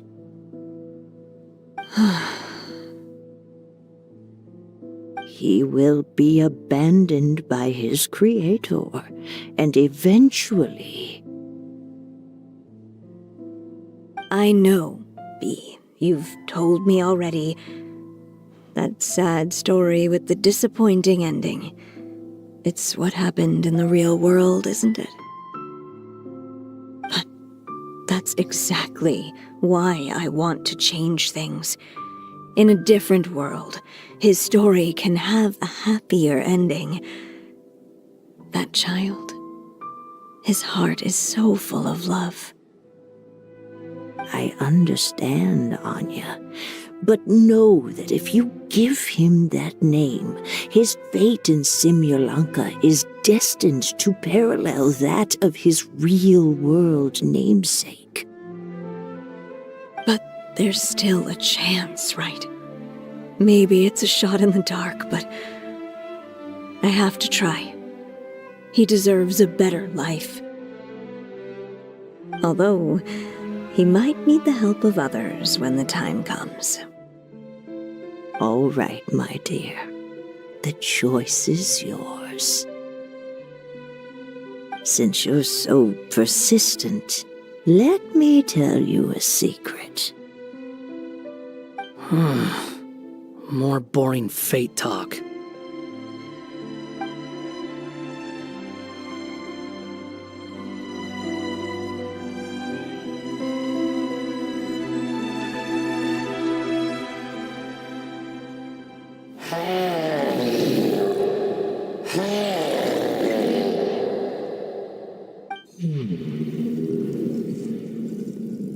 I'm sorry, my child. Unlike my friends, I don't have a long time to live. All said and done, the story of my life will be shorter than the fairy tales in this book. So I will have to leave your side, I'm afraid. It's okay. It's okay.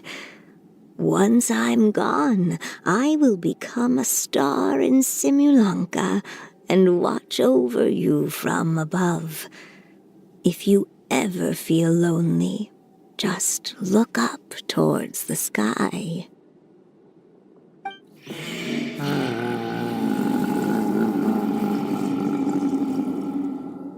Go forth and witness this world, my child. Make sure to be nice to everyone. You'll meet good friends one day. I'm sure of it. That is my wish for your future. As for this world, I leave it to you.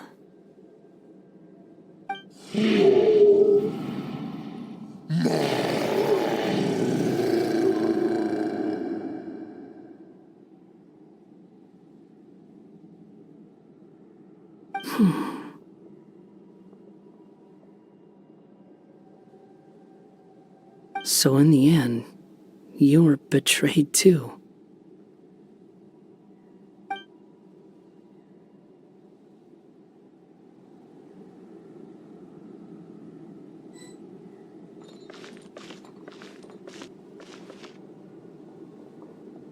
Hey, Mr. Dragon! He brought you some food. You must be hungry.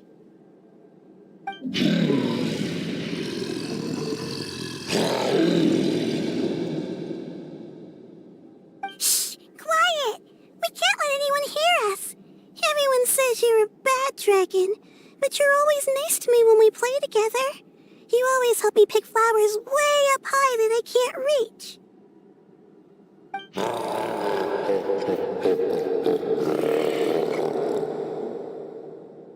It's okay. Just keep hiding here, and tomorrow I'll... Oh no, my child! Help! Somebody help me! Save my child! The dragon's trying to kidnap her! No, Mom! It's not like that! Listen to me!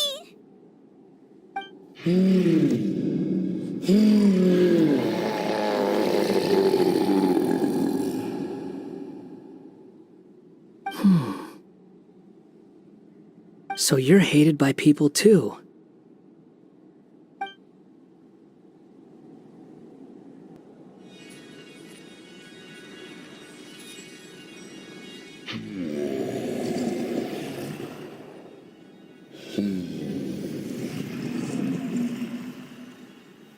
So that's it. That's really your wish? To never have been born at all? That's not a fate you should wish for.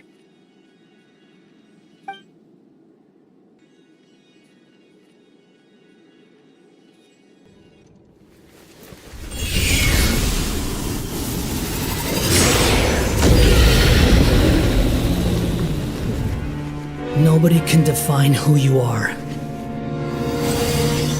or deny the true feelings of your heart.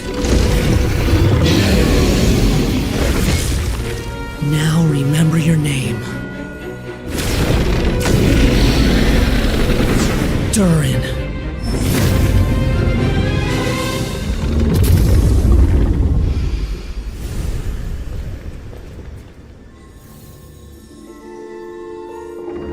It's all right now.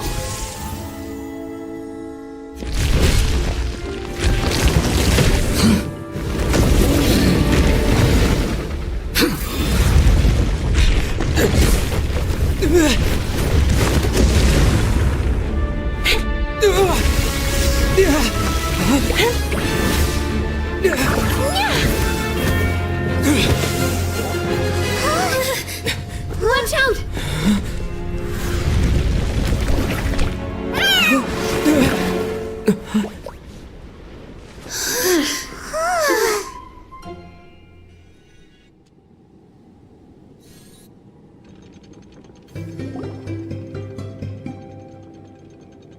That was a close call. Are you guys all right? Back in Constellation Metropole, I heard people saying you'd gone to fight the dragon, so I followed you here. Right when I managed to catch up, I saw you fall through that hole. Wait, didn't someone else fall through just now? Shouldn't we do something? Oh yeah, Hat Guy. Well, he can fly, so he'll probably be fine. He called the dragon something earlier. It sounded like he said... Durin. That's his name.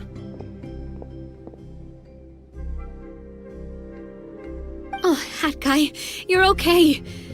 Wait, what about the dragon... Durin? He's fine. Durin. Oh, wait, that's the name of the dragon from Dragonspine, right? The one that became a part of the mountain after being slain by Dvalin? If Paimon remembers correctly, it was created by... Right! It was created by Rhine Daughter!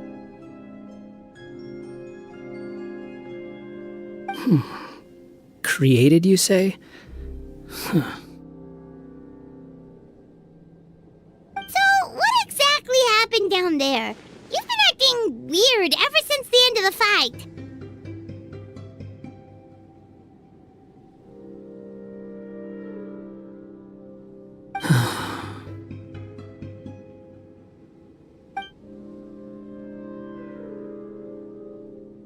So that's the truth about Simulanka's evil dragon. What we saw in the mist weren't hallucinations, but the dragon's memories.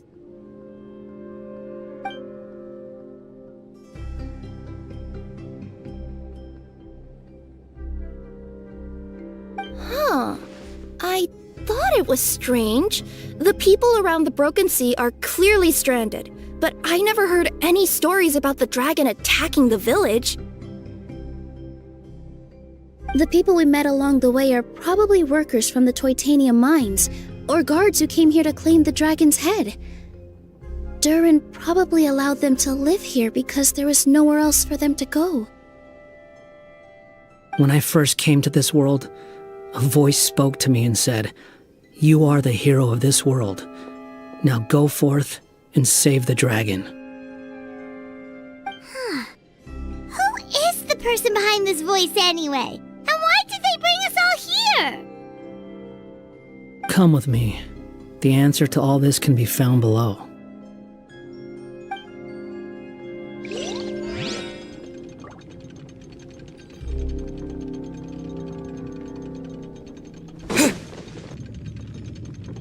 Is this a study?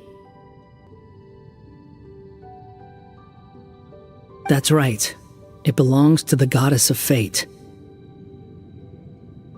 Goddess of fate? As in one of the 3 goddesses who created Simulanka? Or more precisely, M, one of the mages of the Hexenzirkel. Hexenzirkel? As in... Sorry, Paimon shouldn't just regurgitate everything you say. It's a lot to take in. She created the story of Durin. Well, the Simulanka version at least. These records should cover most of what you want to know, including the identities of the other 2 goddesses. Read them for yourselves.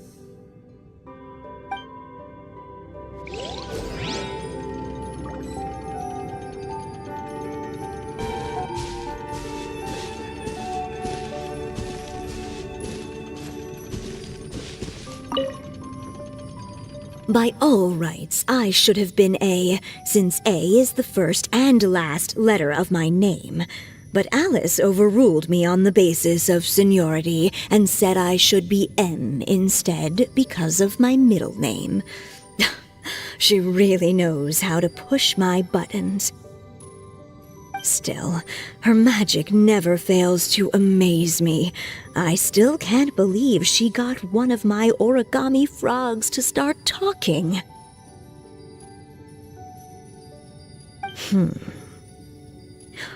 Why don't I write a story with origami animals as the main characters? Let's see. Once upon a time, in a magical forest, there lived a group of animals made of paper. Barbie loves looking into the future, so she used her powers to map out the fates of all living things in Simulanka. But knowing the ending in advance takes all the fun out of the story. I think I'll make a bet with her.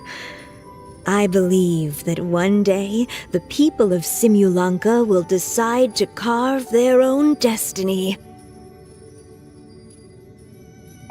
Apparently, she wants to build a statue of herself in the capital city. Always looking to add some pizzazz.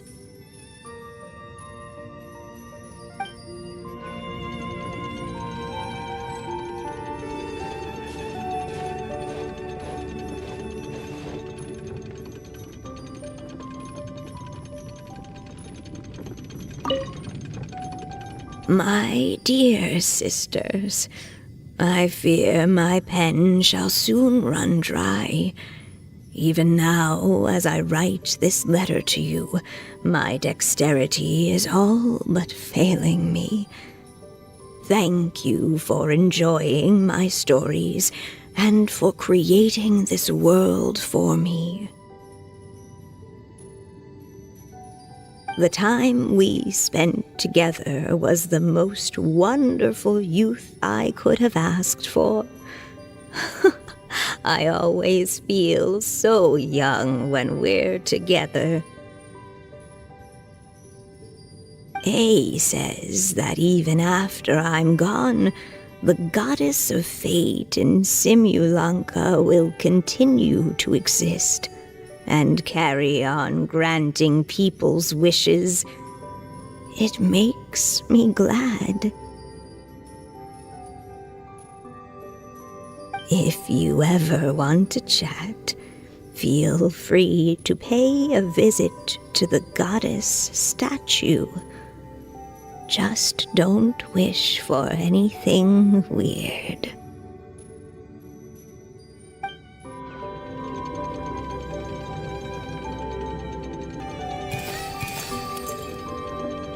It's Simulanka Durin. And he's looking up at something. A star. This must have been after M passed away. This looks like a mine. Maybe the Titanium miners dug too deep? So deep that they dug right through to the world on the next page. Yeah. Now that you mention it, this miner's lamp looks really similar to the star on the previous page.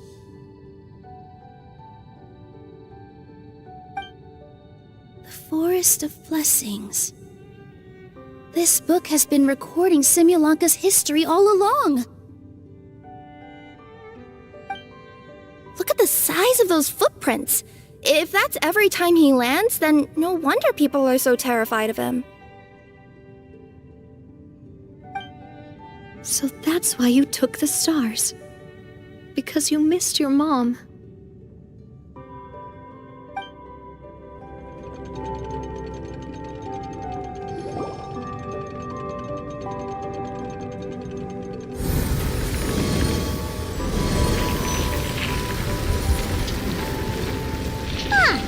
That statue looks different from the one in the Metropole. It's a different goddess. This one is the goddess of fate.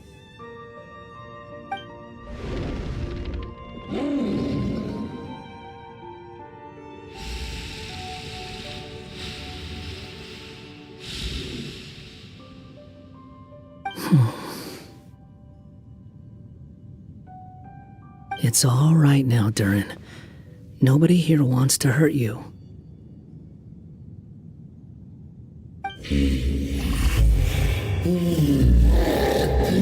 Don't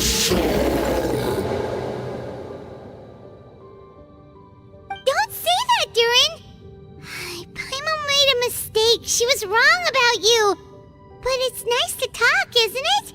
Now that we've all calmed down?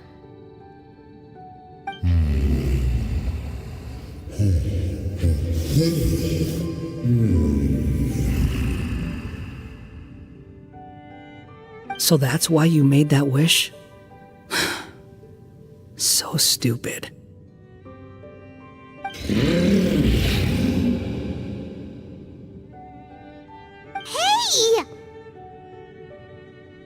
Anyone with eyes can see that all you want to do is get along with everyone.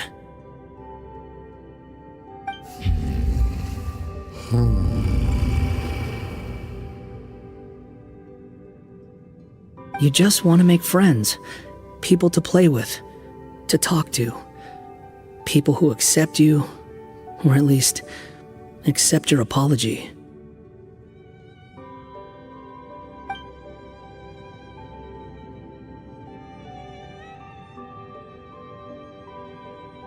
Oh, you've never hurt anyone.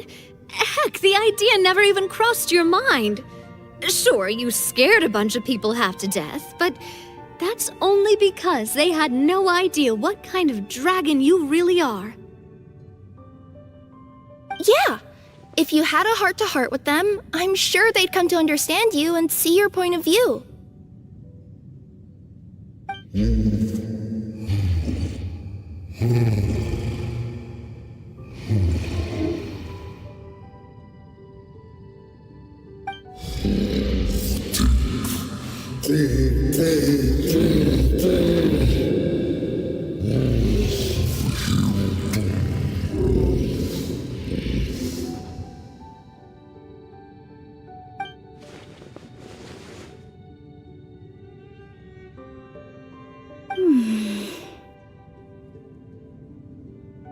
The curse.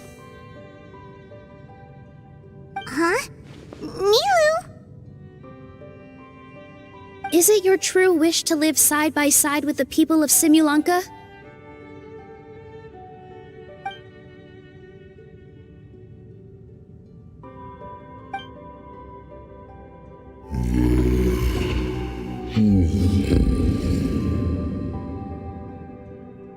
Then close your eyes and make a wish to the goddess of fate. We will help make your wish come true.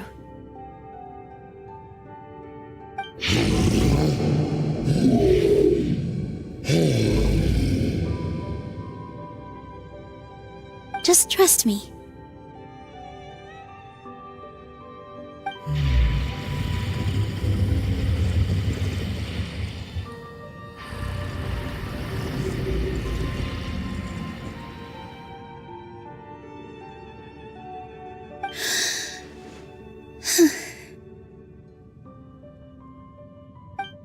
I, Nilou, the forest fairy, give to you my blessing and welcome you as a dweller of the forest.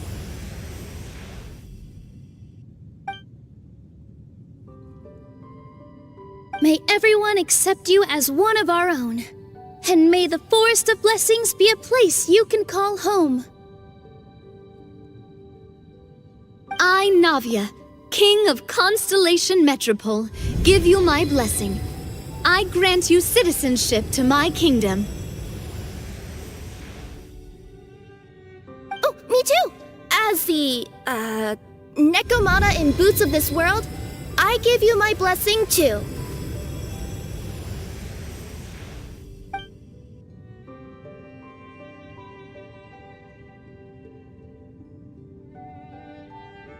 Wait, what's going on?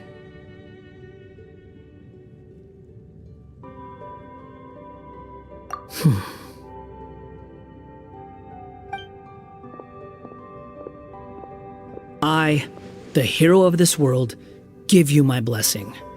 I recognize you as a resident of Simulanka. May you find acceptance in this world. Also, speaking as someone who'd like to be your friend, I wish you all the best for the future.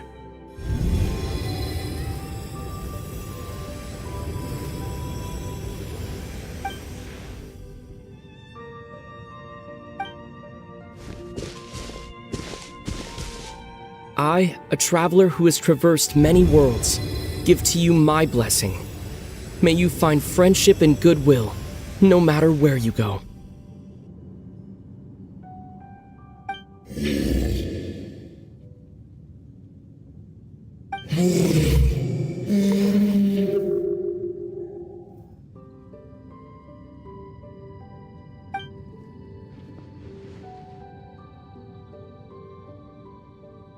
As for this world, I leave it to you.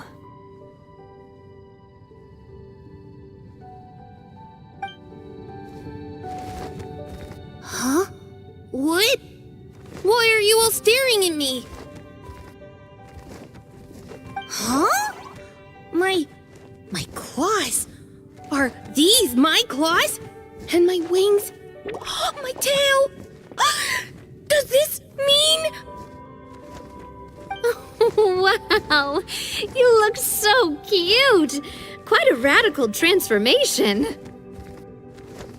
Not that there was anything wrong with the way you looked before, of course. It's just... you get what I mean. How do you feel? Are you happy with your new appearance? Does anyone have a flower with them? Or even just some water or paper from this world? Oh, I do actually. Here you go.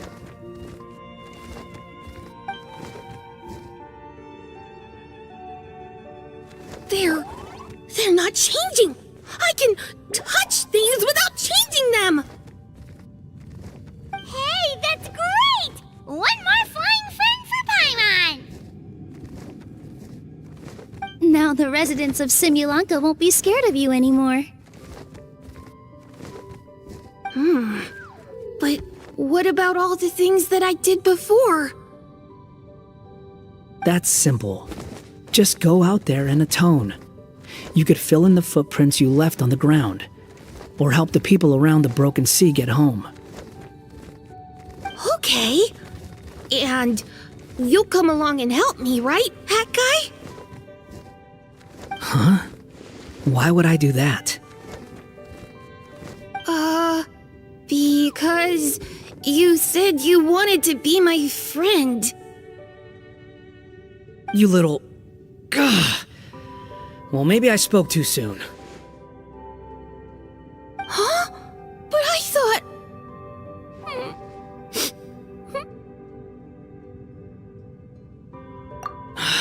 All right, fine. I'll go with you. Really? Yes, really. Lying to you would be no fun anyway. Oh, thank you! You're the first friend to call me by my name!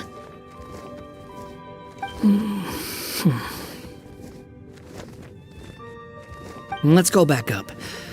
I'm about to suffocate down here.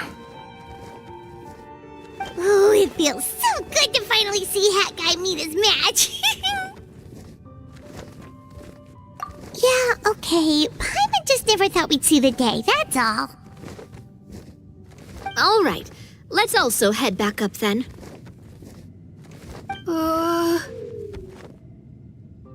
Don't be scared, Durin. We'll be right by your side. Thank you for your blessings, everyone! Oh, this is the happiest day I've had in a really long time!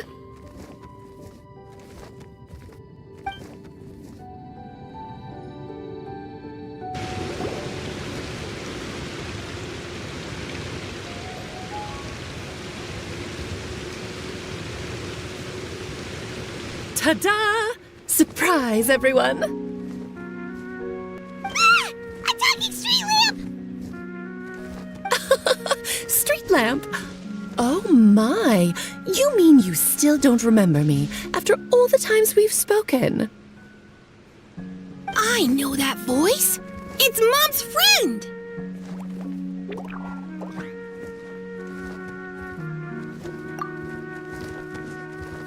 Hello there, traveler and friends. And Durin, it's good to see you. You've changed quite a lot. In fact, you look so different that perhaps I should call you Mini Durin. Mini Durin, huh? Yeah, I like the sound of that. It's nice being smaller. You must be one of the 3 goddesses of this world. Are you the goddess of creation?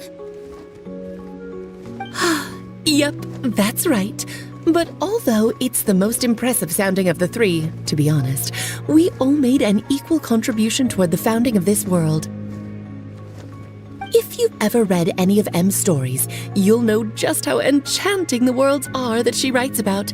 So enchanting that I just had to step inside and explore it for real. So I got B involved, and with M's consent, created the world of Simulanka. Whoa! You're getting a little ahead of yourself. First things first, would you mind explaining what you're doing here? In fact, no! What are we even doing here?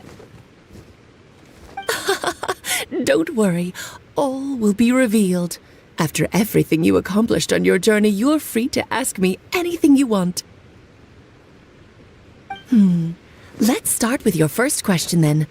I'm here because I sensed a great magic power emanating from the book just now, and I couldn't resist the urge to peek inside and check it out.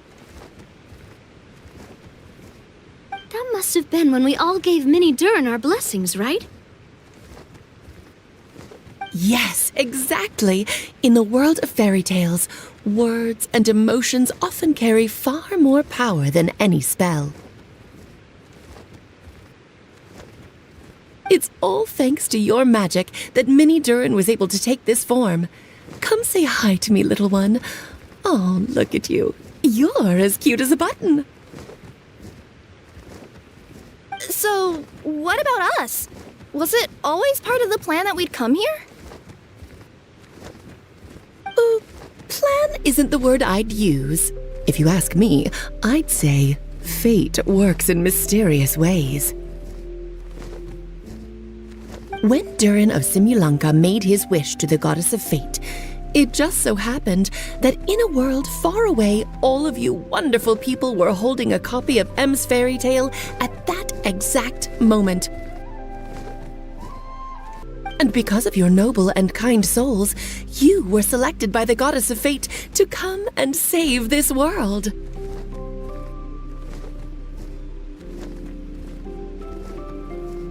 Now that you mention it, that's what I was doing when I was transported here.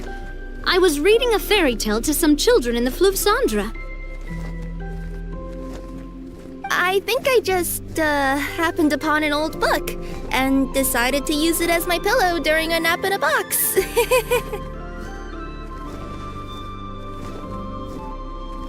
Wow, what a crazy coincidence. Wait, that's not right. How come everyone else got assigned the role except us? 'Cause we were also... Yeah, that was it. We just received a strange book and we had no idea who sent it. Then, the moment we opened it up to start reading it, we found ourselves here. You're the one who sent it to us, aren't you? Oh, is that what happened? Yes, that does sound like me, doesn't it?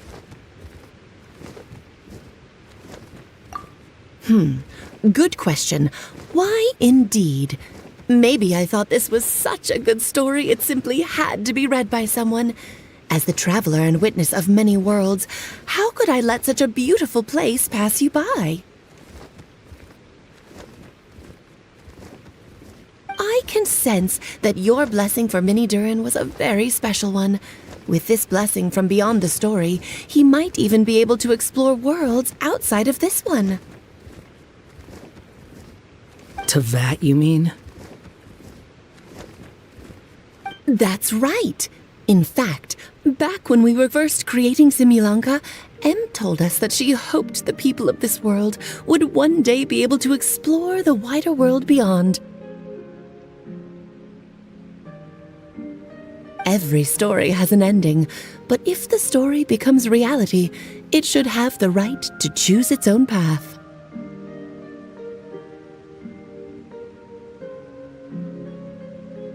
So, in other words, the predestined lives these people lead were always going to disappear one way or another.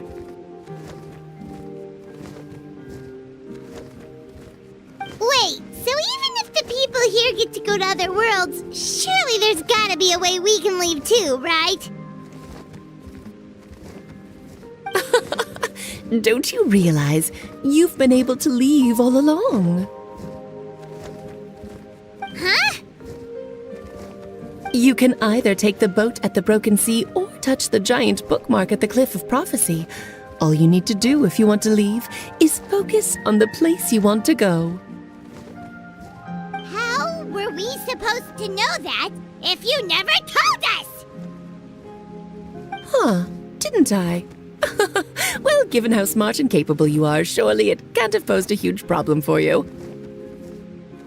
As for your other friends who were summoned here, if I had to guess, I'd say the Goddess of Fate probably didn't tell them about it because she wanted them to get engrossed in the story. She's Em's reflection, after all. It wouldn't surprise me if she shares Em's love for cliffhangers. Anyway, I think that answers your questions, yes? What do you all plan to do next? I'm gonna go say sorry to the people of this world.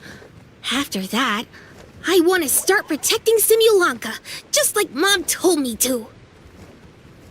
Now we know how easy it is to get back home. Paimon's suddenly not in such a hurry to leave. Same here. It's not every day that you get to come to such a magical world. I, for one, plan to explore it a little longer. I'm glad to hear it. Maybe I should invite some other friends to join you too. By the way, Mini Durin, I'm delighted to see you've made some new friends. I'm sure Em would be very proud of you. Now, Before I depart, please let me give you a blessing as well. May your future be as rich and colorful as the stories Em used to tell.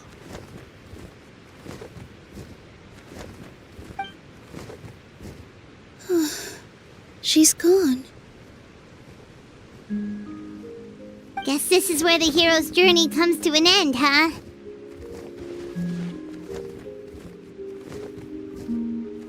Ah, but it's also where a new journey begins. The adventures of Mini Durin and friends. Huh? An adventure for me?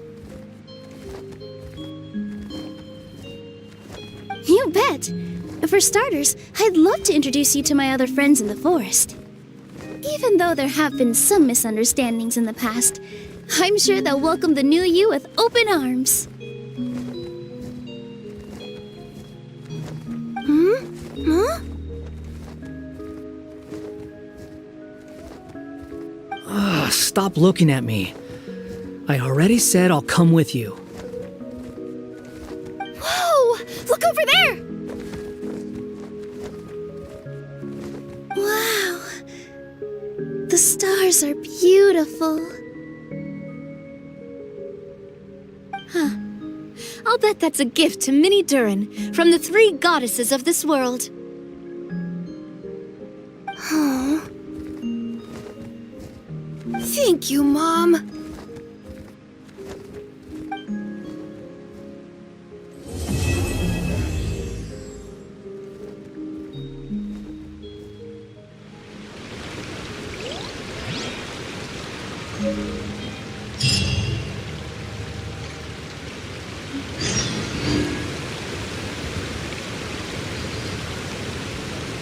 Hope the night. It's been a while since our last adventure.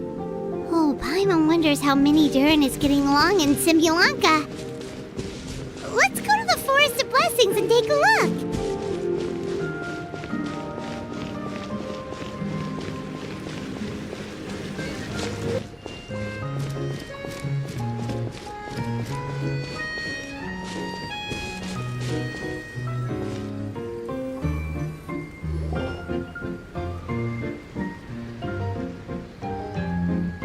Here's your 2 magic tonics. Why, thank you, young lady. And might I add that you're looking quite lovely today. Jean, come on, take a seat and let's have a drink. I ordered one for you as well. But is this really appropriate? I mean... Still worried about Klee? Relax. Albedo's with her. She'll be fine.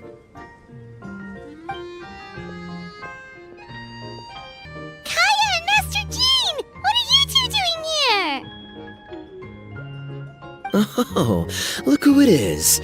The Traveler and Paimon. You must be the pleasant surprise that Miss Alice told us about. Greetings to you both. This is one place I didn't expect to run into you two. The locals here have been talking non-stop about some brave heroes who saved the world. Let me guess. You two have been up to your old tricks. Well, not just us. We only played a small part. You could say we were 2 members of the Heroes Adventure Team. Still sounds mighty impressive to me. As ever, our honorary knight is making us proud wherever they roam. That's right. We received a letter of invitation from Miss Alice, proposing that we take Klee for a vacation in Fairyland when work dies down. I wasn't sure what she meant by Fairyland at first, but if my eyes are not deceiving me, she was being quite literal. Klee ran off excitedly as soon as we arrived. I'm a little worried about her, but Albedo insisted he would look after her while we do our own thing. We could hardly say no to such a considerate offer, so I took it upon myself to bring Jean to the nearest tavern we could find. Any excuse for a drink, huh? Well, we are on vacation. It's only fair that we get to indulge ourselves a little. You're right. I should make an effort to relax and unwind. It's what Miss Alice would want, after all. Oh, wait, Kaeya? What exactly did you order from the bar? The house special, of course. Best way to get a taste of the local culture.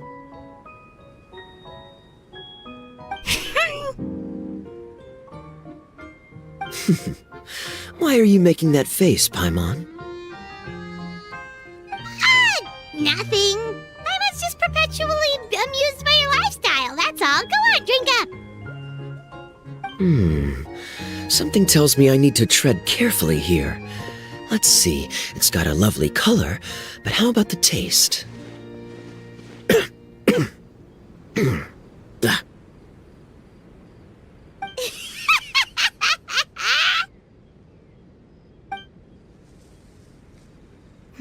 I think maybe I'll pass. But it's such a shame to waste it. All right, Paimon.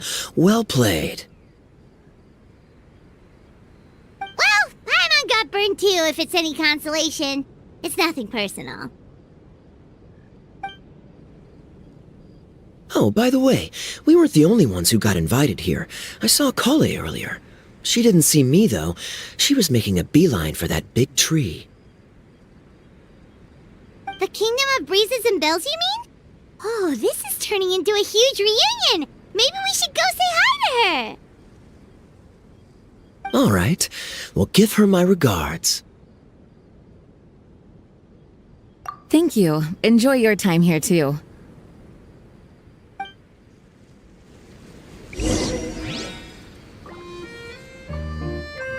So the magic tonic here is just writing ink? What a weird and wonderful world. Ah, Miss Citrus, do you happen to serve any beverages here that don't contain magic tonic? Of course we do. What flavor would you like? Sunsettia. Jean, you want in? Sure, I'll have the same, please. Sounds good. 2 Sunsettia drinks coming right up.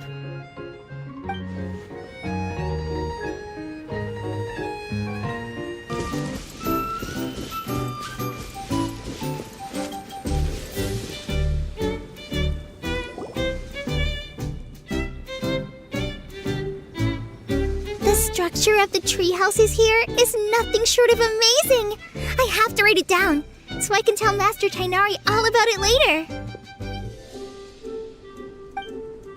Hey, Collei! You scared me. Traveler and Paimon, you got invited here too? Yep. Well, they sort of skipped the invitation part. But anyway, what you doing out here? Something caught your eye? Oh, yeah. I'm trying to observe and summarize the structures of the trees here, and also the animals that live here. Well, the residents, I guess? I still can't get over the fact that they're all someone's origami handiwork. Once a forest ranger, always a forest ranger, huh? Not sure you'll be able to apply much of what you learn here back home, though, with this being a magical world and everything. What? Over there, by the giant footprint, have those houses always been there? Oh, those? The local flying squirrels told me that they were built by a small dragon and some guy wearing a hat. Oh, that must have been Mini Durin and Hat Guy. Any idea where they went? Supposedly, after building the houses, they went to somewhere called, Constellation Metropole? Did I say that right? Yep, you got it. Oh, also, when the locals mentioned the dragon, did they seem at all, did they say how they felt about him at all? Now that you mention it, the atmosphere changed a little when they talked about him. Oh no.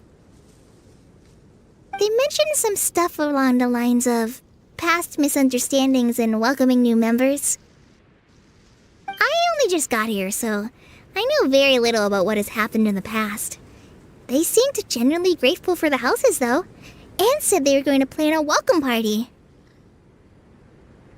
Oh, thank goodness. Phew. Sounds like the forest has begun to accept him. It's a step in the right direction. Are you looking for that small dragon? Yeah, he's a new friend we made after we arrived here.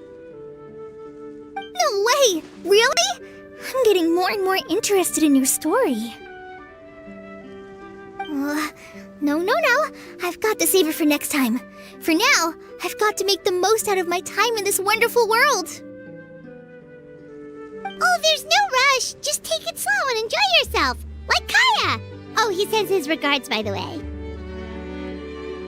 Oh, Mr. Kaeya is here too? Then I've got to go say hi to him. Well, right now he's at the tavern and he probably won't be leaving until he's drunk. Not that he'll ever reach that point because his alcohol tolerance is so high. Basically, it's Kaeya. You know where to find him. You make a good point, Paimon. Then I'll focus on exploring for now, and go catch up with him later. Shall we go pay a visit to the Metropole Traveler? Maybe Minnie, Durin, and Honkai are still there.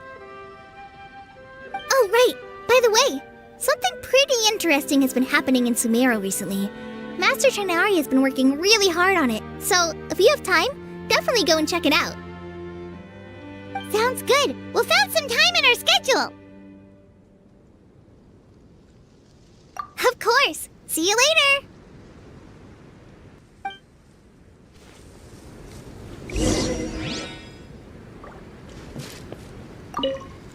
The origami squirrels rely on wind currents to lift their agile bodies and easily move between the trees. This has created a truly unique ecosystem. Oh no! I'm running out of pages on my notebook.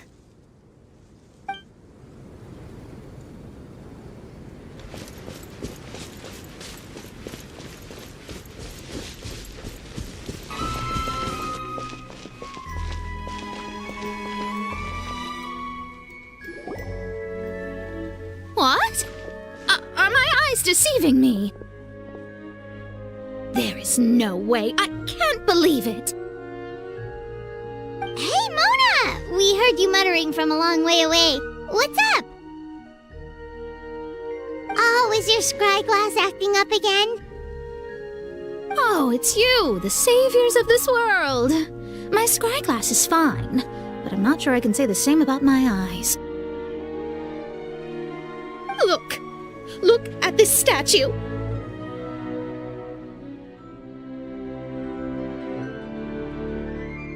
What? Is it broken or something? Looks fine to Paimon. That's your master, right? AKA the goddess of prophecy? I refuse to believe it. There's no way that old hag looks anything like this.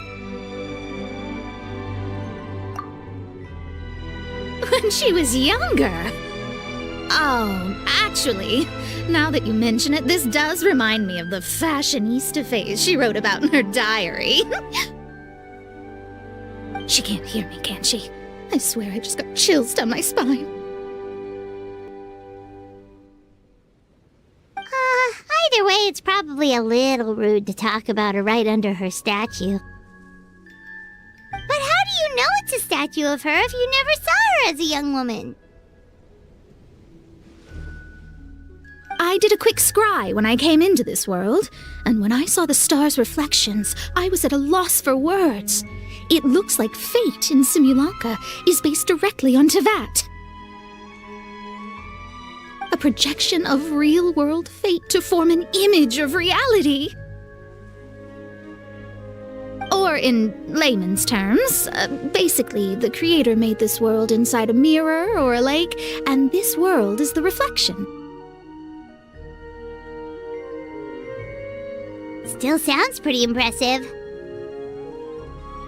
The more I scried, the more familiar everything looked. It's her work, there's no doubt about it. Even so, everything's far more complex than I'd imagined. Trying to decipher it all is giving me quite a headache. I also asked the locals about her. They call her she who has dominion over the stars and the course of fate itself. Not even a pretense of humility. Clearly, she let the role of creator goddess get to her head. Not that I'm surprised in the least, of course. It certainly matches the tone of her diary. Anyway, we should change the topic. Oh, so Mona, have you seen a small dragon around by any chance? He's about the same size as Paimon, but with tiny little wings. Ah, you mean the one that caused all that trouble? I haven't seen him for myself, but I heard that he came to the Metropole not long ago to formally apologize for his actions. Apparently, he brought a huge stash of Toitanium and plant oil to make amends. Most people accepted his apology, although there are some who said that they'll reserve judgment until they've seen how he acts in the future. Oh, okay. Do you know where we can find him? One moment.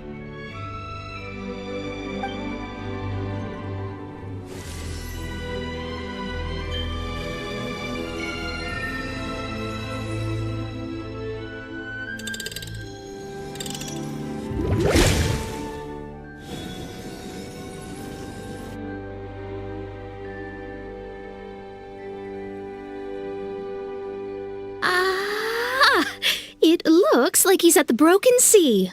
There's a big group of people with him, too.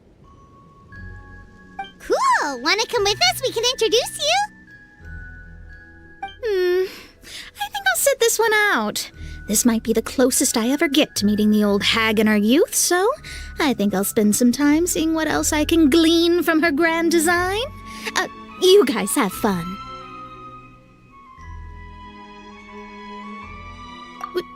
What do you mean, be careful? Now you're making me nervous. We'll be off now. See you later, Mona!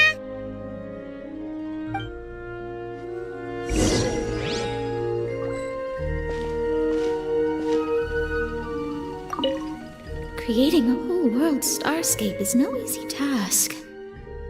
Old hag, I guess you do deserve the title of Trismegistus after all.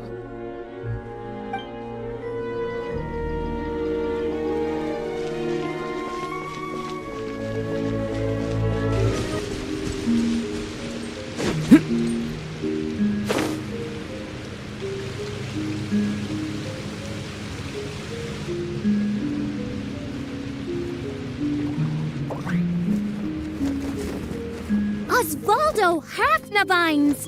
Does thou see what I am seeing? Tell me that my all-perceiving Aug de Verurtelang deceiveth me not! Your eyes see true, mein Fräulein. Very well. Then, as sovereign ruler of the Immenachreich, I extend to you both my greetings, O Night Dragon from the land of the Thousand Stars and his hat-wearing servant. Who did you just call a servant? What mein Fräulein means to say is, hello, it's a pleasure to meet you. Pleasure to meet you too. But Hat Guy's not my servant. He's my friend. Now you're over-explaining. Hat Guy, Mini Durin! Found you at last! Whoa, and Fischl's with you too? Oh! Greetings, Outlander blessed by the Immenachreich. How honored you are to meet your prinzessin beneath the stars of another sky. Clearly a decision made by fate itself. Mr. Honorary Knight, Paimon!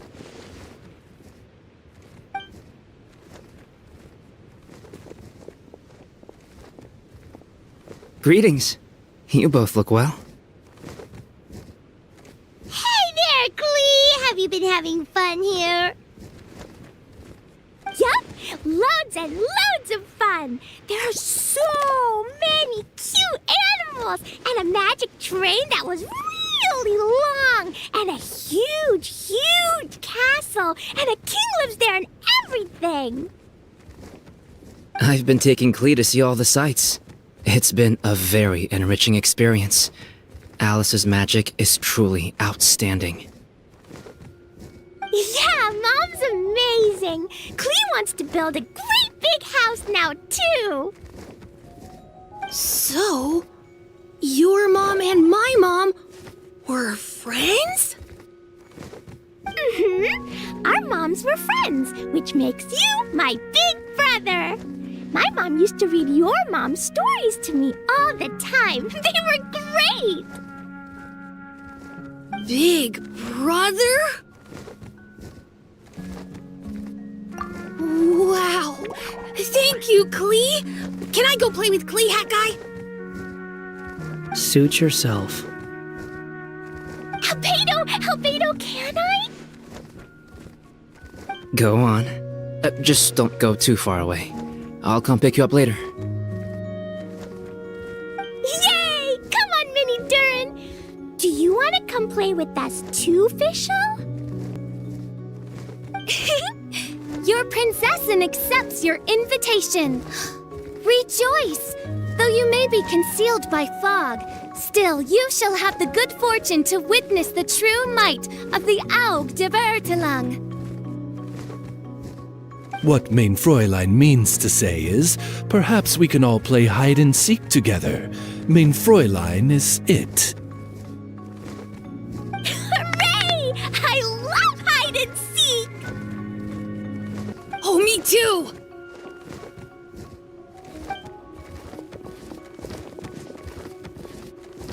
To return to our previous discussion, Mr. Hat Guy, you were telling me about a prophecy? I heard B talking to M. What she said was... Since you're so persistent, let me tell you a secret. Our child will one day rise from the dead.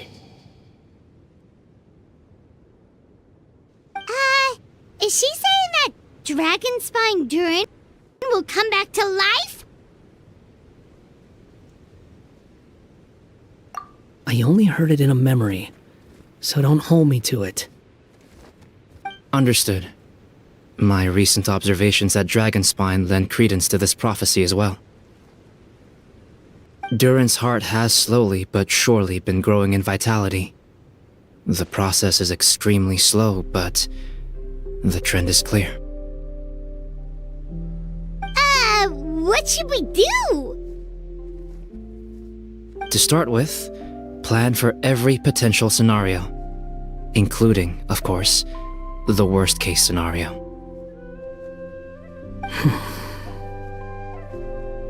I am well aware of Durin's past, and I sincerely hope that things never escalate to that point. Still, we need to be prepared for every possibility. If the prophecy is true, and Durin's heart will one day beat again, I'd like to hope that whatever rises from the dead is no evil dragon. If you understand what I mean. Kind of? But not really. And so, when the time comes, Mr. Hat Guy, will you and Simulanka's Durin be willing to lend us a hand in our hour of need? Huh? What's this got to do with me? You saved the Durin of this world. I don't see that as a mere coincidence. If there is any meaning to be read into the actions of the three goddesses, beyond fairy tale whimsy alone, I can only boldly speculate that the fate of this reflected world may have a reciprocal effect upon our own world. If Durin of Dragonspine will soon come back to life, we will need many Durin's help, as well as yours, given that your fates are now intertwined. Well, that's a nuisance. To be sure, it certainly won't be easy. Albedo! There's a flying paper ship over there! Can we go see it together, please? Sure. 2 seconds, I'll be right with you. Please give my suggestion some thought, Mr. Hat Guy.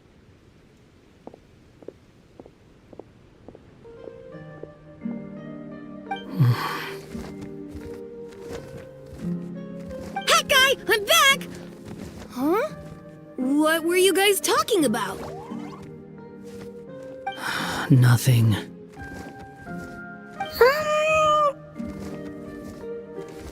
Huh. Okay then. Let's go join the others. Everyone's going to check out the new origami ship. All right, I'll be right there.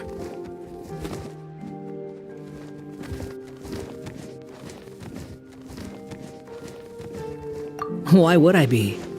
Do I strike you as someone who cares about other people's issues?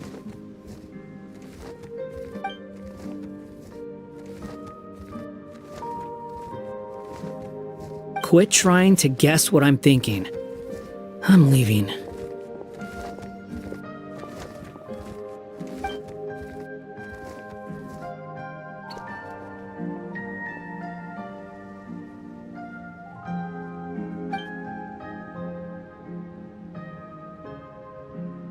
Aww, what a lovely little boat!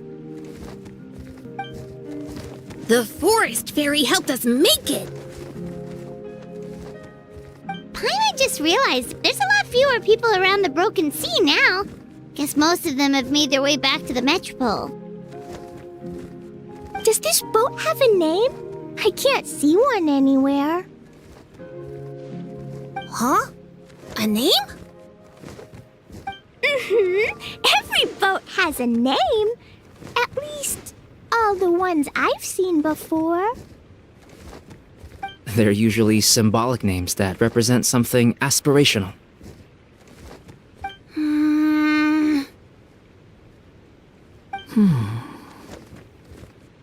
Let's go with the durin. Huh? You want to name it after me? Oh, you mean to wish Mini Durin a safe voyage as he sails into a new chapter of his life beyond this world? Your princessin approves. Let this vessel bear the name of the most esteemed dragon of the night.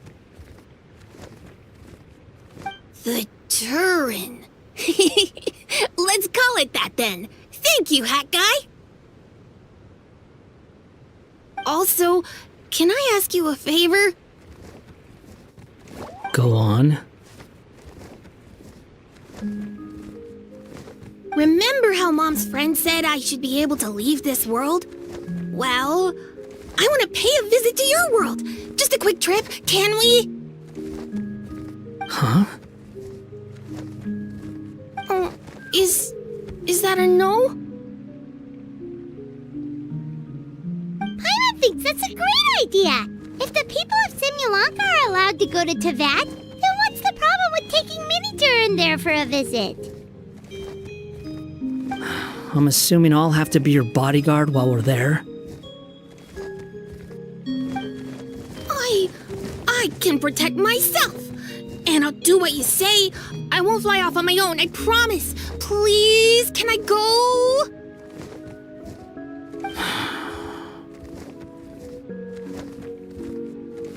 It'll be up to you to stick close. If you disappear on me, don't expect me to come looking. Got it! I'll stick close! Why don't you take the durin? Now you've given it a name, it'll be a maiden voyage for the boat and a brand new journey for you. Are you leaving, Mini Durin? Okay. Well, make sure you come visit me in Mondstadt so we can play together again. Klee will draw you a map to show you the way. Though our time together has been as fleeting as a ray of light in the depths of the long night, the Imanakreich will welcome you with the grandest of music ceremonies on the occasion of our next reunion. As surely as the stars in the sky watch over us, we shall meet again. What Mein Fräulein means is that you're always welcome to visit her at home as well. Cool! Ah, I have so many new friends now! I'm so happy! Are you done yet?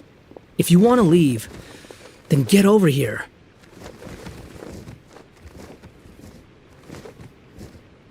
Thank you, everyone! Thank you so much! The blessings you gave me are more precious than any treasure, and more beautiful than any fairy tale!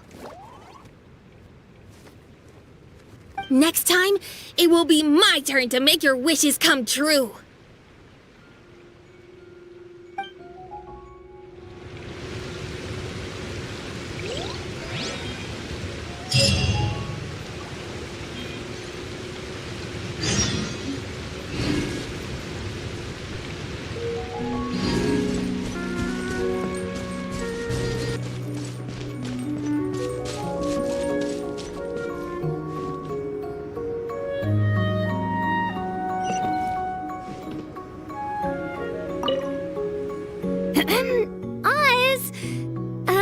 Though I customarily refer to you as my familiar, in truth, I've always seen you as... Say no more, mein Fräulein. I, Osvaldo Harafnavines, hereby pledge to always stay by your side. Quite rightly so. The Prinzessin should expect no less from her most favored Nachtgraben. I couldn't agree more, mein Fräulein.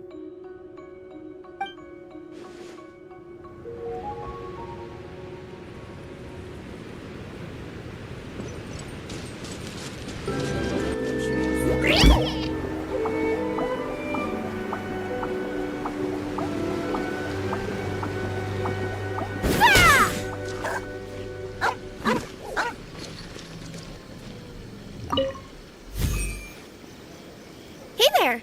It's good to see you again. Pretty amazing, right? I never thought I'd be able to keep this outfit in the real world. I really like the texture too. It feels so nice against my skin. Still, not the best thing to wear when I'm out on a delivery. Something about running around carrying a parcel when I'm dressed like this seems to make everyone suspicious. Especially the guards, the Millilith, and so on. They always stop me and interrogate me on the spot. Guess I'll just have to switch back to my old outfit when I'm on the job. Oh, it was fantastic! A magical world full of things I'd never seen before. Great scenery, really friendly people. Oh, and I also took a trip back to the Forest of Blessings after we parted ways. Grandpa Almond introduced me to everyone in the forest and reassured them that I wouldn't scratch anything. I made sure to fully retract my claws while I was there. I didn't want to find out how they'd react to seeing them. With this adventure under my belt, I can turn the tables on my grandma. It's my turn to tell her some stories. After peace returned to Simulanka, a lot of people started saying they wanted to pay a visit to the world beyond. But they're a little worried about whether it's safe or not. If any of them do visit to that, I'd love to be their guide. I could even use my delivery box to take them around. If anyone understands the joy of seeing new things, it's me. Sure thing. It's always a pleasure adventuring with you guys. I had so much fun.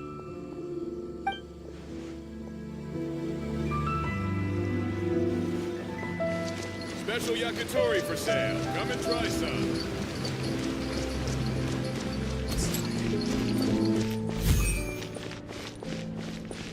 They have. In fact, I've already put in my order. They really are cut apart. And that's the way the cookie crumbled. So what do you think? You two fancy taking a stroll around my kingdom? Sounds like someone's been playing a little too much tabletop troop. Not at all. I actually haven't seen her at all in a little while. I'm telling you, it's real. Just come with me and you'll see it for yourself. So, you were the king, huh? Somehow, that part doesn't sound so far-fetched. I actually think you'd fill those boots quite easily. Thanks for the vote of confidence. Well, if we're going to be traveling with a king, we'll need proper titles as well, right? I guess I can be the royal tailor. Okay. Then I'll be Her Majesty's personal bodyguard. I'm sure those would work, but we don't have rules like that in my kingdom. Oh yeah, and can we go buy a music box first? Why, exactly? Let's just say I've developed a new appreciation for them after my recent adventures. Just imagine it. One night, while I'm asleep, one of the small dancing figures in the music box suddenly steps off its track and starts moving on its own. Wouldn't that be amazing?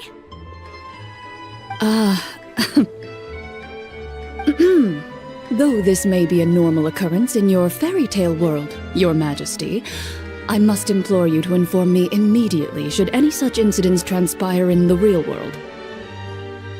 Because, from the perspective of a marechaussee hunter, or really any normal person, That music box sounds like bad news.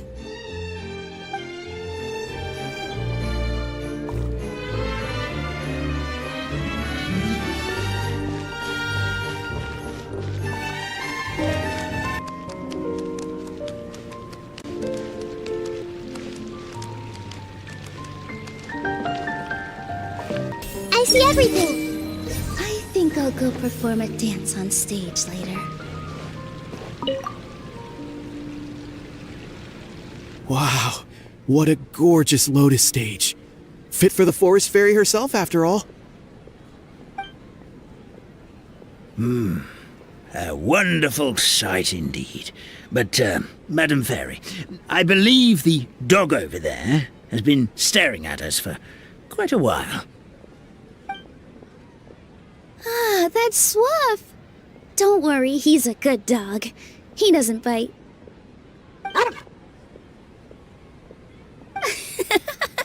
That's a good boy. I haven't seen you in ages, Swuff. No eating the frogs and hamsters here, okay? No eating. Ah, what a well-behaved doggy. You see, Stream, I told you, didn't I? The outside world isn't nearly as dangerous as we feared. You were right.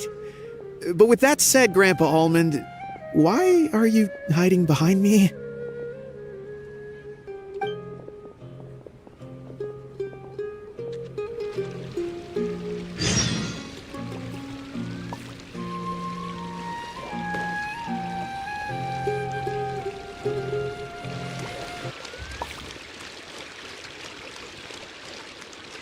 Hey! So annoying.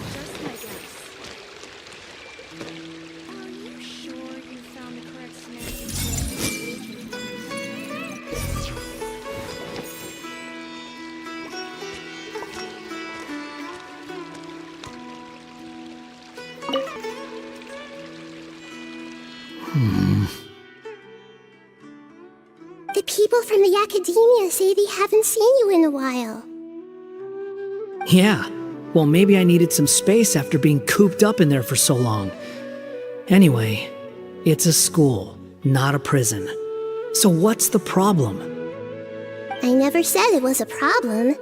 I was just noticing that you seem to be in quite a good mood at the moment. Who's this, hat guy? Shut up. Not another word. You need a new friend. I've told you already. Stop trying to read my mind. I didn't need to. It's written all over your face.